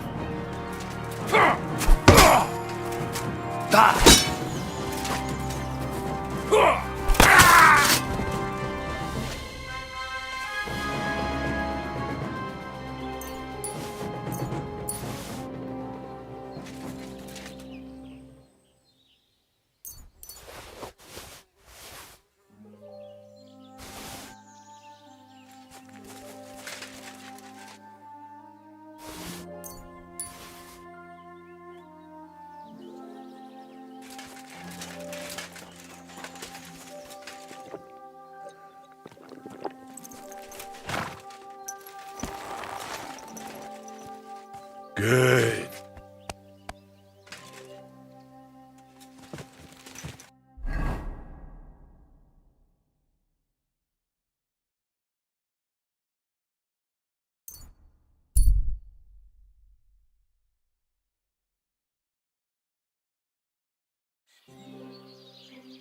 Hear ye, good people, how you'll learn that the church is wrong. Hear what master priests wallow in gold, while their falsehoods and indulgences of the men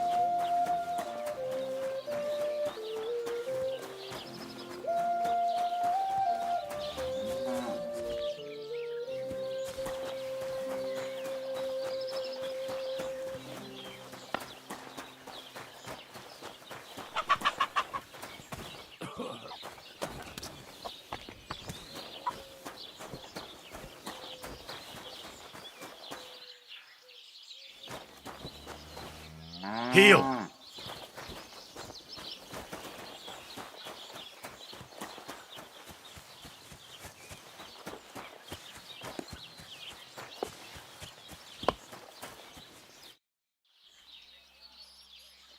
That's a beautiful bull you've got there. You don't see an animal like that every day. Aye, and nothing is the finest animal far and wide. He wasn't cheap either. What's an animal like that worth, anyway? A big, strong bull like him, and pure white too. At least a dozen cows. No, make that 2 dozen. That's why I keep a close eye on him. I have the barn guarded all night. Say, you're a bit too interested in a nothing. What's that about? I'm just curious. Can you blame me? Everybody in the county's talking about that bull. I must admit, it really is the best-looking animal near and far. I'd say. A nothing is one of a kind.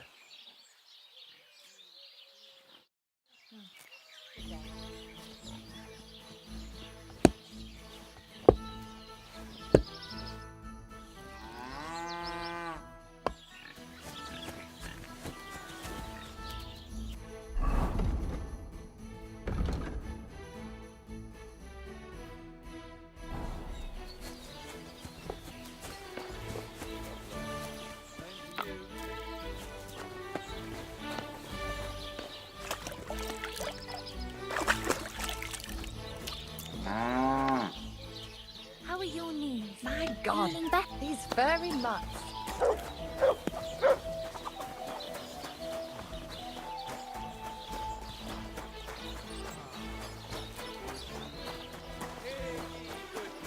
How you'll learn that the church is rotten. Hear what Matthew and Luke cry.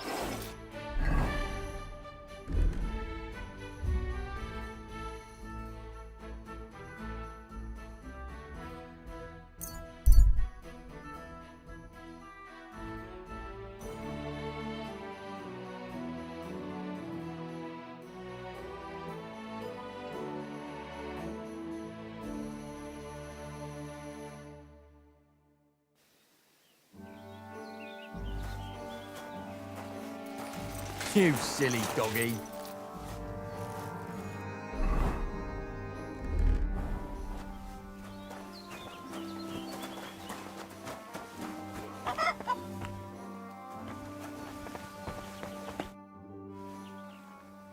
Are you still looking for a helper, like you mentioned at the Troskovitz Tavern? Hi, I am. I wasn't expecting you to actually show up. You young folks these days are all talk and no action. Well, I'm not like that. I also heard you might be able to get me into the wedding. Forget about the wedding for now. All right. So, what kind of work do you have for me? You'll be carrying sacks of flour. You don't have anything better? I can do other, more useful things. Oh, that's nice and all, but there's only one thing I need from you right now, and that's hauling sacks of flour.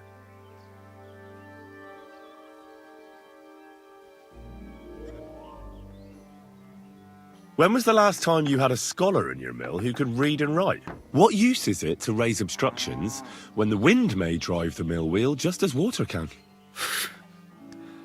Esse clown the deity. Go and haul the sacks. Do you really have nothing better I could do? I do, but only for people I know already. And you're not one of them. All right. It's not like I have much of a choice, do I? The sacks are in the barn, and the wagon is in front of it. I'll give you a groschen for every half dozen you carry. You won't have to buy food. We'll take care of that. And you can sleep here, in the barn. But not on the sacks of flour, you understand? Or I'll tan your hide. Climb up to the loft with the others. Oh, fuck me. Careful what you wish for. Go on, get to work. Take care.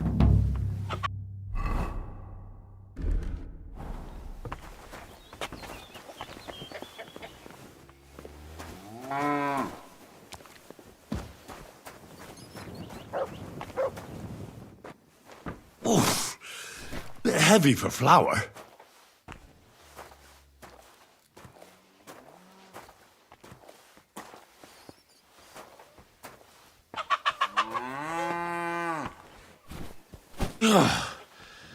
What the hell is in this thing?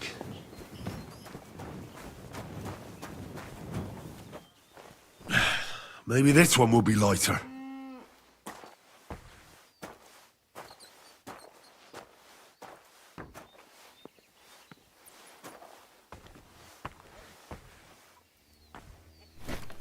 Oh. sweating like a pig.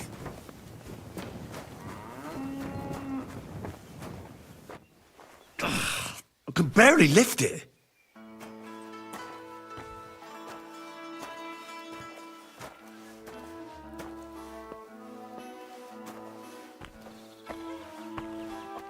God grant you health. What the hell is in this thing?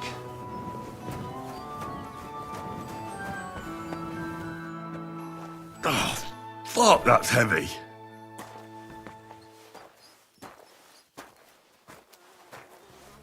Who did Grazel drag in here now?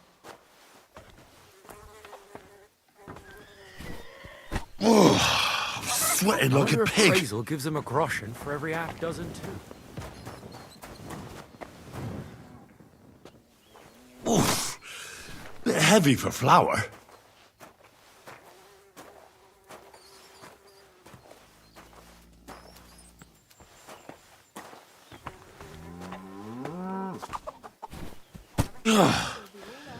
What the hell is in this thing?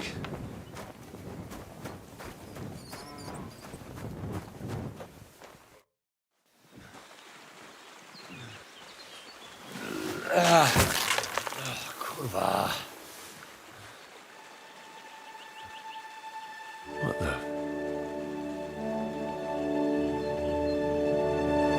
Have you got it done?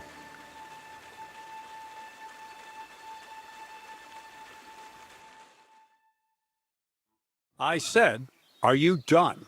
You're milling some pretty peculiar grain here, Miller. It's got a bit of a metallic flavour to it. Kurwa. Can't you be more careful? Tell me the truth. What are you really doing here? Seems I'll have to lift the lid off the cauldron of knowledge sooner than I expected. You think you're ready? Yes. I'm attempting to convert matter into a truly miraculous energy. What? I understand. It seems impossible. I'm sure you're asking yourself what that has to do with the metal in the sacks. But we're only just scratching the surface. You see, for my experiment, I'll need something sinfully earthy. Something we'll have to appropriate. And that's something you can help me with, my curious apprentice. So thievery. Just like Peshek in Ratai. I should have known. Thievery? What a crude way of putting it. But a truthful one. Those things aren't mutually exclusive. God be with you, neighbour. I'll help you. That's the right attitude. Now listen up. In Troskovitz, next to the tavern, there's a rat house. And in that rat house, there's a chest. And in that chest is a document I need. One that used to be mine. But due to an unfortunate twist of fate, ended up there. It's called The Offer of Hermes Trismegistos. It's written right on it. You said you could do all sorts of things, so I assume reading is one of them. Am I right? I can read. But I reckon that's the catch, isn't it? The catch is the chest is under lock and key, and most likely well guarded. Of course it is. And then you'll get me into Semin's wedding? Aye. If you help me, I'll find a way to get you there. Miller's honor. Where exactly should I look for this document? I doubt they've only got one chest in the Troskovitz rat house. I can't help you there, but my hand Zinnik might know more. He had the document on him, but then the bloody fool got caught because of something else, and they took it from him. I'm pretty sure he's still on display in the stocks on the square. Just remember, lad, if you get caught like he did, the guards will turn out your pockets. Then it would be pretty hard to explain what a tramp like you is doing with a document he can't even read. No, I doubt the bailiff will let me roam around the rat house and go peeking through his chests. Any advice on getting in there without being spotted? Oh, come on. Do I really have to spell it out for you? Black clothes, the play of light and dark. A quiet night, and those who live in the shadows, concealed beneath its veil. Is that supposed to be advice? Just get some inconspicuous clothing and head over there after midnight. And where can I get some clothes like that? I had my outfit washed in the Gilioff bathhouse, but after a bit of disagreement, I refused to give it back. It's my gift to you. All you have to do is pick it up. Well, as luck would have it, I've got it already. The rats were starting to get into it in that chest. Well, there you go. You managed to avoid an exhausting conversation with the bathhouse owner, Dorothy. Aye, but not the one with you. I'd like to learn more about the art of thievery. Thievery? Huff. Why call it the art of thievery? It's simply an art. But all right, enough wordplay. If you want to learn something, go and see Hansel. He'll tell you how to relieve people of the things in their purses, or how to quickly and painlessly send them to the land of dreams. And if you'd like to try opening locks without a key, Good day. there's a chest in the barn that you carried the sacks to. You can practice on that. All right. I reckon I know everything I need. Thanks. Good day to you. Good day.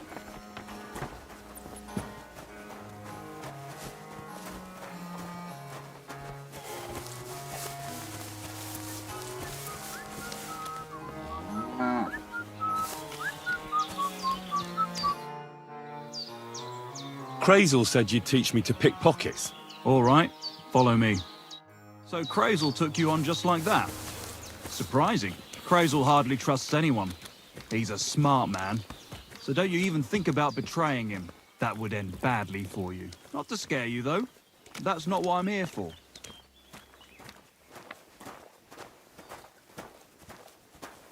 Come on now.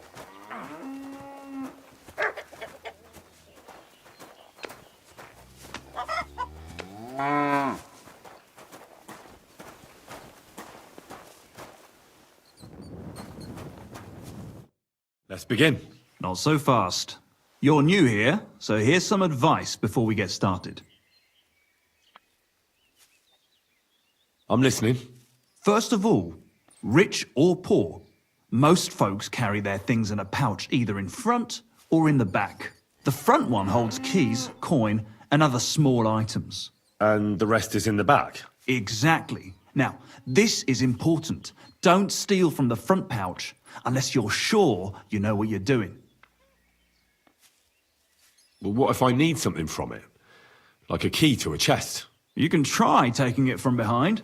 It'll be more difficult, but it's manageable if you're careful enough. Show me how nimble your fingers are then. All right, let's do it. Quit dawdling and get over here.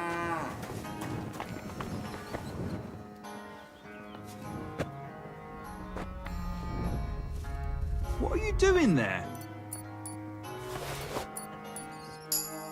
Done. Very nice. I didn't notice you at all, and that's exactly what you want. Now give back what you took. Here you go. What now? That's it. It's a simple art. But if you want, you can give it another try.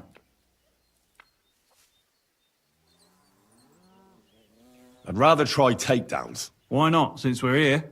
Well then, it's easy. Sneak up behind me and choke me out. I won't fight back the first time, so you should have no trouble. Just remember, you mustn't let me see you. All right, I'll give it a try.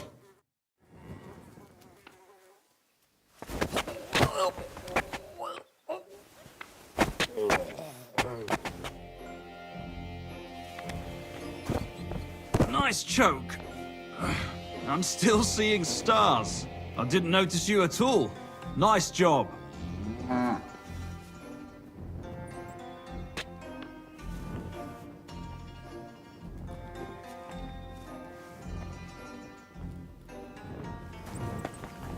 I didn't fight back the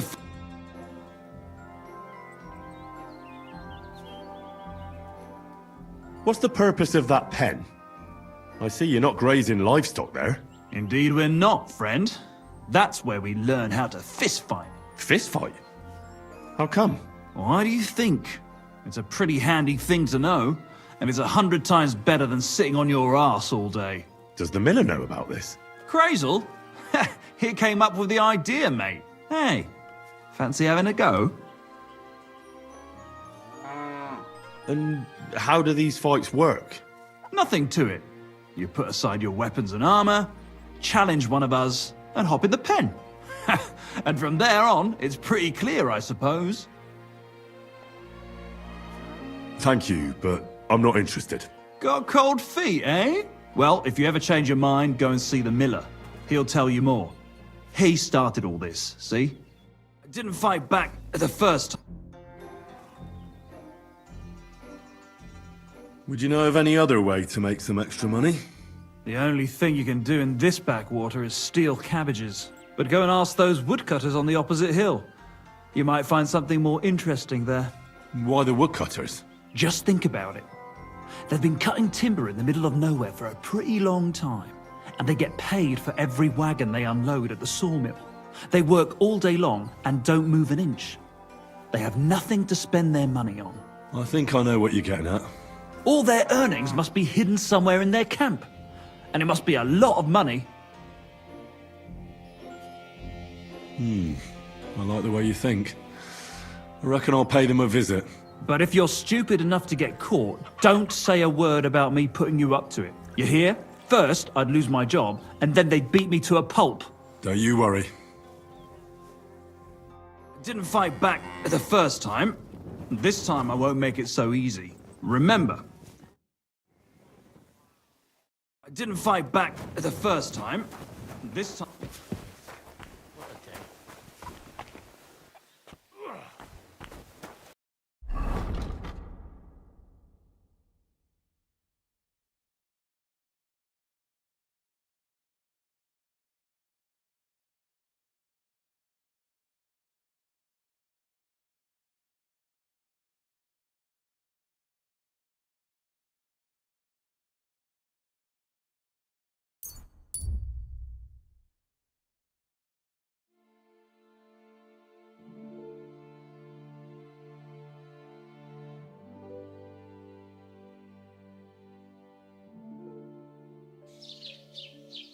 Bonnie doesn't see me like this.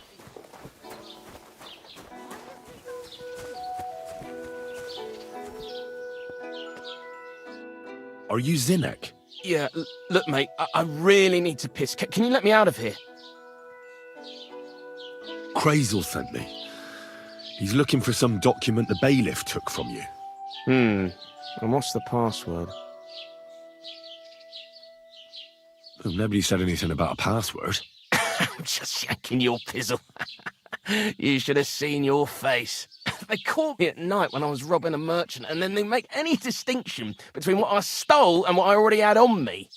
They took everything, including that document, and locked it all away in the chest of stolen things in the rat house jail. You could get into the jail from the courtyard behind the rat house. It's right under the guardhouse. Or you could get there from behind the tavern alongside the fence. As soon as you find the stairs leading down, you'll know you're in the right place. Well, who's got the key to it? Well, actually, I had it, but when the guards shook me down, I must have dropped it. It was in the chamber, next to the one with the chest. They've got a pretty soft bed in there, I tell you. The key probably fell under it. Is that the only key? No, of course not. Every guard in Troskowitz has one. Best to rob one of them who's slacking off or having a nap. Look, mate, do you actually know how to pickpocket?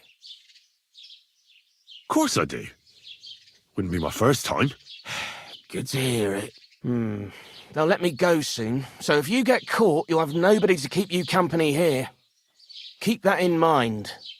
Take care.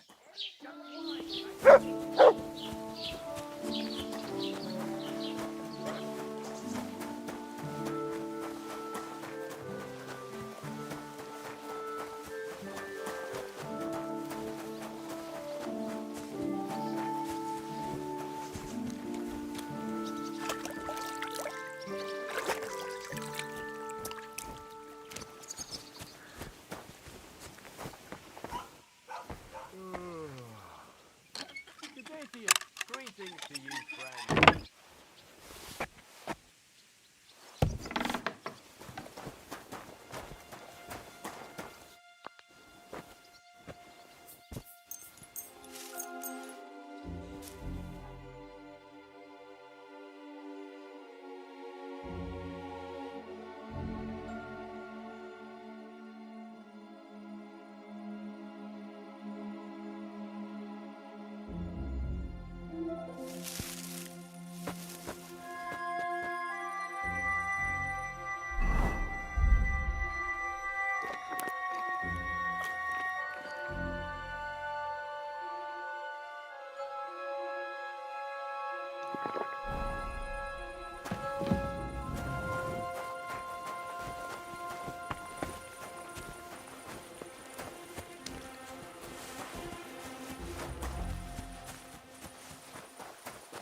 Stay.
The offer of Hermes Trismegistos. That's Crazel's document.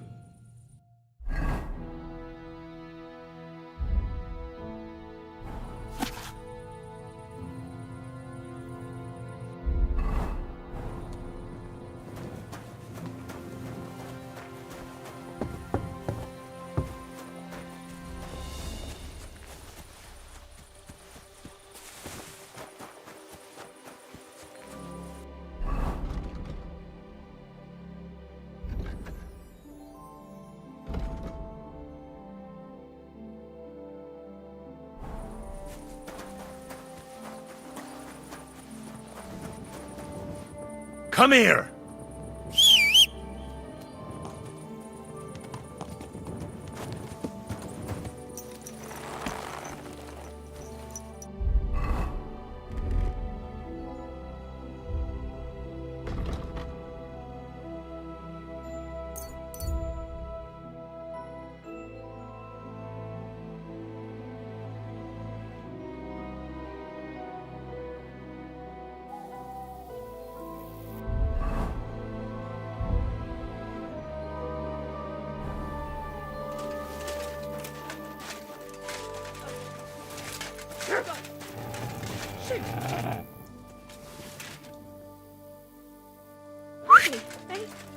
What the heck are you doing to him?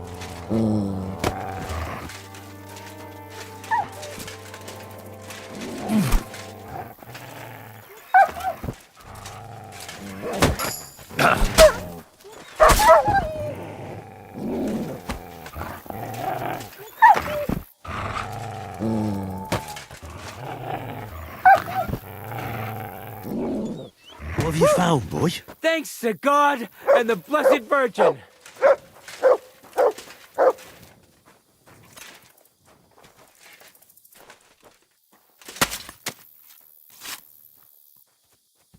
God bless. God be with you.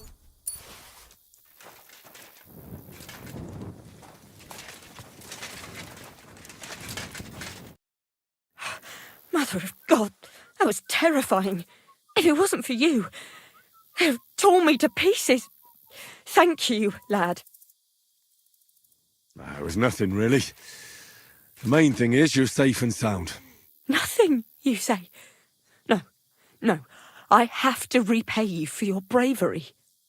Here, for you, so that you don't forget me, and thank you again.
Huh? I heard something. I must be mad. All right. What am I gonna do with you?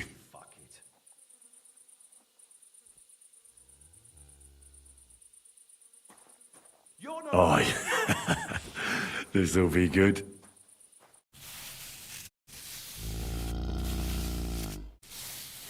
Can we sort this out on our own, or do I need to get the bailiff involved? We can work this out. That's enough, you bastard! You paint our bull, we'll paint your ass black and blue. You won't be able to sit down for a week. Oh, come on. It's not that big of a thing. You know what?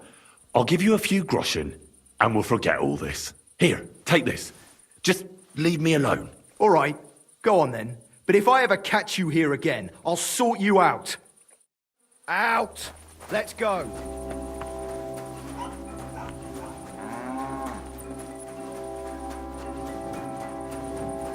That's it, go now.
day to you.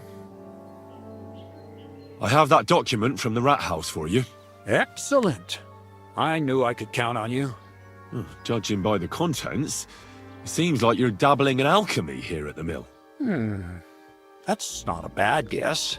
But don't forget about astrology, theurgy, transmutation, and a smidgen of demonology. Although that's something anyone with a grain of sense should avoid. Now show it to me, so I can finally get the knowledge.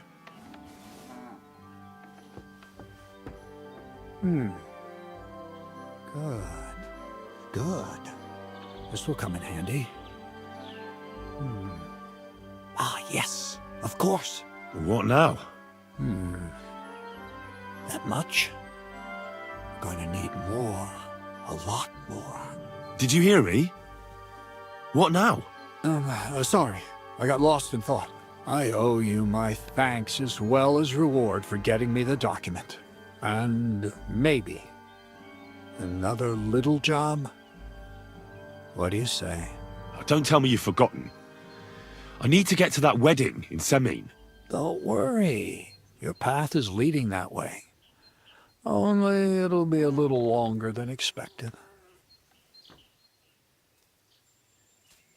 Are you yanking my pizzle? Not at all. I'll get you to the wedding as sure as the heavens are above me, and the fire of the Creator is within me.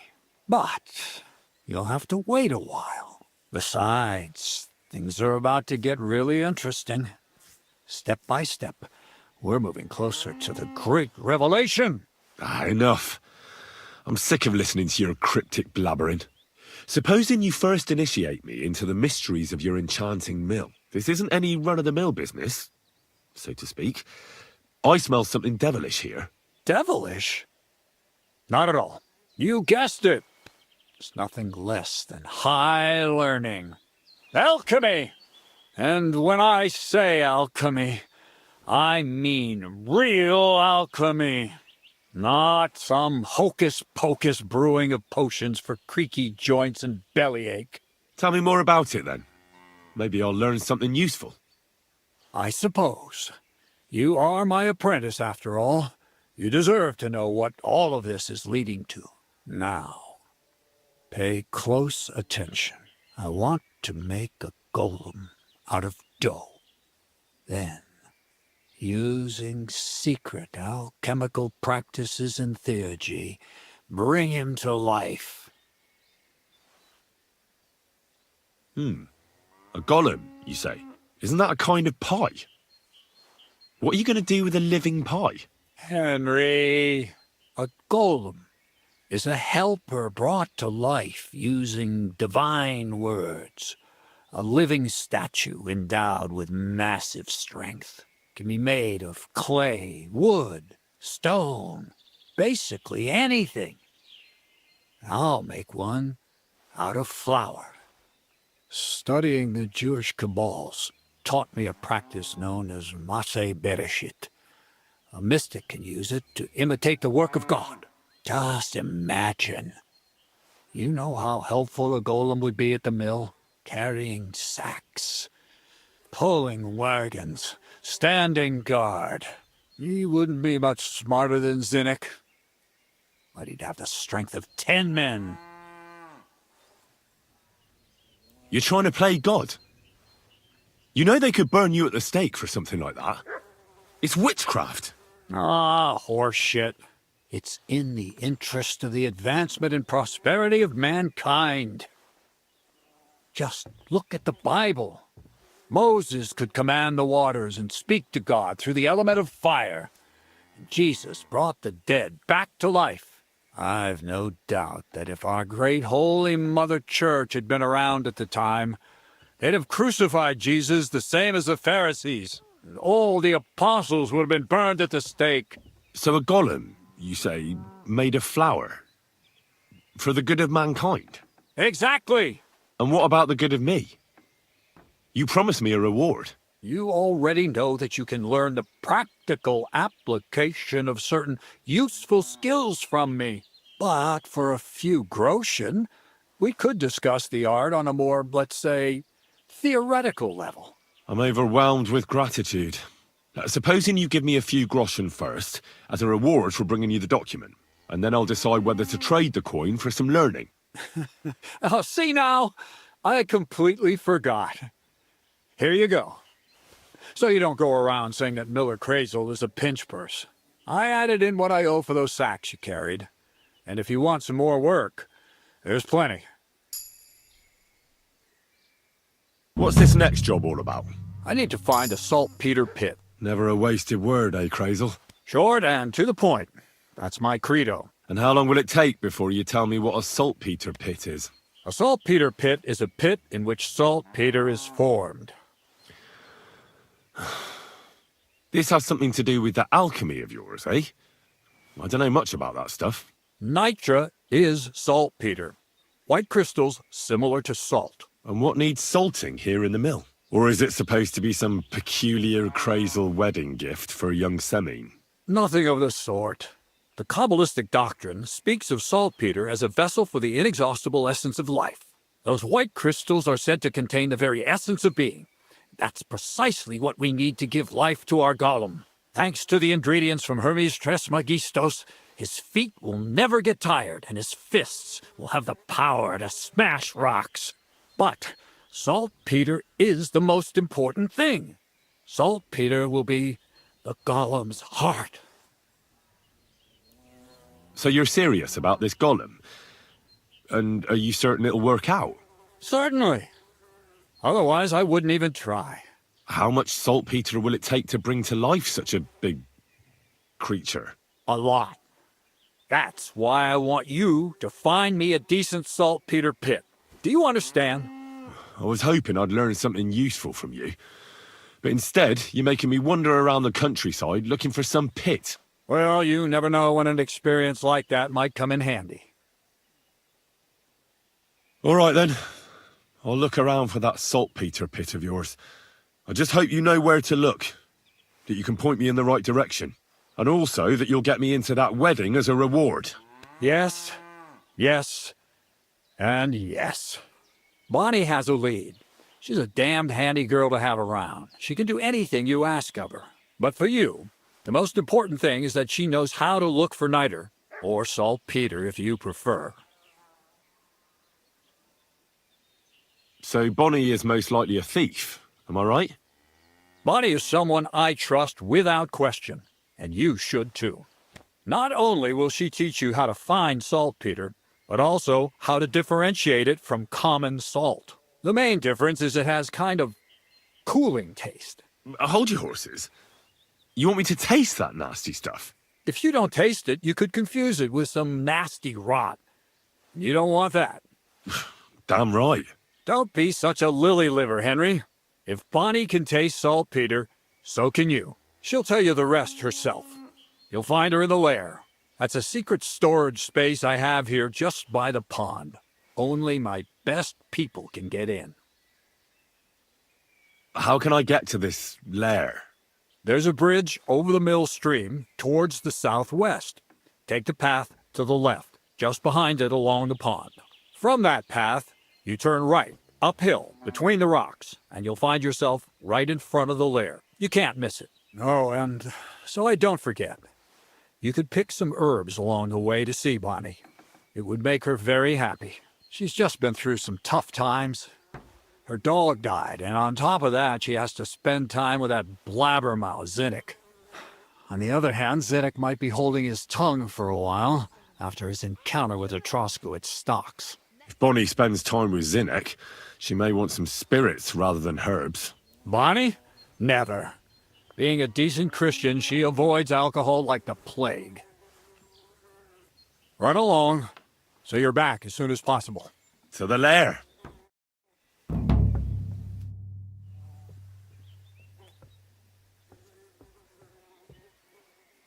How about some more advice on sneaking around in Troskowitz? You've come to the right man. They're as clumsy as a blind dog and about as inconspicuous as a cow at a banquet table. You've got a lot to learn. I focus mainly on my diplomacy skills. Talking your way out of a bad situation can definitely come in handy. But who knows if you'll be able to reach the end of your journey without drawing your sword or sneaking around. What do you want to know? I'll try to explain it as simply as I can.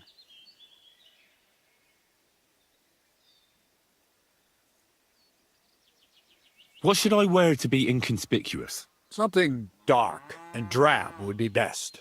It won't exactly command respect, but at least people won't pay you much attention. Who'd notice someone so shoddily dressed? Just don't go wearing fancy clothes around tramps or shoddy rags around nobles. You have to be like a ghost that nobody knows about. And a ghost shouldn't get their hands dirty, or bloody for that matter. I've been known to be a bit noisy. How do I stay quiet? Only a fool goes robbing in full armor. Better to take off your chainmail before you go climbing through someone else's window. And tread lightly. Not only will you not make a racket, but you just might hear the fella in the other room get up to take a piss. A weapon in hand won't do me much good, but I feel more confident with it. Seems like everyone does nowadays. But if you're not looking to draw attention, a dagger in your belt will do just fine. All you need in your hand is a lockpick and a bag for valuables. Well, it's best to keep your hands free. If you get caught where you're not supposed to, neither a dagger nor a lockpick in hand will look too good. How should I handle light properly? Most guards and people you meet at night are either blind or drunk. The night is your friend. Stick to where the light doesn't shine. Dark clothing help out as well. And only a complete idiot doesn't put away their torch while robbing. And if you know how, brew yourself a Nighthawk. It tastes like piss, but it'll help you see better and keep you from being seen. How should I plan a robbery? Most people have the same routine every day. Pay attention to people's behavior. Who goes where and which way, when they rest and when they go to bed. When are they usually drunk? When you get to know your victim, you'll know when they'll be home and when they won't, and where you're sneaking into someone's house. Try a back window. Don't go for the front door. That's all. Thanks for the advice. You seem like a reasonably educated man, Crazel. Where are you going with this? Well, I reckon you know some interesting and useful things. If you share them with me, it'll make it easier to endure all that bullshit you spew. I'm glad you know what you're getting yourself into. Are you interested in the theory of light, kinetics, or vacuums? That's a bit too fast for me. What I need is the basics. I have no time for the basics. Well, I'll be happy to give you some groschen for your troubles. All right. But don't forget, this will take some time. Throw in a few coins and I'll teach you whatever you want.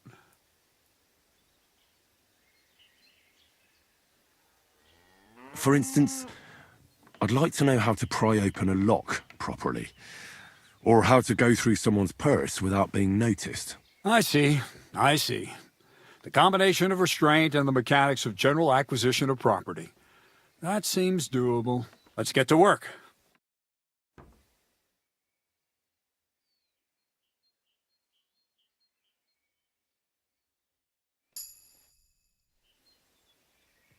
I'd like to learn something new.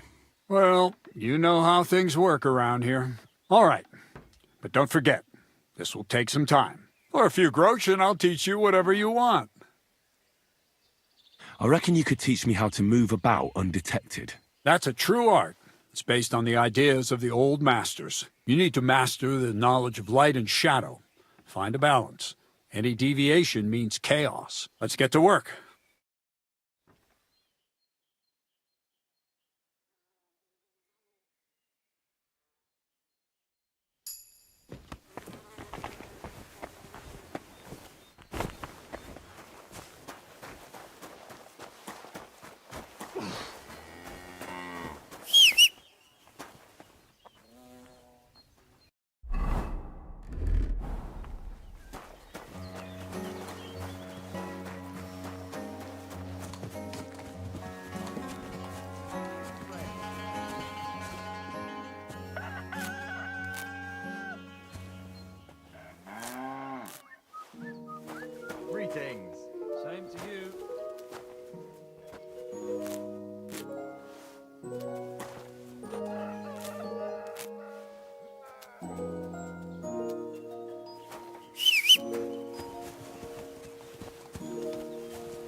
You silly doggy.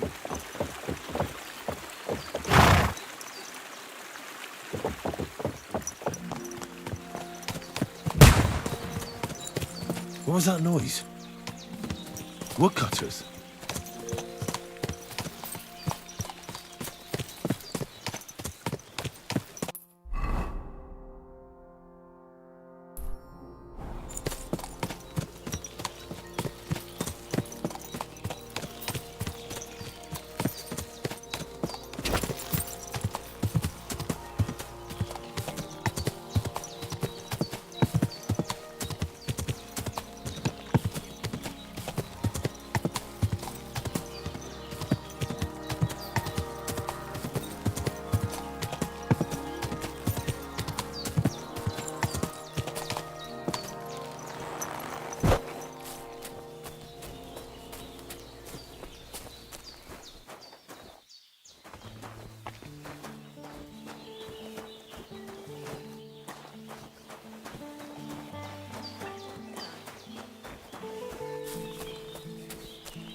Lord be with you.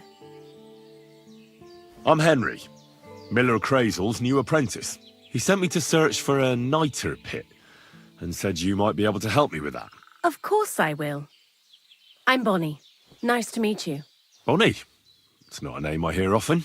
It's not the name I was baptized with. In our craft, it ain't a good idea to tell people your real name.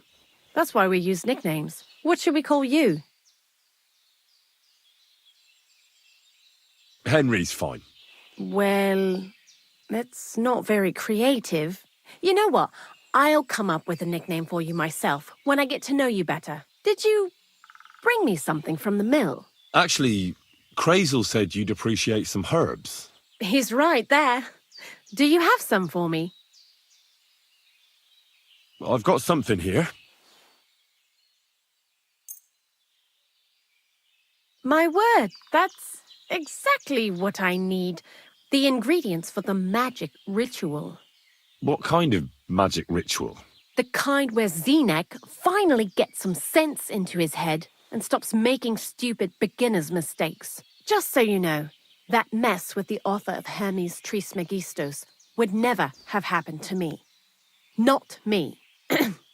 While we're on the subject of rituals, did Crazel tell you about the golem? He did. And what do you think of it? Well, I'm curious to see what a golem made of flour will look like, but I'm mostly curious to see if Crazel will really be able to breathe life into it with the help of saltpeter. I'm more worried that as soon as it comes to life, it'll slay us all with one blow. So, if by some chance it looks like something's going wrong, you won't see my heels for dust. And I suggest you do the same. But that's enough of that. We're not going to stand here talking about flower golems when we've barely just met. I'd like to chat with you too, Henry. Get to know you a bit. But if you're in a hurry to find Crazel's saltpeter, I won't keep you. No. I have plenty of time. But where to start? You know what? I'll start. When they caught Zenek in Troskovitz, I was scared out of my mind that they'd catch me and clap me in the stocks. I had to hide out here for a while, so I haven't had anyone to talk to. Life in the lair isn't all fun and games.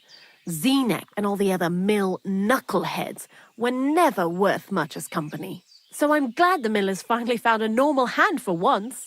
You've got a beautiful dog. What's his name?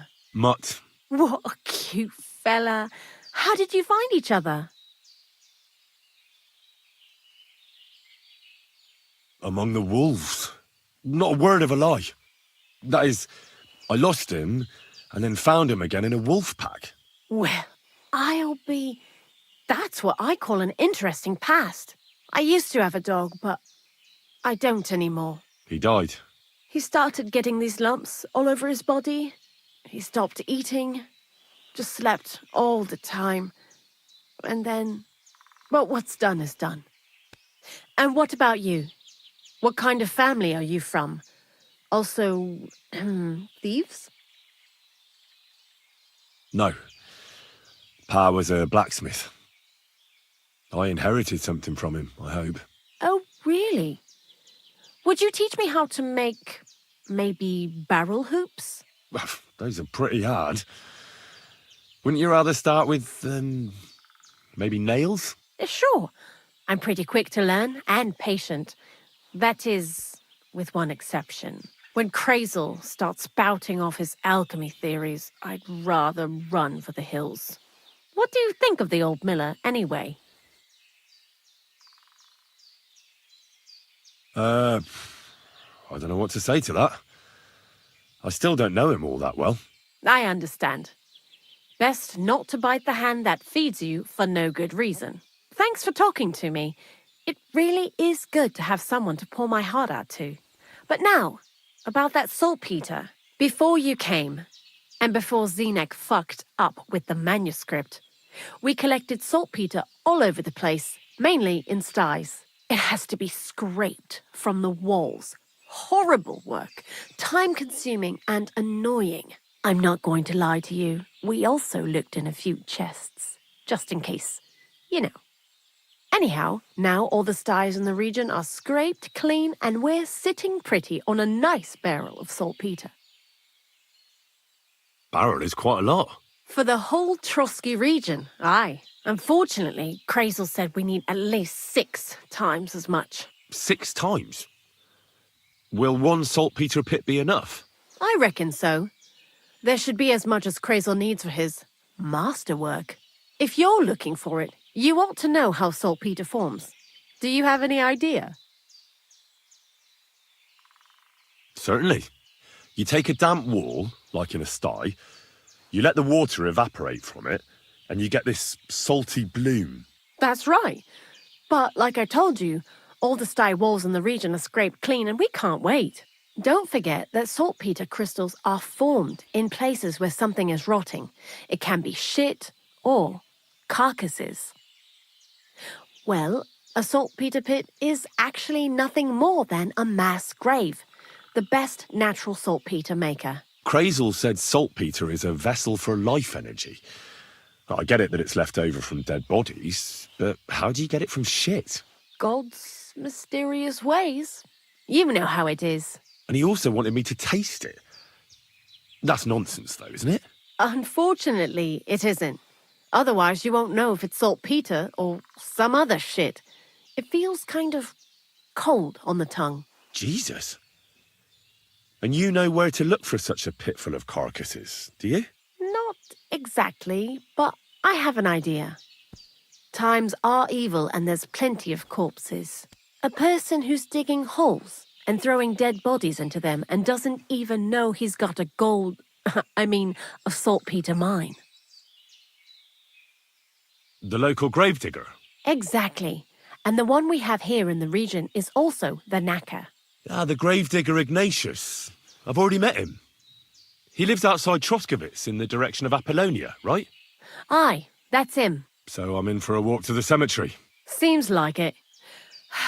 Too bad you couldn't have walked around the county with us before. It was fun. And pretty useful experience. I learned a lot during that time, and I won't keep it to myself. I'd be happy to teach you something, if you want. I'll keep that in mind. That old gravedigger will be suspicious, so I'd bring him some kind of offering. He's always dragging those carcasses, so I'm sure he'd appreciate a slab of fresh meat from Troskowitz butcher. Good idea. He lives a short way from the cemetery, so at least the meat won't go bad on the way. Lots of luck, Henry. I'd like to learn something. What would you like to know?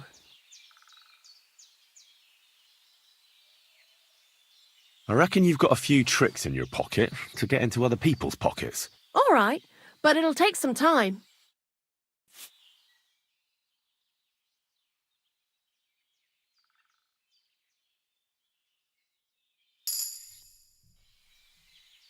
I'd like to learn something. And what would you like? I need a few tricks on how to blend in a crowd. Great, let's get to it. Learning this trick will take some time.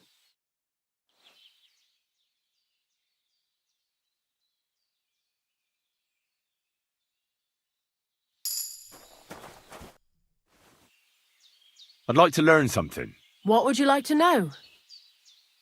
I hear you're good at alchemy. I'd like to learn something. Thanks. I'll teach you one trick, but it'll take time to learn it.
You silly doggy.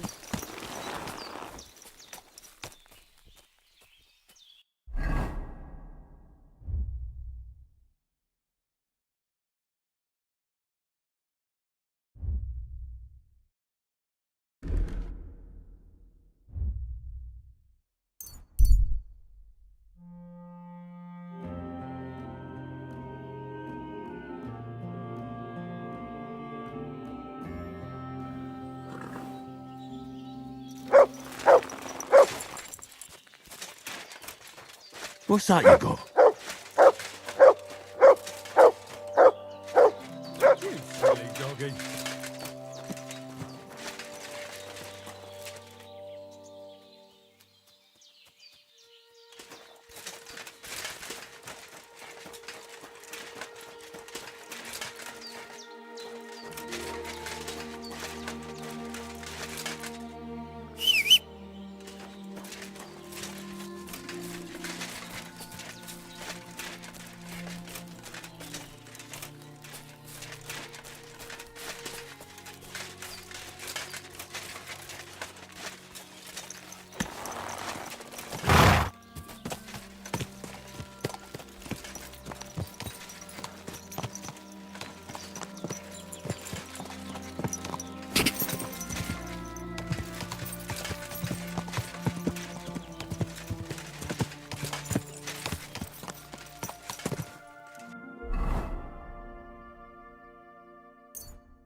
Lord be with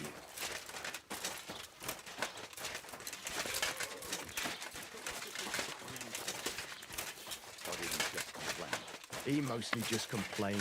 He said he'd go and see the bailiff and something about natural rights or some such nonsense. Guten Tag, mein Freund. I was just about to close. What do you have for sale?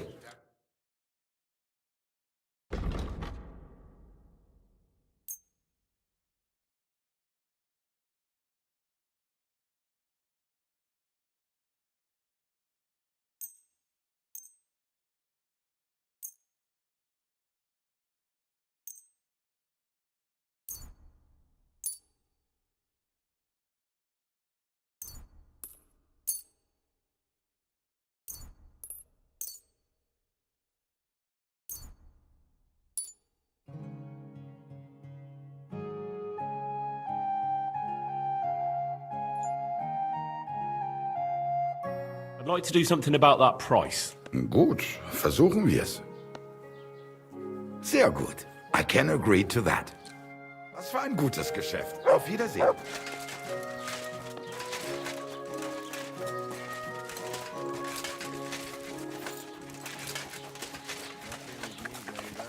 Greetings to you two. There now.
God bless.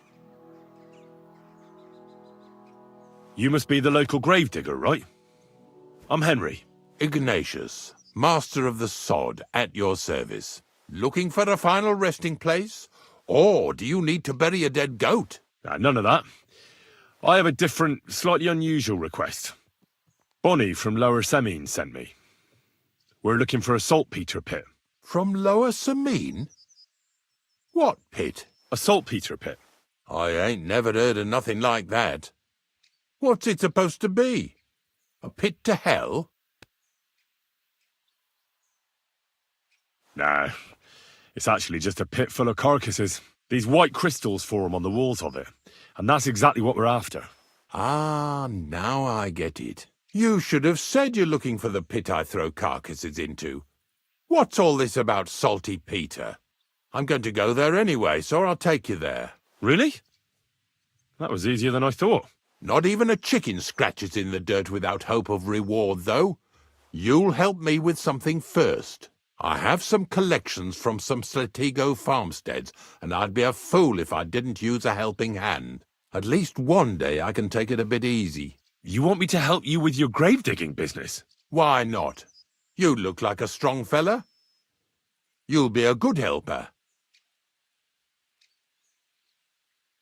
I have a better idea. You tell me where I can find that pit, and I'll give you a nice piece of fresh meat for it. I won't say no to that. Show me what you have.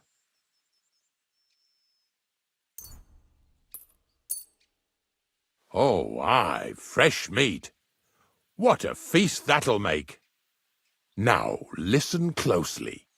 That pit of yours lies at the end of a long journey that we'll take together on my wagon. So you got meat out of me for nothing? When I see how much you lot in Lower Semine are interested in it, I'm not just going to hand it to you on a plate. But thanks for the meat, and don't worry about a thing. Grave digging is a job like any other. Sooner or later, everyone needs our services. And if it wasn't for us knackers, folk would have to deal with their animal carcasses themselves. Of course, I understand. I'm just a little worried about what people will say about me when they see me with you. I wouldn't like to lose the honour I've earned as squire to a nobleman. Don't worry about what people say. They'll only strip you of your honour if you let them. So what then? Shall we take a nice little ride with my boys Snorter and Dragonfly here? Nice and early, at daybreak. Let's get this over with then. Didn't you understand me? We ain't going nowhere now. Like I said, be here at daybreak. That's between night and day. Do you understand? I understand. I'll come at dawn.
Have you seen Bailiff Thrush?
God bless you, Henry.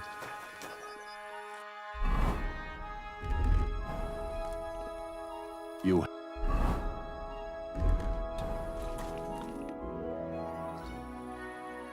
I don't know if I'm completely ready for this, but let's get going. The dew is still on the leaves. The roads are clear. You don't need your horse. I'll stable him here. It'll be heaven for him. In any case, heaven's always close here. Hop on the wagon and Snorter and Dragonfly here will take care of us.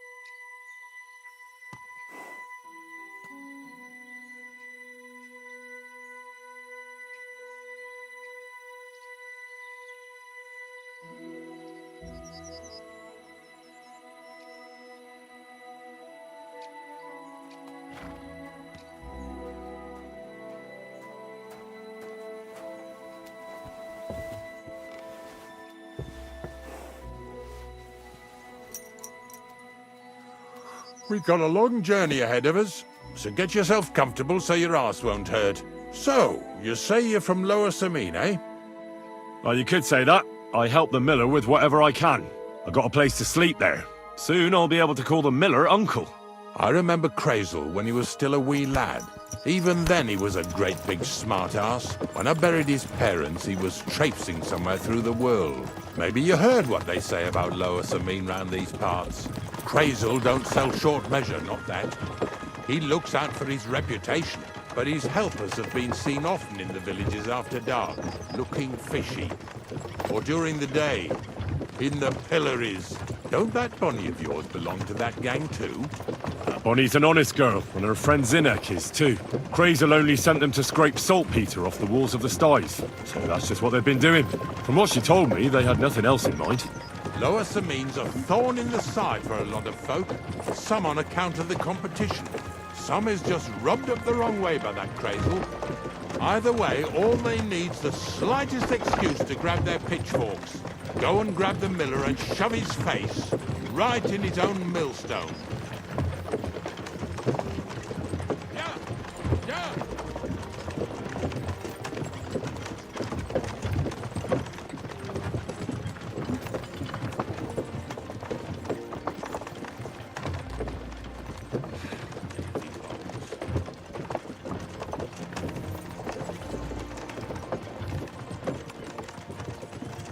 Whoa, boys, whoa! Oh, come on! Are you deaf? Oh, they're acting stubborn again. Now listen, Henry. Here on the left side, you'll see the ruins of a cottage that's been abandoned for a few years. Looks mysterious. What treasures might be hidden there? You'll soon see. I have a trap set inside the cottage. I wanted to lure a wolf into it, but that didn't work out. There's a deer rotting there unnecessarily. So hop in there and bring it to the wagon. Yeah! Finally. At least we're not blocking the road too much.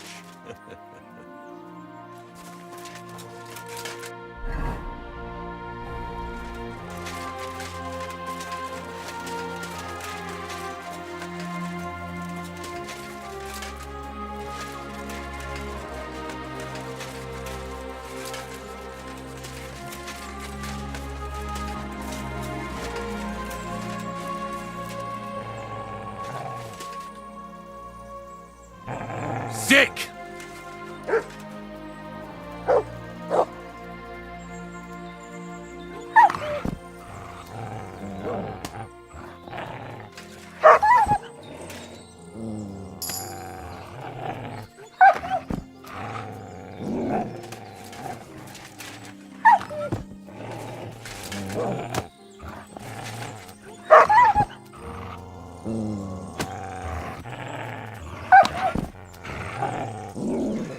What have you found, boy?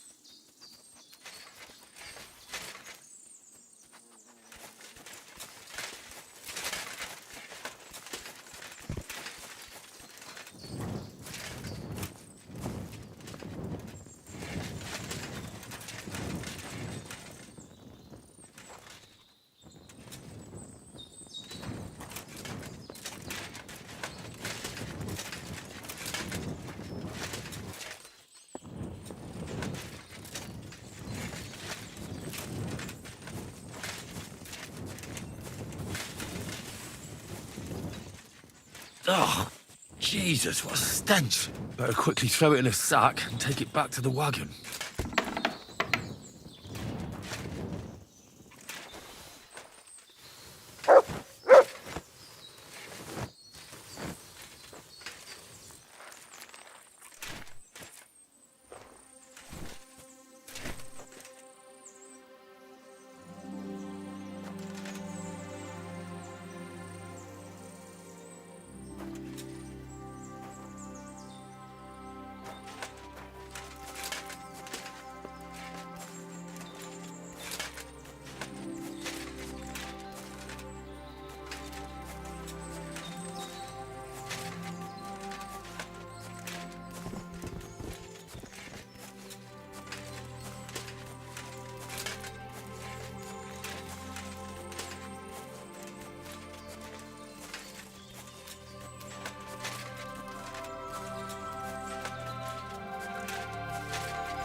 Back here.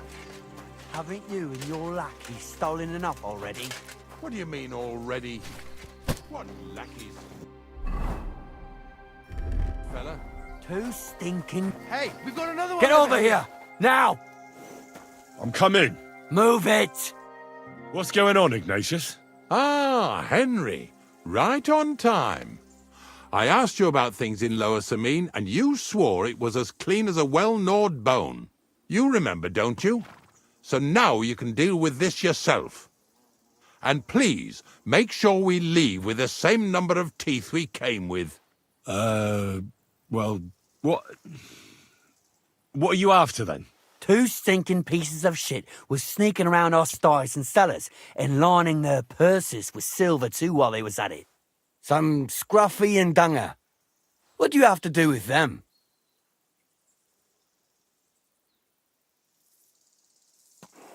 Take a good look at me. Do I look like a slimy pickpocket? Or just an honest hand who happens to be doing some dirty work? Are you going to seize every farm worker leaving his field with dirty boots after a hard day's work? It's about whose company you keep. All right, so take a good look at Ignatius here and tell me how you imagine an old knacker like him goes around robbing chests. And don't forget to tell me why you think he didn't spend all that stolen silver on a better horse or wagon or even some nicer clothes. All right, I might have been mistaken. Just ask around. Unlike my clothes, my conscience is clean. All right, listen. We'll be going then. But if you happen to run into them two thieves, you tell us right away. Got it? Of course. You can count on it. Glad to hear it. Let's go, fellas. Maybe... What now? Maybe...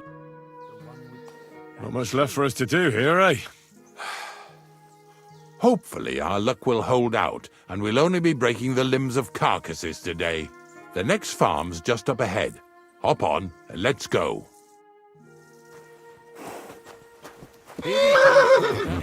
Don't worry.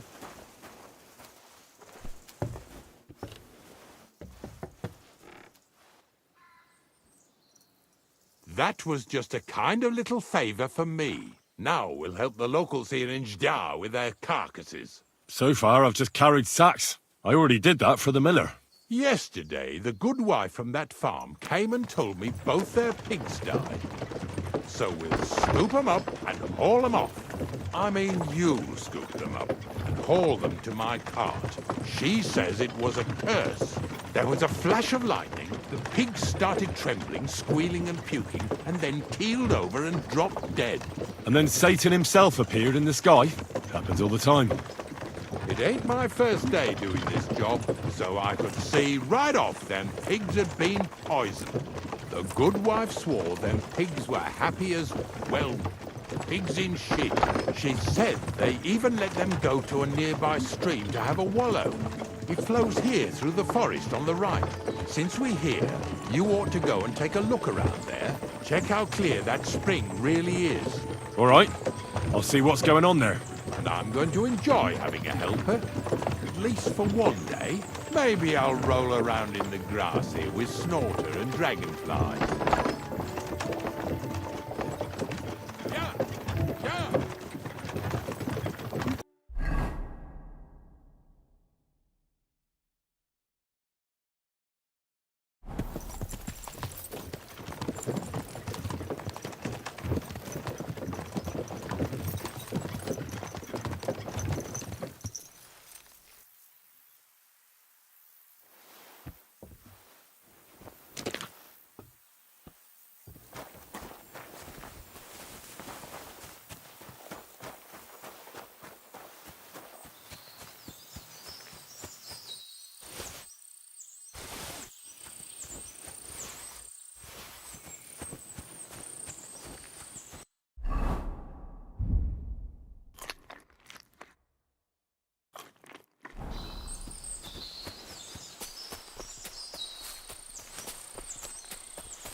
Those pigs came here to drink. Where to now? I can smell something upstream.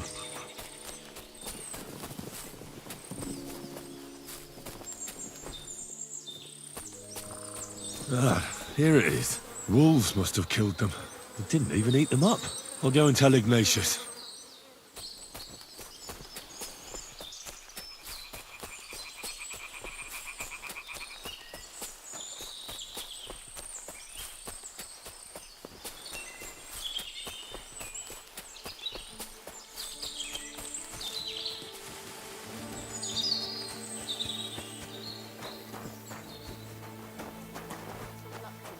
May God bless you.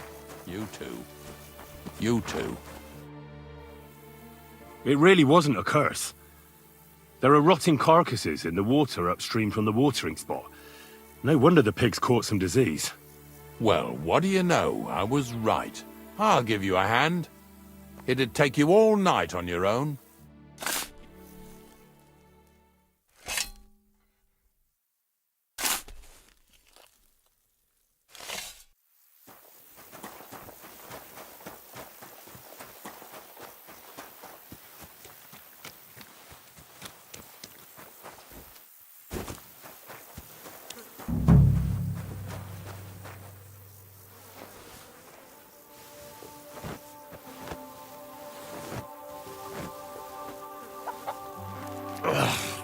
Jesus, this is disgusting.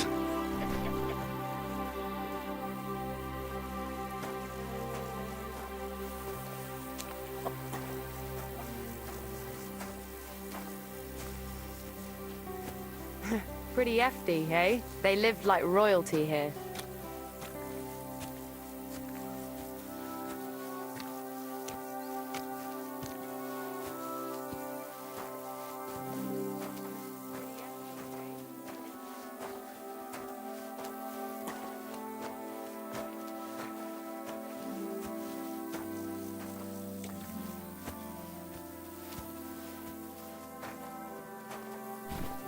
So, what do you think, Dragonfly?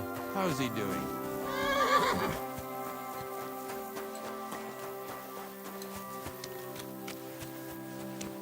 Pretty hefty, hey? They lived like royalty.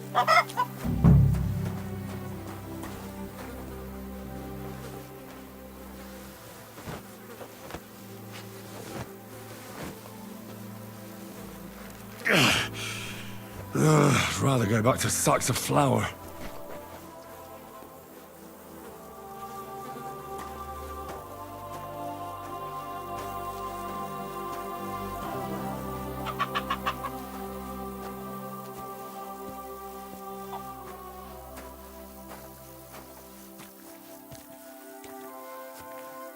Pretty hefty, hey? They lived like royalty here.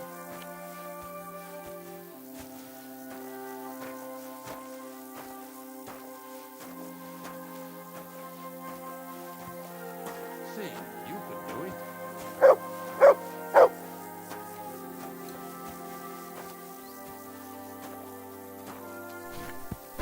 What now?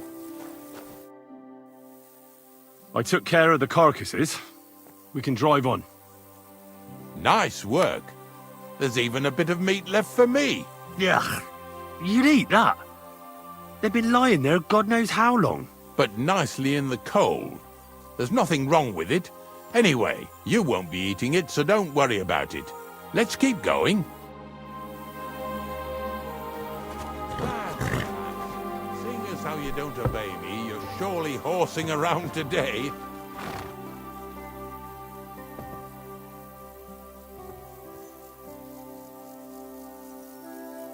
So far it ain't that bad, eh? You don't have to take down no hanged man or bury an unbaptized child. Oh, ever since I started working for the miller, all I did was carry sacks. The sack makers here in the region must live like kings. Of course, it could be a lot worse. I like having to carry sacks full of thistles. Now listen to me closely. You won't be carrying anything at the next farmstead. Instead, we'll have to make one carcass there. See, the work of a knacker ain't just about clearing away dead animals. Now and then, you've got to put down some creature, so it don't suffer. Or, like today, to put it down so everyone around it don't have to suffer. In this case, we're talking about a dog. Well, what can I do? But I doubt I'll feel good about it. That cur belongs to the greengrocer, Vizar. I've heard they're both pretty fierce. Don't draw too much attention to yourself at the farmstead. I'll give you some Aesop potion to drink first, and some meat and bane. Soak the meat with the poison and throw it to the dog. He'll probably be locked in a pen somewhere. As soon as it's done, we'll disappear before anyone notices anything. I got paid well for it from the neighbors, so don't fuck it up for me.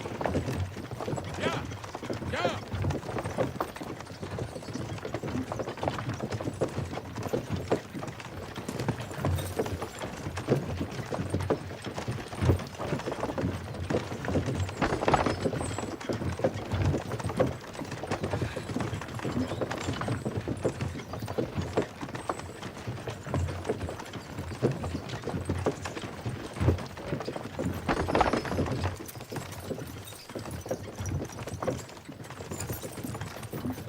Yeah! Yeah! Did you hear about...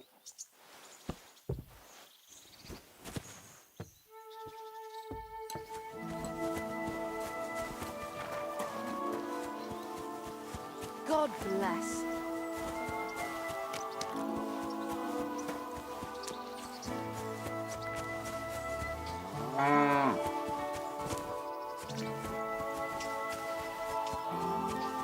Oh, Sakra!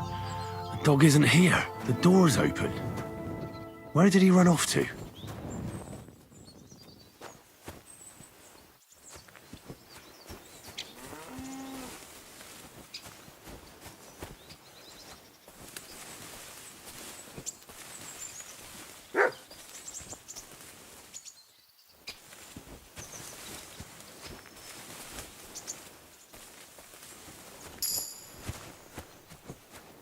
Barking.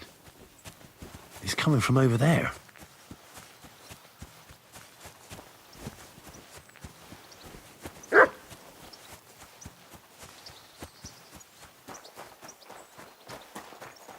Come here, Cuddly. What are you doing here, Henry? Bonnie? What are you doing here? What are you doing here? First, tell me what you're doing here. And how come you're with that beast? He's no beast. I came here to save him. You mean steal him? For him, it'll be a redemption from that horse and master of his. I'll take care of him, in place of my poor dead sniffer. Bonnie... The gravedigger sent me to kill the dog. He's been paid to do it by the people whose livestock that beast killed. It's the last thing I need to do before he shows me the pit. It's not the animal's fault. When Zenek and I were here last, I saw how old Vysarik treats him.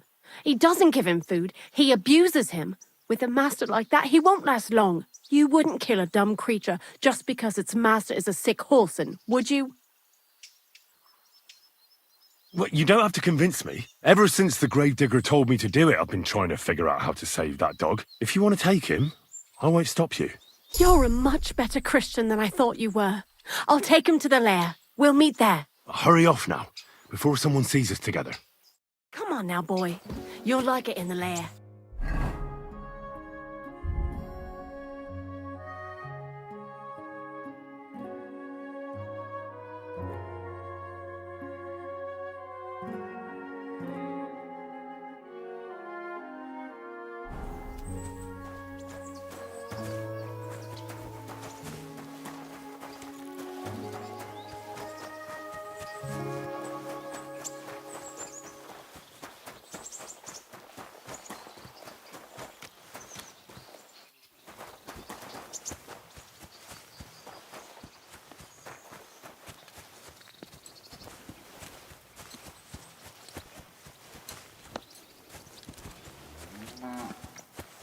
Greetings to you.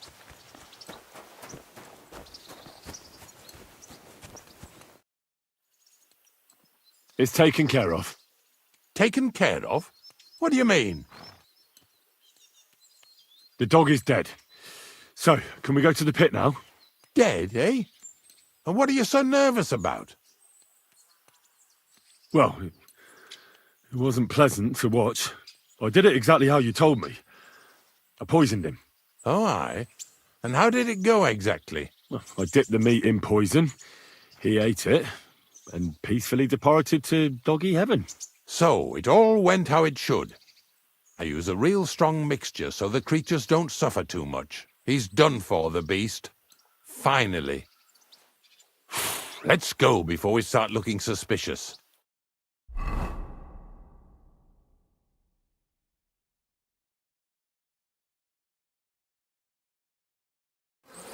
So this is it. This is the pit. Slowly, boy, slowly. Have a bit of respect. Death always deserves respect, whether it's people or animals. I was expecting some huge hole in the ground. This is just some hollow. 3 piles of earth and that's it. 3 huge piles, you mean to say? True, it used to be one big pit. But then I found out when you pile up carcasses in smaller pits and throw some wet hay between them, it all rots better. And the better it rots, the more nitre you'll have. Are you going to take some right away? I won't. The miller will probably send some people here. Well, they'd better not dig it all up. That'd disturb the natural balance, see? And soon they'll find out there's no place to find saltpeter. Well, I reckon I'm delaying the inevitable. I'll still have to taste it. You're going to taste it? It's the only way I can be certain it really is saltpeter. God's nails. And they say I'm disgusting. Wait a moment. I've got a reward for you.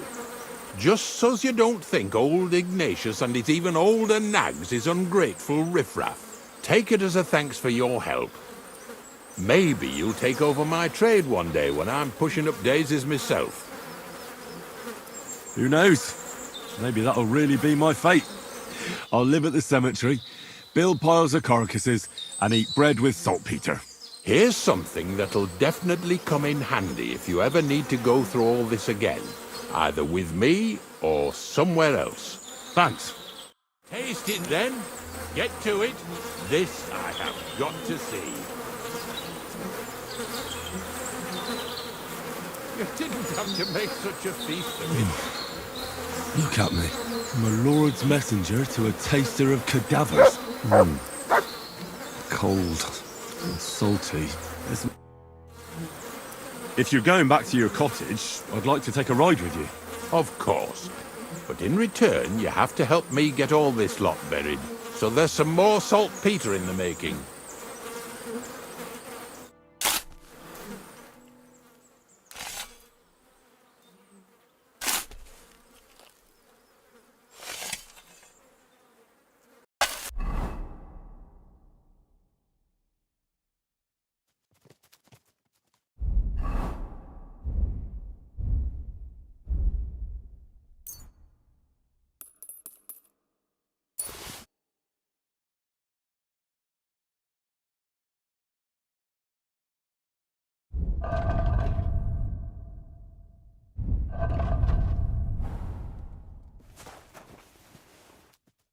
Come here. Here, Mutt. You have a kind master. Eh, Matt? Here, Mutt.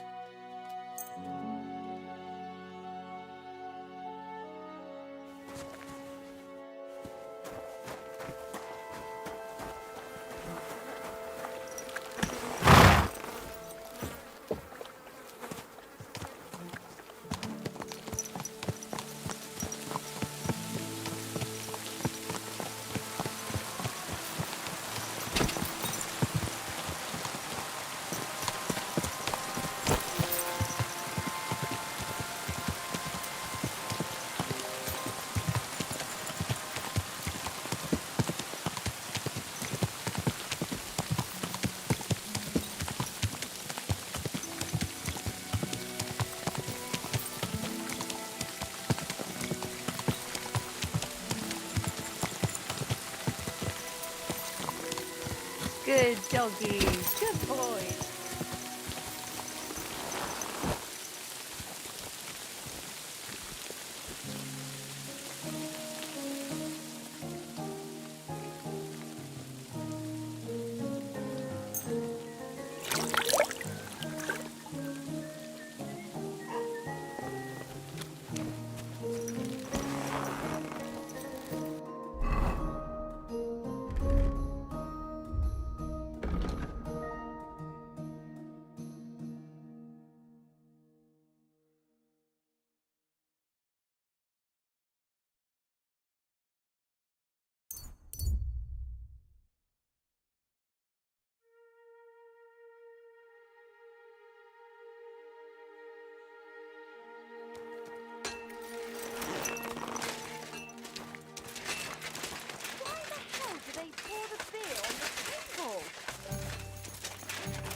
There. It looks better already.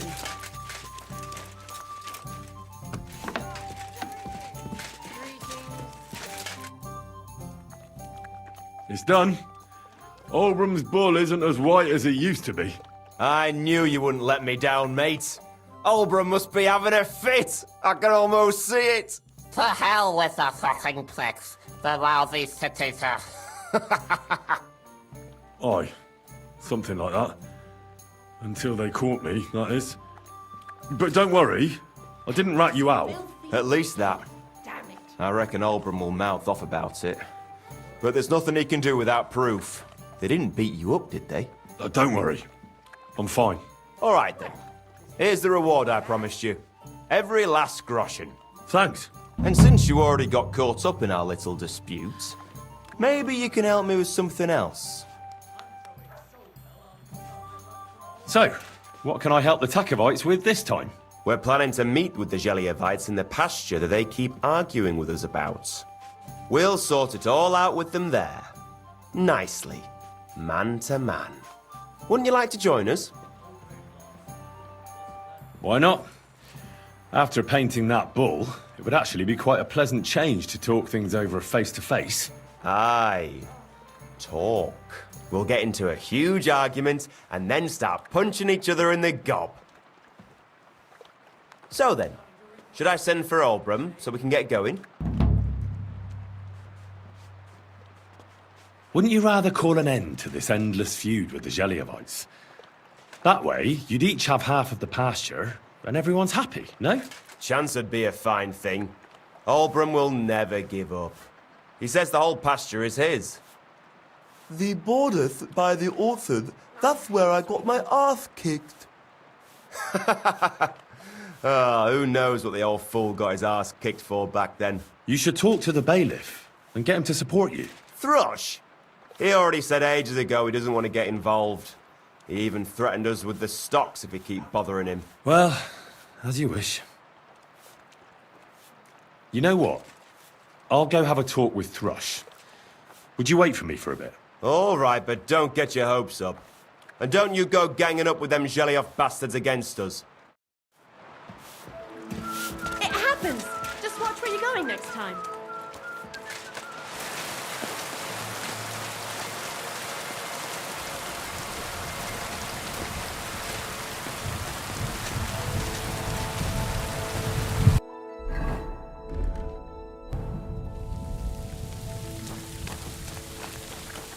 Praise the Lord.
Hey, yay, good people! Did you hear about what happened to now the the church is...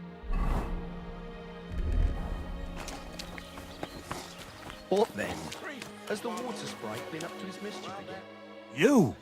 You were looking around before someone painted my ornithake? It was you, wasn't it? Admit it!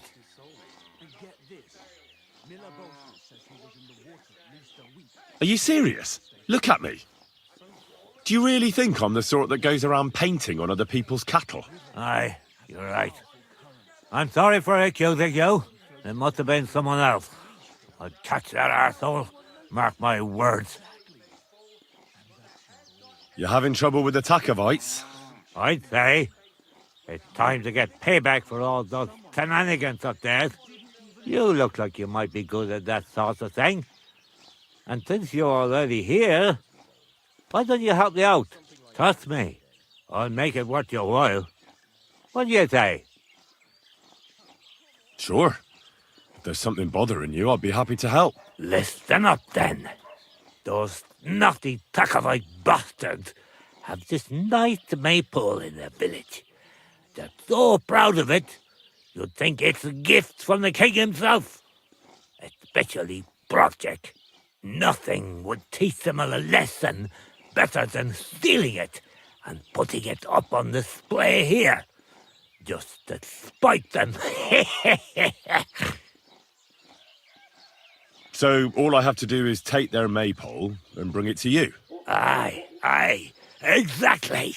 But be careful no one sees you take it. It'll be even better if they don't even know it's missing. Besides, if they catch you, they'll beat the shit out of you. So be careful. All right, I'll be careful. Thanks. Excellent. But even if something goes wrong, don't go clobbering anyone over the head, understand? All I want to do is piss Project off. You want to do what to him? Piss him off. You know, mess with him. For stealing our maypole and our pasture. But remember, no violence, all right? Of course. I wouldn't hurt a fly. You can count on me. But go ahead and talk to Project. At least you'll see what an asshole he is. About the tack-off maypole. Ask away. I reckon they'll be guarding the maypole, eh? Aye. They're proper careful and keep a good eye on it. You'll have to be thoughtful. and outsmart them somehow. But that shouldn't be too hard. That Duckov lot ain't the brightest. Ask around. See what's going on over there. You'll figure something out. Well, you don't need me for this, do you? Just send one of your farmhands. It's not that simple. Maypoles are a big deal in these parts. We had one here too, just like in Toscovit. But those Duckovites stole ours. And our fellas didn't manage to steal theirs. They got their arses kicked too. That's how it is every year. They're very proud of the Maypole, but they won't be expecting a stranger like you to steal it. Do you have any idea how I'm actually supposed to steal it? What we need is the wreath. That's the important part. I reckon you'll have to climb up and chop the top off. All right. Climbing up there should be no problem. There you go. I like your enthusiasm, but I reckon climbing up there will take a bit of time. So be careful none of those Takov fools spot you. Why don't you like the Takovites? Because they're wankers. Arrogant wankers. Think they're above everyone else. But mainly, they stole our pasture, which has belonged to Zhelyov since time immemorial. How does someone steal a pasture, anyway? Like a prick, that's how. Behind Takov, there's this strip of land leading toward the pond. It's supposed to belong to us, for grazing. There's an old tree there, and everything between the tree and the woods is ours. I was there when it was decided. I was about your age then, and I got a good beating under that tree, so I remember. And you can bet your ass I remember. They beat you up under the tree? Why would they do that? You bet they did. That's just how it's done, obviously. When we agree on something like this, we take a young lad and give him a good pummeling, so that he'll remember in case the others forget. And we pick a young boy because he has a good memory and, God willing, still has many years in front of him. It makes sense? Aye, you're right. I remember we used to do the same back where I'm from. Did you take your pasture dispute to Lord von Bergov? Of course we did. He asked the Truskovitz bailiff to resolve it, and he said we should sort it out amongst ourselves. And that if he heard about it ever again, he'll have both me and Project flogged. So that's that. But how did they steal it from you? Because they don't believe me. Those treacherous bastards. They lie about it wherever they can, saying the deal was different. And it was a different tree near the forest. Can anything be done about it? Can't you make some kind of agreement? Well, we meet there every year. I tell them how it is, while they just spew their usual lies. So we kick each other's arses, and everything just stays the way it is. A while back, we fought for a right to use at least half of it. But because I grazed my cattle there, I had to pay those bastards for using their half as well. But that's not fair. All of it is supposed to be ours by law, for fuck's sake. Aye, that's a tricky situation. Tricky my ass. They're greedy liars. Simple as that. Why do they look down on you? Commoners here have all sorts of obligations to the nobility and have to pay a tax. Of course. That makes sense. Aye, but Takov has all its obligations in Grossen. They just pay up and that's it. But the nobles won't allow the same for Zhelyov. Besides Grossen, the others have to give them pigs, chickens, hay and the like, or go and serve. That's why them Takovites look down on us. They think they're better than us.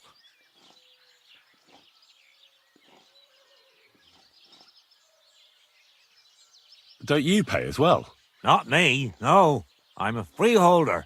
My farm is free from all taxes, forever. I also brought the right to freely bequeath my property. So, when God called me back, my estate won't go to Lord von Bergov, even though I don't have children anymore. I can leave it to whoever I want in my will. Right you are. Those Takovites are a bunch of stuck-up idiots. Exactly. Me? Even an outsider can tell.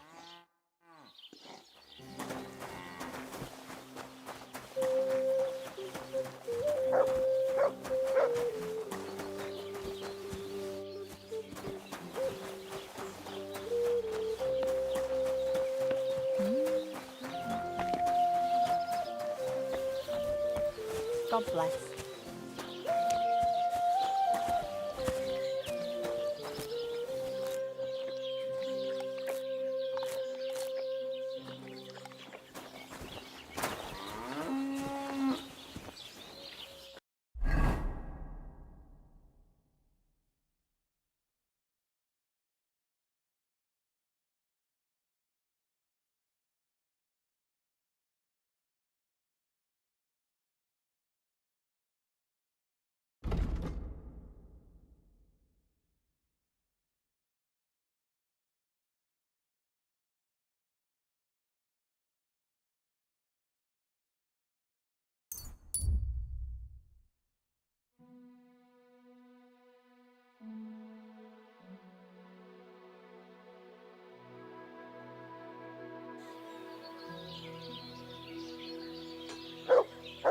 Why the hell do they pour the beer on the table?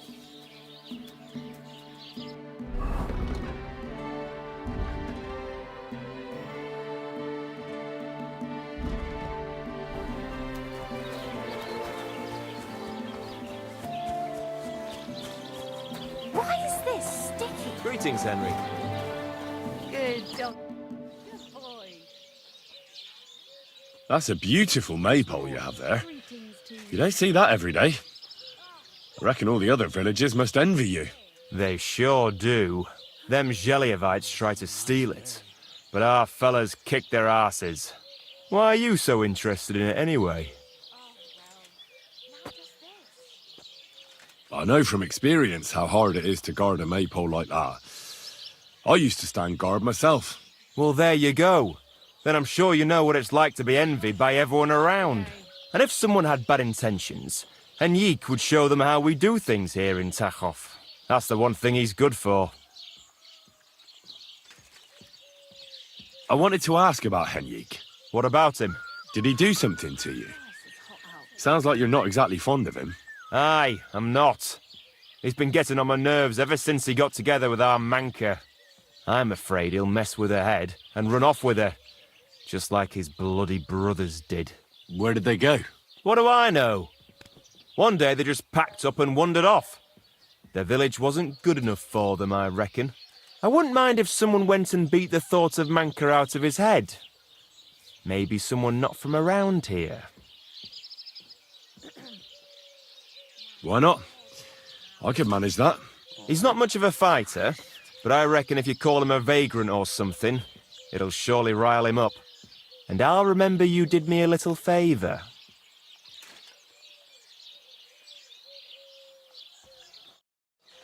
Greetings. Excuse How me. are you? And to you. There. Settle already.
Be on your way.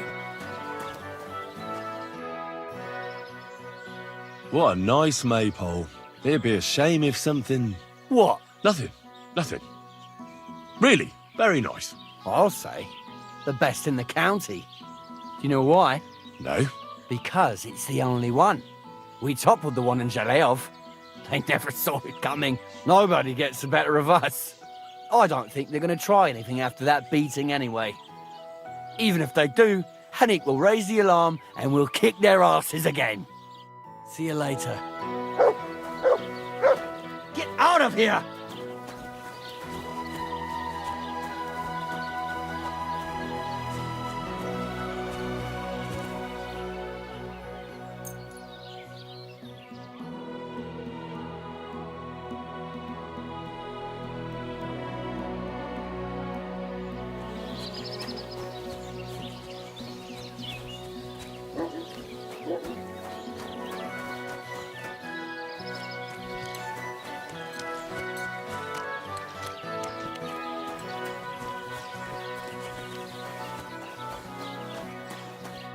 Good day to you.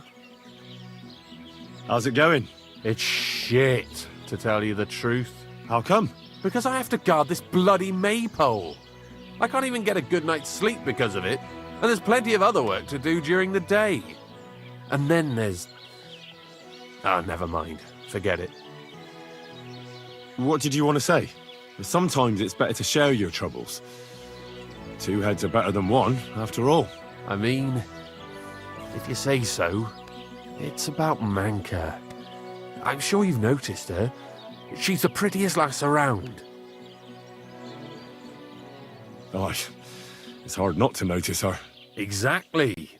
Me and Manka love each other, but her parents are against it. I don't even know why. They just don't like me. They forbid her from seeing me. We went to a dance together in Troskovitz recently, but when they found out, they were furious. Now they're keeping close watch over her and causing problems for me as well. Well, they can't be watching her all the time, can they? Just go out late at night sometime. Nobody'll notice. We've done that a few times, but we can't now. There's no time for it. I've got to stand watch at night. I was drawn. This year, they want to keep the maypole up until harvest, and that's still far off. Listen, I've got an idea. How about I stand watch in your stead for one night? You and Manka can go somewhere in the meantime. Nobody'll know. You do that for us? Of course. It's nothing. All right, we have a deal. Ask Manka and let me know what she says. Henrik, what about your brothers? What? Why do you care? No, it's just that I've been hearing some interesting things about them around town. Pah, let them talk. I don't know anything about them. They left. Why did they leave? I'm not sure. This place isn't too bad, but I reckon they wanted to see the world. Penna left after Pa died, and Rudlin right after Ma's passing, so I was left here alone. And where did they go? Hard to say. One said he'd head towards Prague. The other decided to go wherever his legs take him. But as for where they are now, I've no clue. They both said they'd return in a year, but they never did. I hope I get to see them again. I hear you've got wanderer's blood, and you're getting ready to leave, just like them. I'm a bit of a wanderer myself. Will you take me with you? This again? Just you wait. I'll show you, just like I'll show anyone who talks about me like that. When you say show, do you mean run away? I've heard that's all you can do. At least that's what everyone says. Come on then. You ask for it. I'll kill you.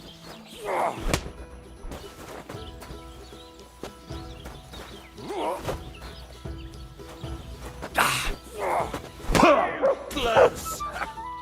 Bad luck.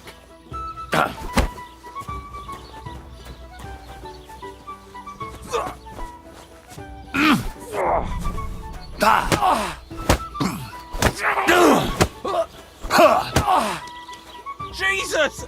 I'm hit! Why did you do that? Go fuck yourself!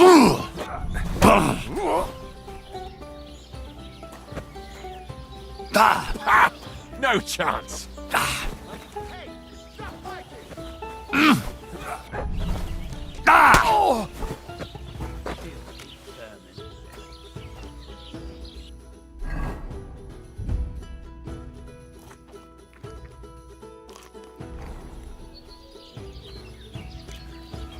Look what I have for you.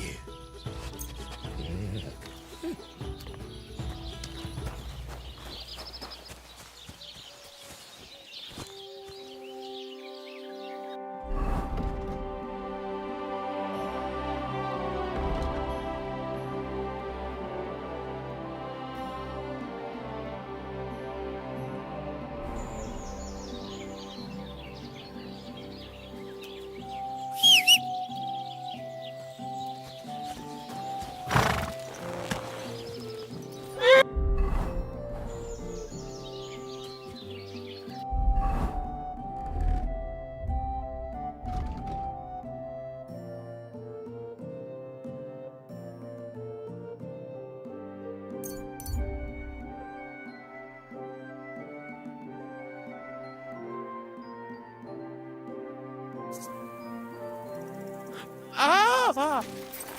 I did it! Ah, who the hell are you? My name is of no importance. I am your faithful servant. What are you doing here? Why, I'm waiting for you. I did everything I was told, chanted the words, and you showed up. You know who I am? You're testing me, Dark Lord. I know I'm not worthy of uttering your name. Speak. Your master commands it. You're the Lord of Hell. The Devil. The Dark Tempter. What do you want from me? Me? Want something from you, Dark Lord? No, I wouldn't dare. I can only humbly beseech, pitifully implore. Out with it, then. For a small kindness, a favour. What favour? I'd like the dice to roll like they've never rolled for anyone before, and win every game. Why do you want to get lucky at dice, of all things?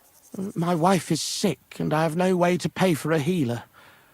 If I win enough money, I can find someone to cure her. Don't lie to me. Lucas beat me and won my life savings, plucked me clean. I even lost the barn. He must be cheating somehow, I'm sure of it, because there's no way I could be that unlucky. So I want to turn the tables on him. I'm going to take everything he's got. Give him grief, the fucker. Thy will be done. Really? Thank you, Dark Lord.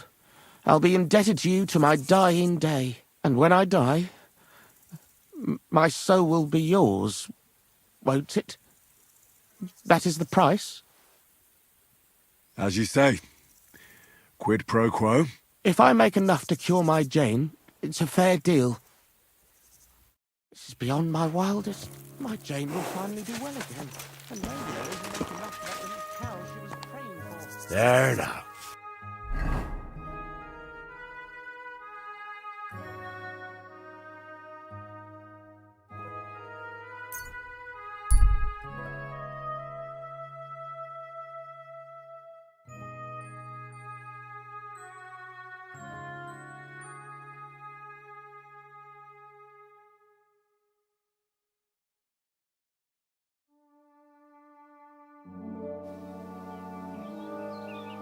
You silly doggy.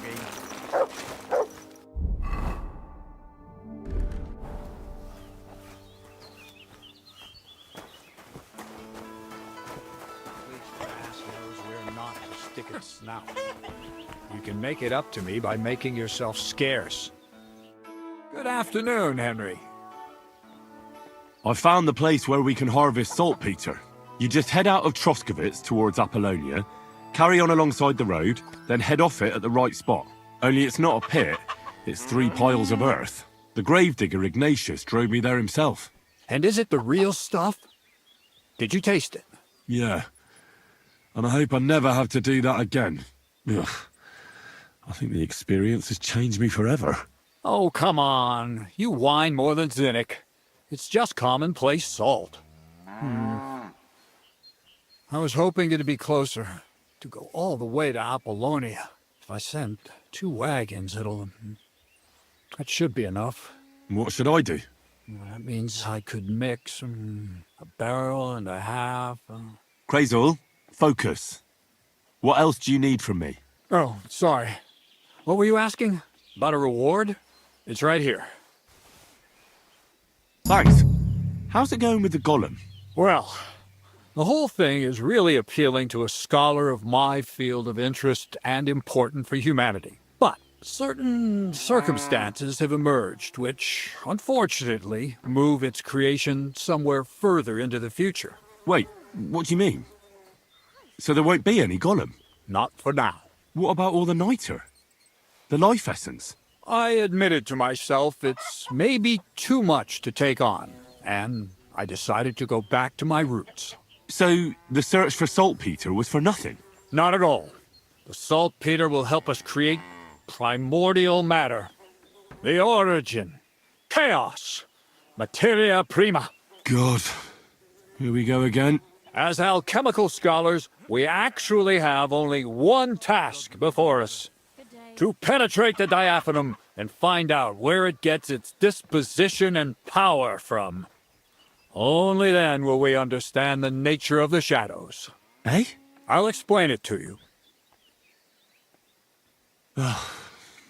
Tell me then, what's the next task then, Crazel? From behind the closed gates of Trotsky come quiet whispers, carried by the wind, all the way here to me in the mill. Do you hear it too? No. Reckon my ears aren't that good. Scribe Erezim received a trunk from Prague, and in that trunk was... The document of Hermes Trismegistos? No, a book. And from an author more venerable than Hermes. It's thin, with a sand-colored cover, embossed. Ordinary at first glance, but the treasure's inside. You might say it's kind of an alchemical cookbook. So I'm gonna have to pick some locks again, eh? And in the castle, no less. I'd like to know how I'm supposed to get in there. Trotsky is shut tight. For some. The gates of Trotsky may appear to be closed to us, mere mortals. But why try to force your way in when there's a person they'll invite in themselves? What person? Hold on, we'll get to that. We've got the Samine wedding coming up. I can't wait to try out my new potion against drunkenness there. What about you? You still need to get there? Certainly. It's why I decided to work for you. Or have you forgotten? I hope your promise still stands. Of course it does. What do you take me for? Start by quickly finding some decent clothes. Ad charisma tuendum. You look like a vagabond in what you're wearing now. St. Paul wouldn't be pleased with you. So you'll really get me into that wedding? Am I dreaming? No, you're not. But before you start celebrating, we won't be going by ourselves. We'll have company. Or, to be more exact, the two of us will be accompanying a certain person.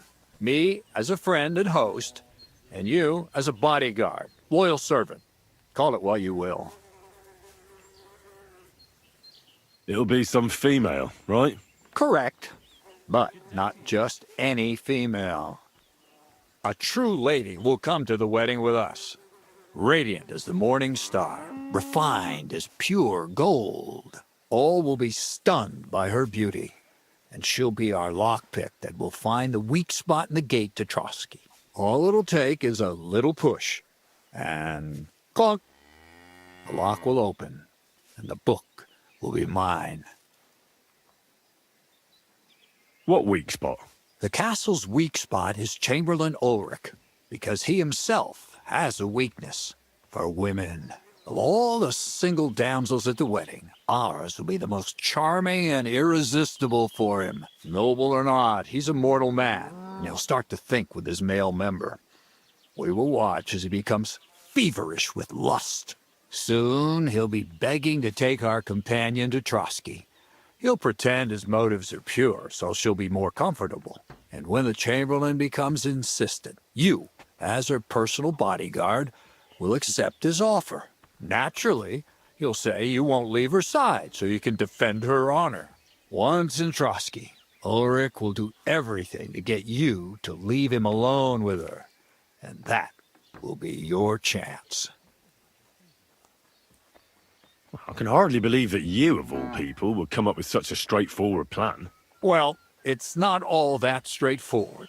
I admit there's a certain element here that makes everything more complicated. First, we have to find our gracious lady. Where do you want to find this lady? Here. Look, she doesn't have to be a lady per se. We just need a wench with a pretty face. We'll get her a nice dress, some perfume. She doesn't even have to speak. We'll do the talking. So some bathhouse wench would do? Aye, that should work. You can find lots of capable girls at the Gelioff baths, including some who aren't so well known. It's true, Dorothy can be a bit unpleasant, but you'll be giving her an offer she can't refuse. Dorothy owns the bathhouse? Aye, next to the alehouse there. You'll tell her I'm offering enough groschen to buy 2 cows, or a small cottage. That should soften her up. All right, I'll take care of it. Excellent. You're a talented, likable youngster, like Knight Roland of yore. I have complete faith in you.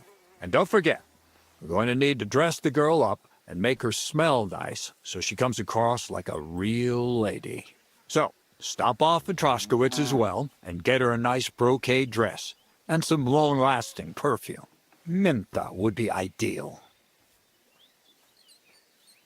Where can I find the dress? Where do you think? The butcher's? Go and see the tailor. Bartoszek has just the thing in his shop. A beautiful red dress made of Tyrolean brocade. Why that dress exactly? Because red is the color of love and passion. And rich Tyrolean brocade is just begging to be touched. Ulrich won't know where to look. The dress is likely to be pretty expensive, but that's no obstacle for you, right? Where can I find the perfume? Emmerich the apothecary might have something. They say he makes some perfume for his wife. Or ask Betty the innkeeper. She may be a god-awful battle axe, but a nice-smelling one. Or get hold of the recipe and make your own Mintha. As an alchemy apprentice, you should be able to manage. I'll be going then. Once you've got everything ready for the wedding, we'll meet in front of the fortress gate. There, I'll let our lady in on some other details of our plan. But that won't be for your ears. Anyway, you'll be rehearsing your speech to Lord von Berghoff then, won't you? I can't wait.